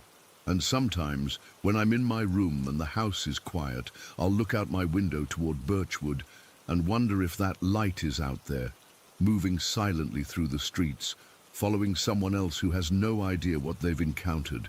I don't know what it was we saw that night. I just know that it wasn't normal, and that there are things in this world that defy rational explanation. And I know that whenever I see a bright light in the distance now, especially on a quiet, snow-covered night, I turn and walk the other way. Story 16. I've debated posting this for weeks now. I don't even know if anyone will believe me, but I need to get this off my chest before I completely lose my mind. I live with my mom and our dog in a small village in the Netherlands, right near the edge of this dense forest that's always given me the creeps. Our house sits on the outskirts of town, which seemed peaceful at first, but now just feels isolated. It started about 2 months ago. I was up late, around 4 in the morning, just finishing some university work and getting ready for bed. My room was quiet, except for the hum of my computer and the occasional rustle from our dog shifting in his sleep at the foot of my bed. That's when I heard it. A laugh. Not just any laugh. A distorted, unnatural sound that seemed to come from my desk area. I froze completely. My desk was maybe 2 meters away from where I was standing, and there was absolutely nothing there that could have made that sound. No TV, no phone playing videos, nothing. Just my turned-off monitor and some books. I convinced myself I was just exhausted and hearing things. Stress from exams, lack of sleep, whatever. I brushed it off and went to bed, but I couldn't shake the feeling that something had actually been there in the room with me. About a week later, my mom, Julia, had her own weird experience. She burst into my room the next morning looking like she hadn't slept at all. "Thomas, something really strange happened last night," she said, clutching her coffee mug so tight I thought it might break. She told me she'd woken up suddenly at exactly 4:44 in the morning. She checked the time because it seemed so specific. She heard footsteps outside on our gravel pathway, which isn't unusual by itself. Sometimes neighbors walk their dogs late or early. But then she heard a woman's voice with this distinct Slavic accent softly saying, come on," over and over. My mom got out of bed and went to the window, but she couldn't see anyone. The voice had stopped, too. She checked on me and our dog, both sound asleep, then went back to bed, though she said she couldn't fall back asleep until it was almost time to get up. I didn't think much of it at first. We've had some Eastern European families move to the village in recent years, so maybe it was just someone passing by. Still, the timing was weird. 4:44 in the morning isn't exactly prime walking time, especially in January when it's freezing outside. Then came the incident that really shook me up. It was a Tuesday night, and Mom was working a late shift at the hospital. I was home alone with our dog, sitting at my computer in the living room. I specifically remember not wearing headphones because I wanted to hear if anyone tried to come in through our sliding glass door, which can be a bit loose sometimes. Around 10:30, I heard footsteps on the concrete patio outside. Clear, deliberate footsteps. Then I heard the distinct sound of our sliding door opening, that specific scraping sound it makes when it slides along the track. Then the soft thud as it closes. Footsteps entering our house. My heart started racing immediately. Nobody should be coming home. Mom wouldn't be back for hours. I called out, "Hello?" No response. I stood up, my legs feeling weak. Our dog, who had been sleeping on the couch, was now alert, head raised, looking toward the entryway, but not barking or growling, which was strange. If it was an intruder, he'd be going crazy. I walked slowly to the front entrance area, expecting to find someone there. Nobody. The sliding door was completely closed, exactly how I'd left it. I checked the lock. It was still locked from the inside. I looked outside, but there was nobody there. I went through the entire house, checking every room, every closet, under beds, behind curtains. Nothing. Nobody had entered. But I heard it. I heard the door open and close. I heard footsteps inside our house. Our dog heard something too, I know he did. I called my mom at work, and she tried to calm me down, suggesting it might have been the house settling or the wind. But there was no wind that night. And houses don't settle in a way that sounds exactly like human footsteps and a sliding door opening and closing. I slept with a kitchen knife next to my bed that night. The next morning I checked the outside of the house for any signs of someone trying to break in. Nothing. No footprints in the soft ground around our patio. No marks on the door. Nothing disturbed or missing inside. It was as if it never happened. Except it did. I heard it clear as day. But the worst, the absolute worst, happened just 3 days ago, on January 18th. This one still makes my skin crawl when I think about it. I had left for my morning classes at around 7:30. Mum was still home, as her shift didn't start until the afternoon. I remember saying goodbye, closing the door firmly behind me, walking through our front gate and closing that too. I was maybe 300 meters down the road when my phone rang. It was my mom, sounding panicked. "Thomas, where are you right now?" I told her I was walking to the bus stop, almost at the main road. "Why?" She went quiet for so long I thought the call had dropped. Then, with her voice shaking, she told me what happened. Exactly 2 minutes after I left, she remembers looking at the clock when she heard the gate. She heard our front gate open and close, then footsteps on the path, then the front door opening. She heard what she was absolutely certain was me calling out, "Mom," in my voice, my exact voice, my exact way of calling for her. She called back, "In the kitchen," thinking I'd forgotten something, but no one came into the kitchen. She called my name again, and when there was no answer, she went to check the front door. No one was there. The door was closed. She looked outside, no one in sight. That's when she called me, and I confirmed what she already feared. I was nowhere near the house. I couldn't have come back. Whatever called her name in my voice wasn't me. I skipped my classes and went straight home. We searched the house together, checked the yard, asked neighbors if they'd seen anyone. Nothing. No explanation. We're both completely freaked out now. Mom doesn't want to be alone in the house, and honestly, neither do I.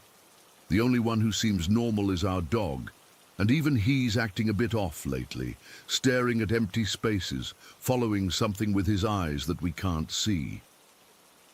The forest behind our house seems darker somehow, more watchful.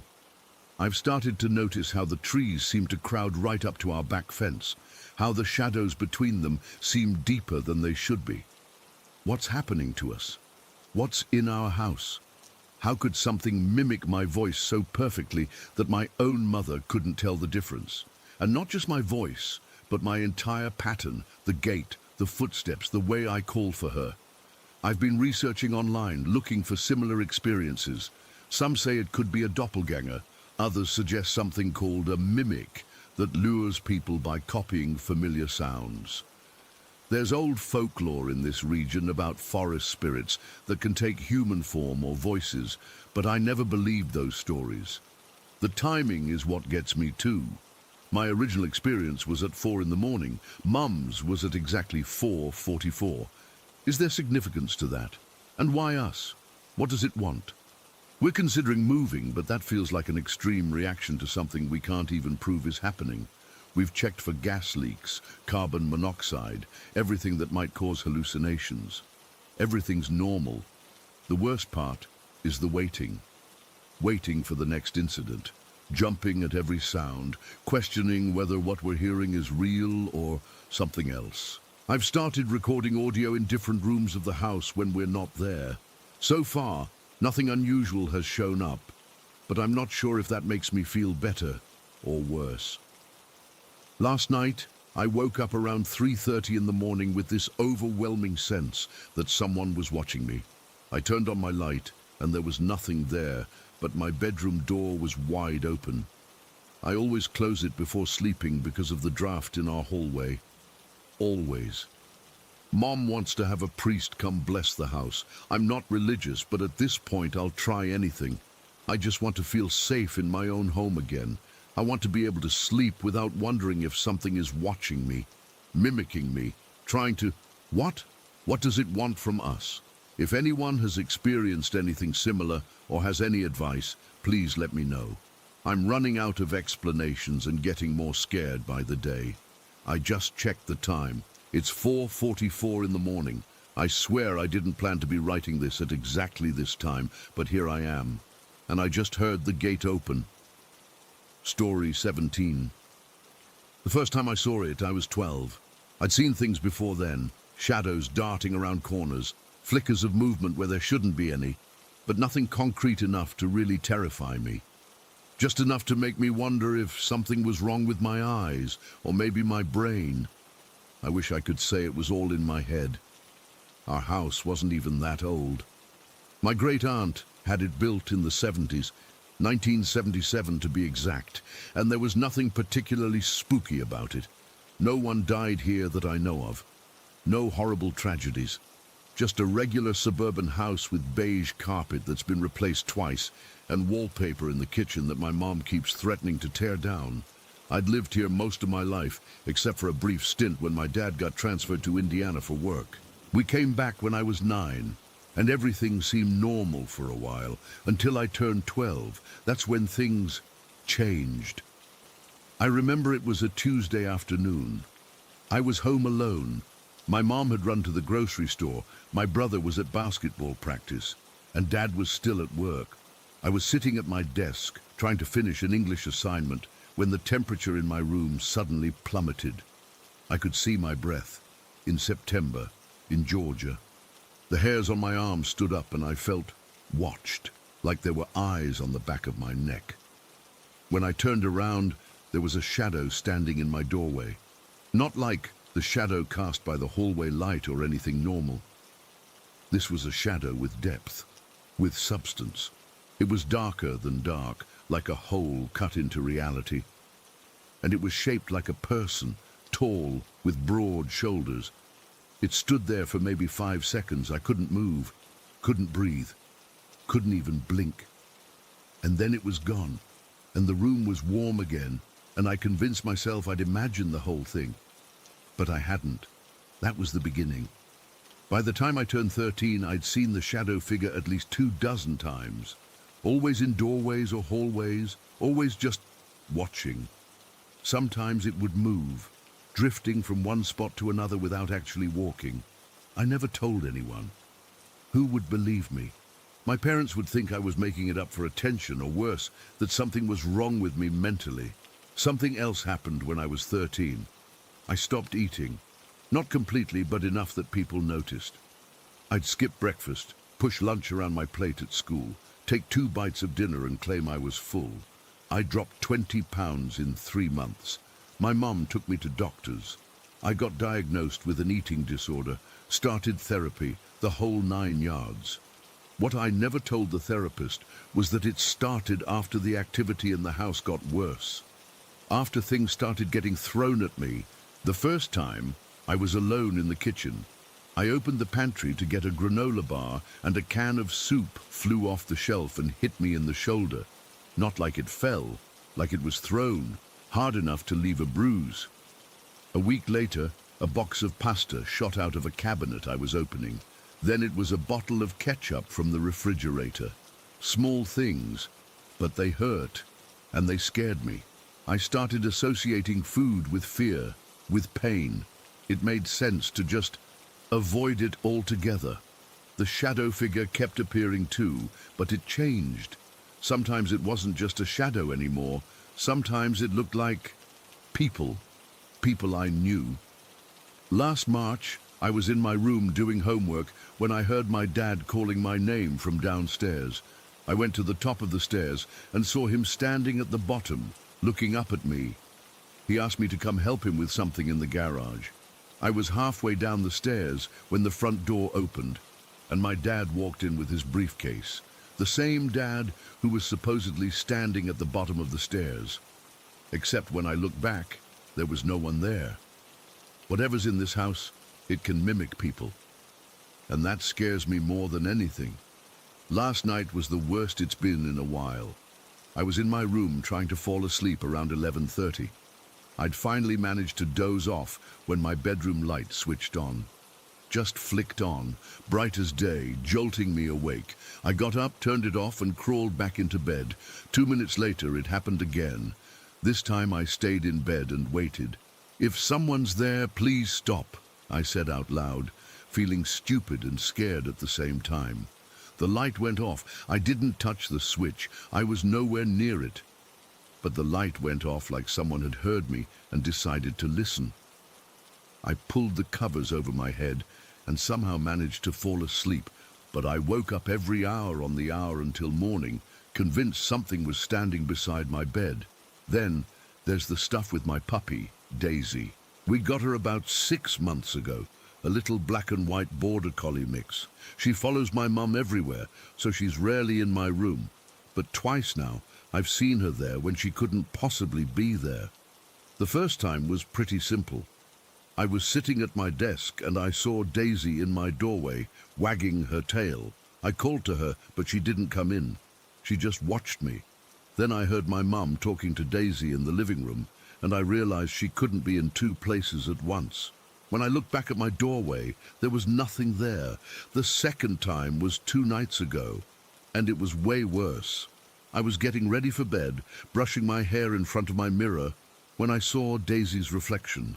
She was sitting in my doorway again, just watching me. I turned around, but she wasn't there. When I looked back at the mirror, she was still reflected in it. I decided to try to catch whatever it was pretending to be my dog. I hid behind my door, watching the mirror from an angle. In the reflection, I could see Daisy walk into my room, sniffing around like she does. When I looked back at the mirror, she wasn't by the door anymore. She was right next to me. In the mirror, I could see her standing not 3 inches from my leg, looking up at me with Daisy's eyes. But when I looked down, there was nothing there, nothing but empty air. I ran out of my room so fast I tripped on the hallway carpet. I found my mom in the living room with the real Daisy curled up next to her on the couch, fast asleep. She'd been there the whole time. I'm pretty sure there's more than one, whatever they are, in this house. The shadow figure's been around since I was a kid. It scares me, but it's never actually hurt me. The thrown objects feel like they're from something else.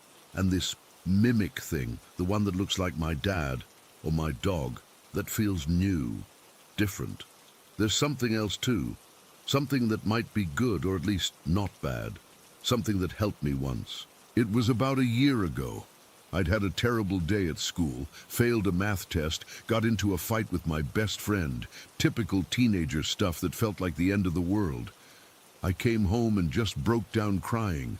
I was lying face down on my bed with a blanket over my head, sobbing my eyes out when I felt someone sit on the edge of my bed. A hand started patting my back, gentle and rhythmic, just like my mom does when I'm upset. I thought it was my mom, so I didn't say anything. I just cried until I couldn't cry anymore. When I finally calmed down, I felt the hand give my shoulder a squeeze. Then the weight lifted off my bed. I pulled the blanket off my head to say thanks, but no one was there. My brother was in his room across the hall, door open, headphones on. I accused him of coming in and touching my back, but he looked at me like I was crazy. "I've been sitting here the whole time," he said. "I never even got up."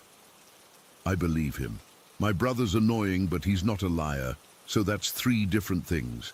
The shadow that watches, the mimic that pretends, and whatever sat on my bed and comforted me. The activity keeps getting more intense. Last week I was looking for applesauce in the pantry, and instead of the applesauce falling into my hand when I reached for it, a box of Pop-Tarts from the complete opposite side of the shelf flew at me. I wasn't even looking at the Pop-Tarts, wasn't thinking about them, Had no reason to grab them, but there they were, sailing through the air at my face like they had a mind of their own.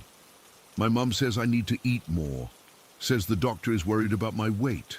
I try to explain that it's not about being skinny, it's about being afraid, about associating the kitchen with flying objects and feeling watched and the hairs on my arms standing up. But how do I tell her that without sounding completely insane? Sometimes I wonder if the things in this house feed on fear, on negative energy. Because it all got so much worse after I developed the eating disorder, after I started being afraid all the time. It's like my fear is making them stronger. Or maybe it's the other way around. Maybe whatever's here caused the fear that led to the eating disorder in the first place. I don't know which is worse. I've tried researching online about hauntings and shadow people. Most of what I find is either too scientific, sleep paralysis, hypnagogic hallucinations, or too religious, demons, negative entities. Neither feels quite right for what's happening here. The shadow figure doesn't feel evil exactly, just other, different, like it's from somewhere else and doesn't quite understand how to exist here. The mimic is scarier because it's trying to trick me, trying to make me think it's someone or something I trust. That feels malicious. And the one that comforted me, I want to believe it's benevolent, that maybe it's trying to protect me from the others. But what if it's just another trick? What if they're all the same thing, just wearing different faces? I'm writing this all down because last night, after the lights went on and off, I woke up to find my journal open on my desk. I never leave it open. I'm paranoid about my brother reading it, so I always close it and put it in my drawer. But there it was, open to a blank page, with a pen placed neatly beside it. Like someone or something wanted me to write, so I am. I'm writing it all down, everything that's happened, everything I've seen.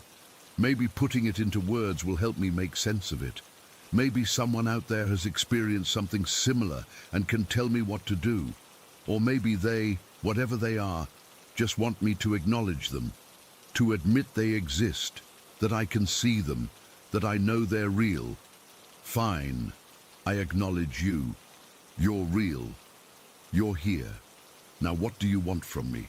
I'm so tired of being afraid in my own home, of checking behind doors and staring into mirrors, looking for things that shouldn't be there, of bracing myself every time I open a cabinet or drawer, of wondering if the dad calling me from downstairs is really my dad, or if the dog curled up at the foot of my bed is really my dog. Mom says we're not moving, says the housing market is terrible and we couldn't afford a new place anyway, says I need to focus on getting better, on nourishing my body and mind, therapist talk that she's internalized. But how am I supposed to get better when every day is another reminder that our house isn't just ours? The shadow is back now, standing in my doorway as I write this. It's watching me, its form darker and more solid than it's ever been before. I can almost make out features, the suggestion of eyes, a mouth. It's holding something. My old teddy bear from when I was a kid, the one that disappeared when I was 9. It's holding my bear and it's watching me write, and I don't know what it wants, but for the first time, I'm not afraid of it. I'm curious. I want to know what it is, why it's here, what it's trying to tell me. I'm going to set this journal down now and go talk to it. Ask it directly. Maybe that's what it's been waiting for all along, for me to stop being afraid and start listening. I'll write more after, if I can. Story 18. I never believed the old superstitions my grandma drilled into my head growing up, at least not fully. Never whistle after dark, she'd say. Don't look if something calls your name from the woods, and if you hear something strange, pretend you didn't. Living in the same holler my whole life, these warnings were as familiar as the sound of the creek behind our house. But after what's been happening this past week, I'm starting to think those old-timers knew something we don't. I live at the mouth of Craw Creek Holler in eastern Kentucky, in a house that's been in my family for 3 generations. It's not much, a small two-bedroom with worn hardwood floors and drafty windows. But it's home. My mom, Linda, moved back in with me after Dad passed 2 years ago. She's from Cincinnati originally and never quite adjusted to our ways out here, always dismissing the mountain foolishness, as she calls it. I should have been firmer with her about the whistling. I really should have.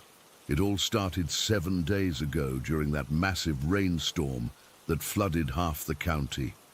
The creek behind our house was raging, and the rain hammered so hard on our tin roof, it sounded like someone was throwing rocks. My coonhound Blue was acting strange all evening, whining at the door, which wasn't like him at all. Around 11 that night, Blue was driving us crazy with his pacing and whining.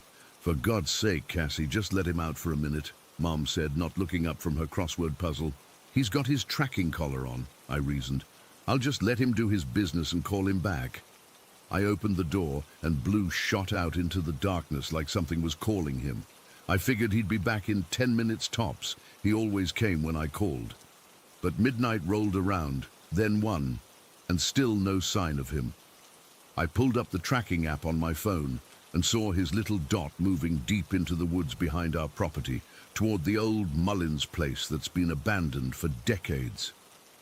By 2 in the morning, I was seriously worried. The app showed his collar battery was almost dead, and with the storm still raging, I made the decision to go look for him. "Mom, I'm going to find Blue. His tracker's about to die." Mom sighed and closed her book. "I'll come with you. 2 sets of eyes are better than 1. We grabbed our rain jackets and flashlights and headed out into the downpour. The mud sucked at our boots as we followed the creek trail, calling for Blue every few minutes. The woods were pitch black between lightning flashes, the trees creaking and moaning in the wind. We'd been searching for about 20 minutes when Mom started getting impatient. "This is ridiculous, Cassie. He's probably chasing something." She put her fingers to her mouth and let out a sharp, piercing whistle that echoed through the trees. My blood went cold. "Mom, don't do that!" "What? It's how you call a dog. Not here. Not at night." I could hear the fear in my own voice. "We don't whistle in these woods after dark. Ever." Mom rolled her eyes. "Oh, for heaven's sake, not this again." Just then, Blue came crashing through the underbrush, soaking wet and trembling. He whined and pressed against my legs, something I'd never seen him do before. He's a hunter. Nothing in these woods ever scared him. "See? It worked," Mom said triumphantly. I grabbed Blue's collar and turned back toward home, a sick feeling in my stomach. "Let's get out of here." As we walked back, I could have sworn I heard a whistle in return, not an echo, but a response. From somewhere deep in the woods, it was faint beneath the rain, but distinct, 3 notes descending. I didn't say anything to Mom. No sense scaring her if it was just my imagination. For the next 2 days, everything seemed normal.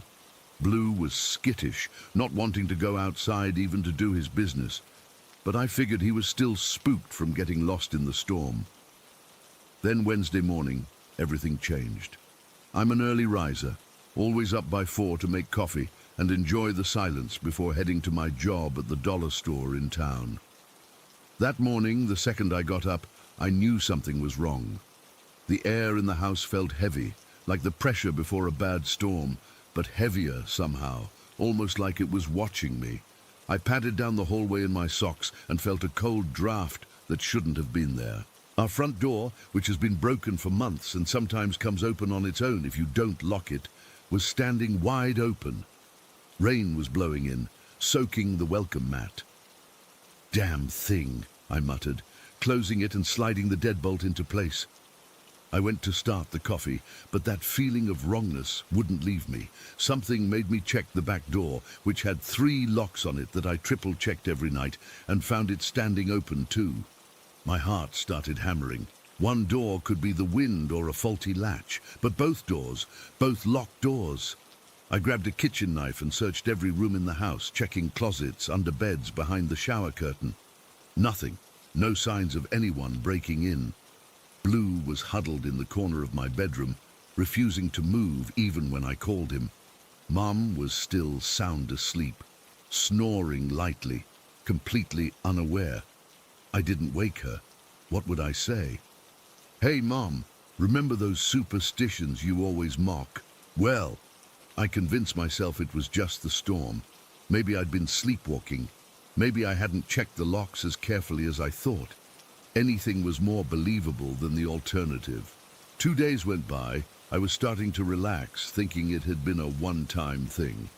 Then Friday night happened. Mom was at her sister's for the weekend, so it was just me and Blue in the house. I was watching Netflix when I heard it, a loud crack from beneath the floor, like something breaking, then scratching, not like a mouse or a raccoon. This was heavy, deliberate, almost like something was eating, munching on the foundation of the house. The sound was coming from the crawl space, a narrow gap between the ground and the floor of the house, barely 2 feet high, sealed off with cinder blocks years ago, after we had a problem with feral cats getting under there. I turned off the TV and put my ear to the floor. The scratching continued, moving from one side of the house to the other, following the support beams. Then a thud, like something heavy shifting its weight. Whatever was under there had to be big. I called my dad's brother, who lives a mile down the road. Uncle Jeb came over with his shotgun, and we pulled away the cinder blocks covering the crawl space entrance outside. He shone his flashlight inside, then crawled in with a grunt. 5 minutes later he emerged, covered in dirt, looking confused. "There's nothing under there, Cassie, not even tracks in the dirt." "But I heard it. It was loud, Uncle Jeb, like something big." He gave me a look that was half concern, half pity. "The house settles, especially after a big rain. Wood contracts. Might have been that." I knew what I heard wasn't the house settling, but I thanked him anyway and spent the night with every light on, jumping at every creak and groan of the old house. The next night is when things went from unsettling to terrifying. I was getting a midnight snack. Couldn't sleep, hadn't really slept well since the doors incident, when the lights started flickering. Not just one light, but all of them, in perfect synchronization. On, off, like someone flipping a switch. My first thought was power surge, but our neighbors' houses across the hollow were lit up steady. Just our house was having issues. Something inside me snapped. I was tired, scared, and suddenly angry. My grandma always said fear attracts these things, but defiance drives them away. So I did something reckless. I looked up at the ceiling and said loud and clear, "Unless you want to start paying rent around here, you need to get out." The response was immediate. A coffee mug shot off the counter and shattered against the wall. The cabinet under the sink swung open by itself, banging against the cabinet next to it. My legs went weak. I gripped the counter to stay upright, my heart hammering so hard I could feel it in my throat. Blue started howling from my bedroom, a sound of pure terror. I should have run. Anyone with sense would have. But some stubborn part of me refused to be chased from my own home. I forced myself to walk, not run, to my bedroom, climb into bed, and pretend to sleep. The whole time, I could feel something watching me, like eyes burning into my back. I must have eventually fallen asleep from sheer exhaustion, because I woke up around 2 in the morning feeling cold. My window was closed, but I felt like I was sitting in a freezer. And I wasn't alone. I couldn't see anything, but I knew something was standing at my window, looking in, watching me. I kept my eyes shut and my breathing even, playing possum like my grandma taught me. "If something comes in the night," she'd say, "you pretend you're asleep. They only want the ones who show fear." I lay there for what felt like hours, rigid with fear, until dawn broke and warmth returned to the room. Sunday evening, Mum came home, and I was so relieved to have another person in the house that I almost cried. I didn't tell her anything. She'd think I was losing my mind. We had a normal dinner, watched some TV, and for a while, everything felt okay. until I stepped out onto the porch to get some cold water from the cooler we keep outside. Blue was at my heels, and the second we stepped onto the porch, he went rigid.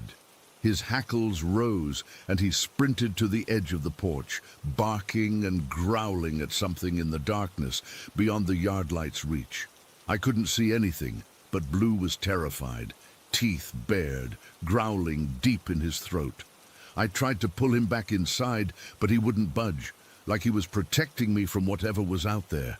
When I finally dragged him back in, the lights started flickering again. Mum was in the shower and didn't notice, but Blue and I both froze watching the pulsing lights. 3 flickers, pause. 3 flickers, pause. Like a pattern, like a message. Yesterday I broke down and called my friend Maisie, who works at the library and knows all the old stories. I told her everything, expecting her to think I was crazy. Instead, she got real quiet. "Sounds like you got yourself a mimic," she said finally. "A what?" "A mimic. They're drawn to places where the veil's thin, usually after someone does something they shouldn't, like whistling in the dark woods." Her tone wasn't accusatory, but I felt the weight of it anyway. "Is it dangerous?" I asked, my mouth dry. "Not typically, not directly. They're more curious. They imitate human behavior, opening doors, moving things, trying to understand us. But they can get agitated if you acknowledge them directly, like you did." "How do I get rid of it?" Maisie sighed. "You probably don't. Not easily, anyway. Most folks just learn to live with them, set boundaries, don't show fear, don't whistle." That was yesterday. Last night was quiet, almost suspiciously so. No flickering lights, no scratching under the floor. But this morning, I found all the cabinet doors in the kitchen standing open, and 3 days' worth of dishes I'd left in the sink were washed and stacked neatly on the counter. Mum swears she didn't do it. Says she thought I did it. Blue won't go in the kitchen anymore, so that's where things stand. I'm sharing this because I don't know what else to do. I'm not leaving. This house is all I have left of my dad. And besides, where would I go? Mom still thinks I'm being dramatic, that there's a logical explanation for everything. Maybe there is. But right now, I'm sitting on my porch with Blue beside me, watching the sun set over the ridge, knowing that as darkness falls, I'll have to go back inside, with it, whatever it is. The locals have a saying around here: don't name it, don't claim it, don't give it no mind. So that's what I'm trying to do. Live alongside whatever has taken up residence in my house. Set boundaries, don't show fear, but I'm keeping the shotgun loaded, and nobody is allowed to whistle. Story 19. I'm not really sure how to start this.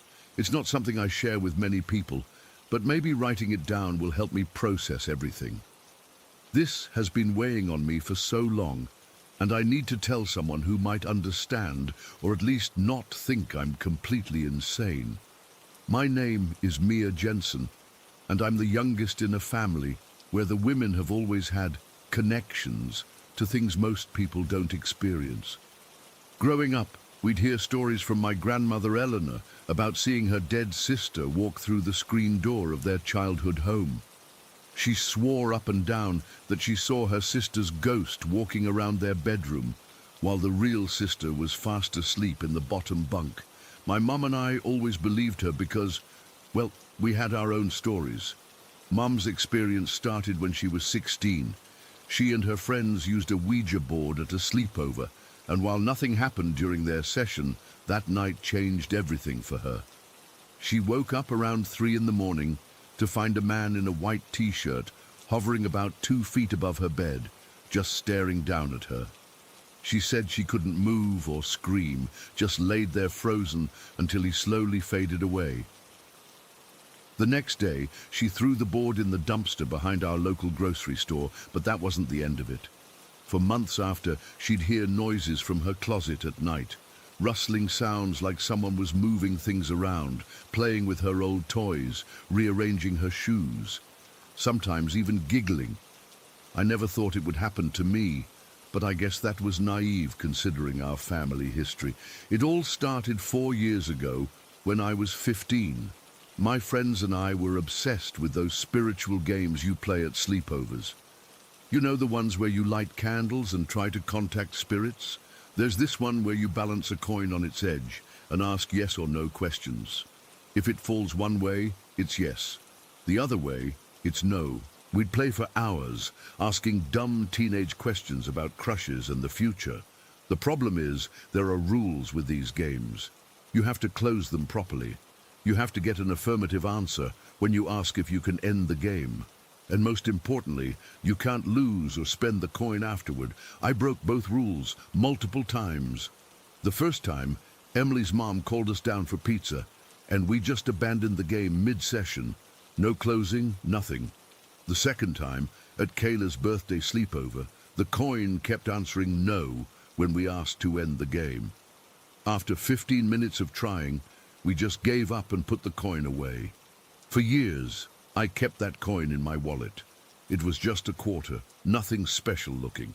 Sometimes I'd take it out and look at it when I was bored in class, remembering those nights with my friends. Then one day, about 7 months ago, I reached into my wallet to pay for coffee and couldn't find it. I dumped everything out right there on the counter, but it was gone. I don't know if I accidentally spent it or if it fell out somewhere. Either way, I'd broken the final rule. That's when everything started. It began with small things I could easily brush off. I'd put my phone on my desk and come back to find it on my bed. I'd close my closet door before going to sleep and wake up to find it wide open. One morning, all the cabinet doors in the kitchen were open when I went down for breakfast, even though I was the first one up. Must have been half asleep when I did that, I'd tell myself. Or maybe Mom got up early and forgot to close them. But then it got worse.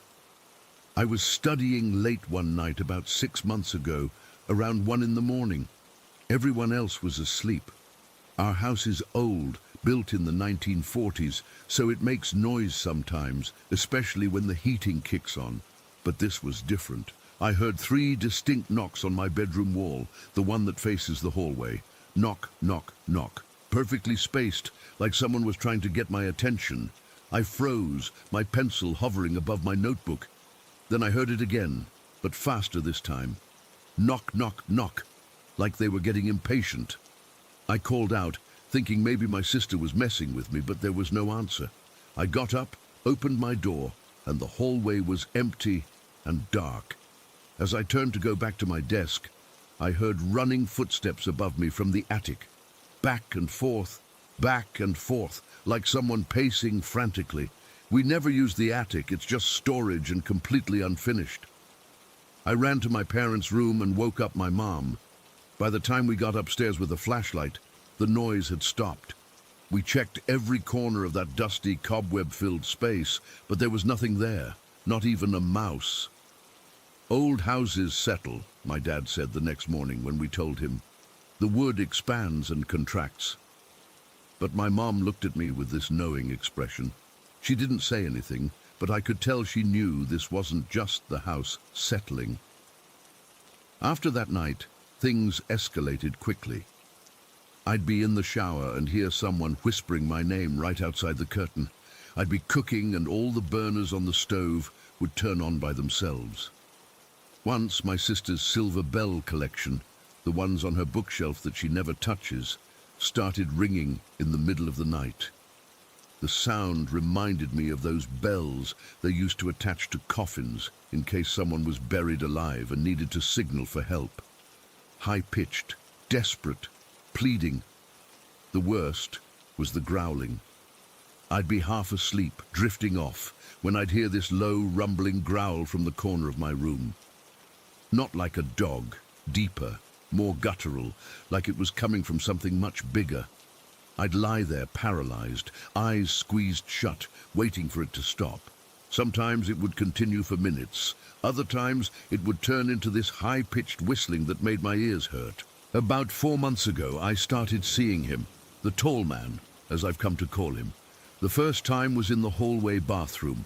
I was brushing my teeth, looking down at the sink, when I felt this overwhelming sense that someone was watching me. I looked up into the mirror and saw him standing in the shower behind me. He was impossibly tall. His head nearly touched the ceiling, which would make him around 8 feet tall. He was just a shadow, a silhouette, but so dark that he seemed to absorb all the light around him. No features, just a vague head shape, and these impossibly long, thin arms that hung down past where his knees should have been. I screamed and spun around, but the shower was empty. When I looked back in the mirror, he was gone. I didn't tell anyone at first. I thought maybe I was just overtired or stressed about finals. But then my sister saw him too. She came bursting into my room one night, white as a sheet. "There's someone in the hallway," she whispered. "A really tall man." That's when I finally broke down and told my mom everything. About the games, the lost coin, the noises, and the tall man. She wasn't surprised. She sat on my bed and held my hand. "It runs in the family," she said quietly. "The women in our family. We're sensitive to these things. We always have been." We tried everything after that. Mom brought home sage bundles and we smudged the whole house. We sprinkled salt in the corners of every room. We even had our parish priest come and bless the house. Nothing worked. If anything, it made the activity more intense, like whatever was there was angry we were trying to get rid of it. 3 months ago, I was alone in the house. Mom and Dad were at work, and my sister was at soccer practice. I was in the kitchen making a sandwich when I heard scratching coming from the basement door. Long, slow scratches, like fingernails dragging down the wood. Then the doorknob started to turn. I backed away, clutching the butter knife in my hand, like it would somehow protect me.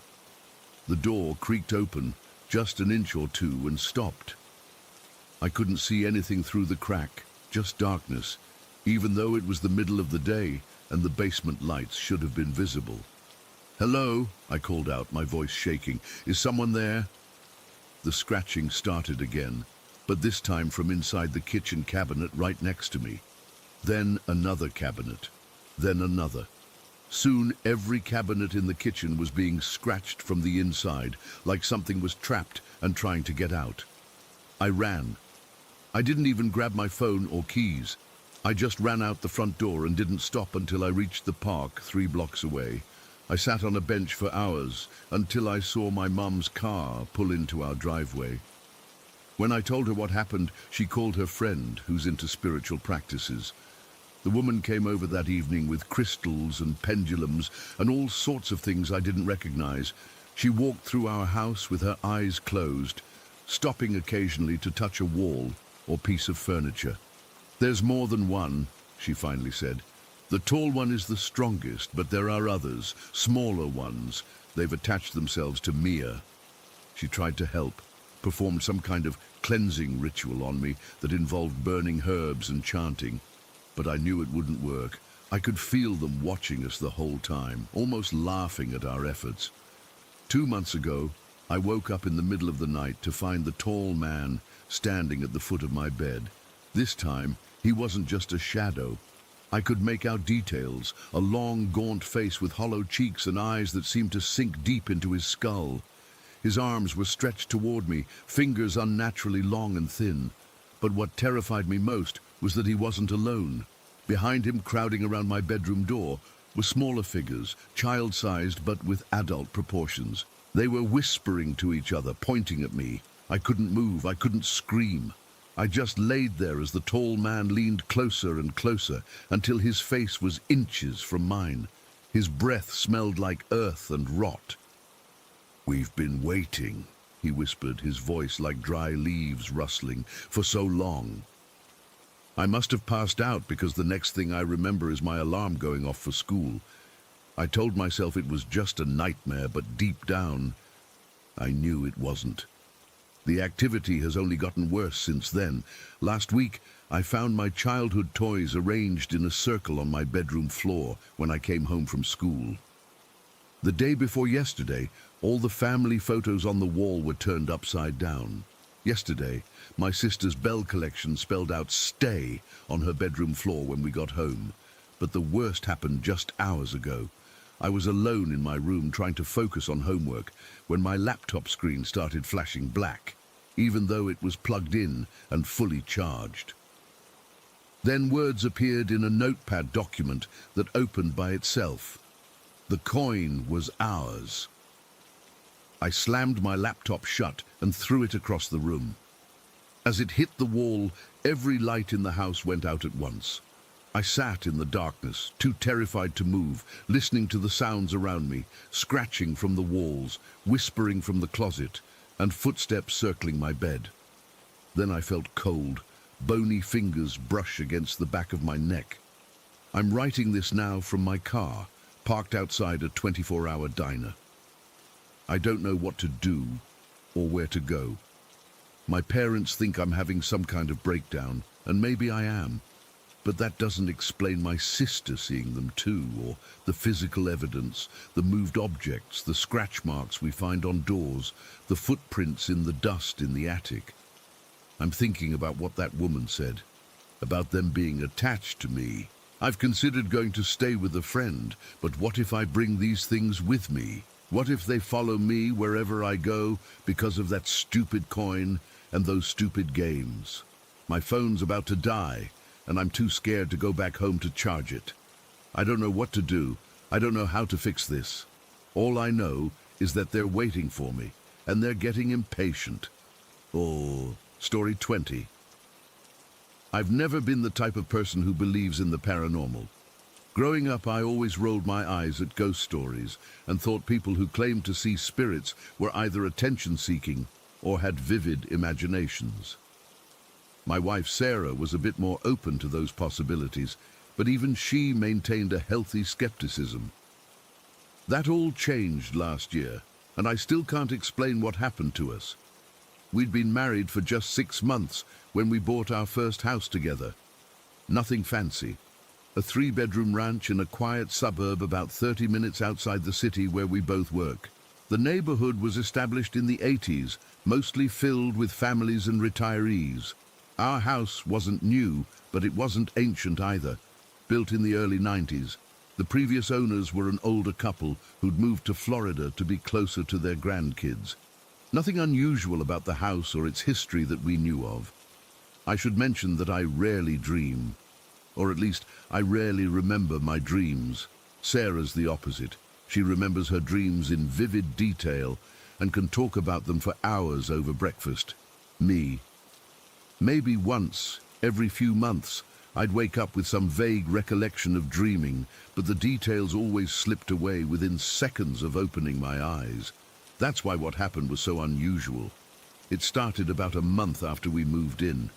I woke up in a cold sweat, my heart racing.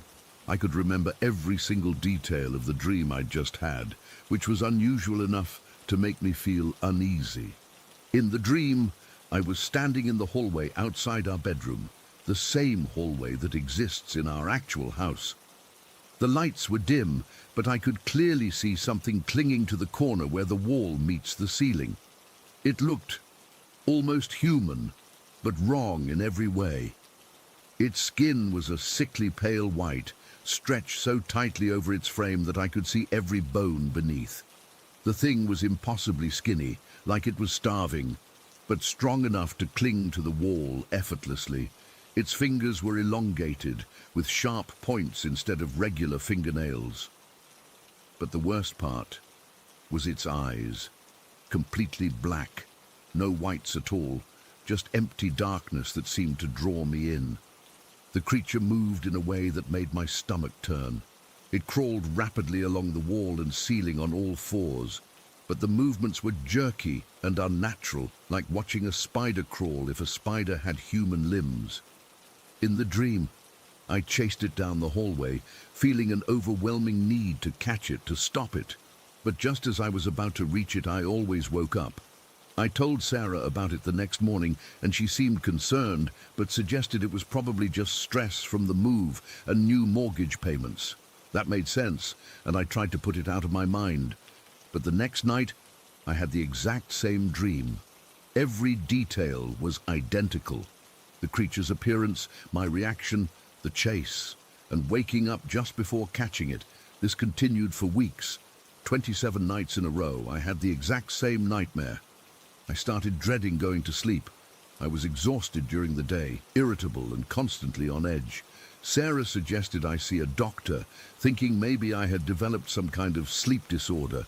I made an appointment, but it was scheduled for 2 weeks out. On the 28th night, something changed. The dream started the same way, me in the hallway, spotting that thing clinging to the corner.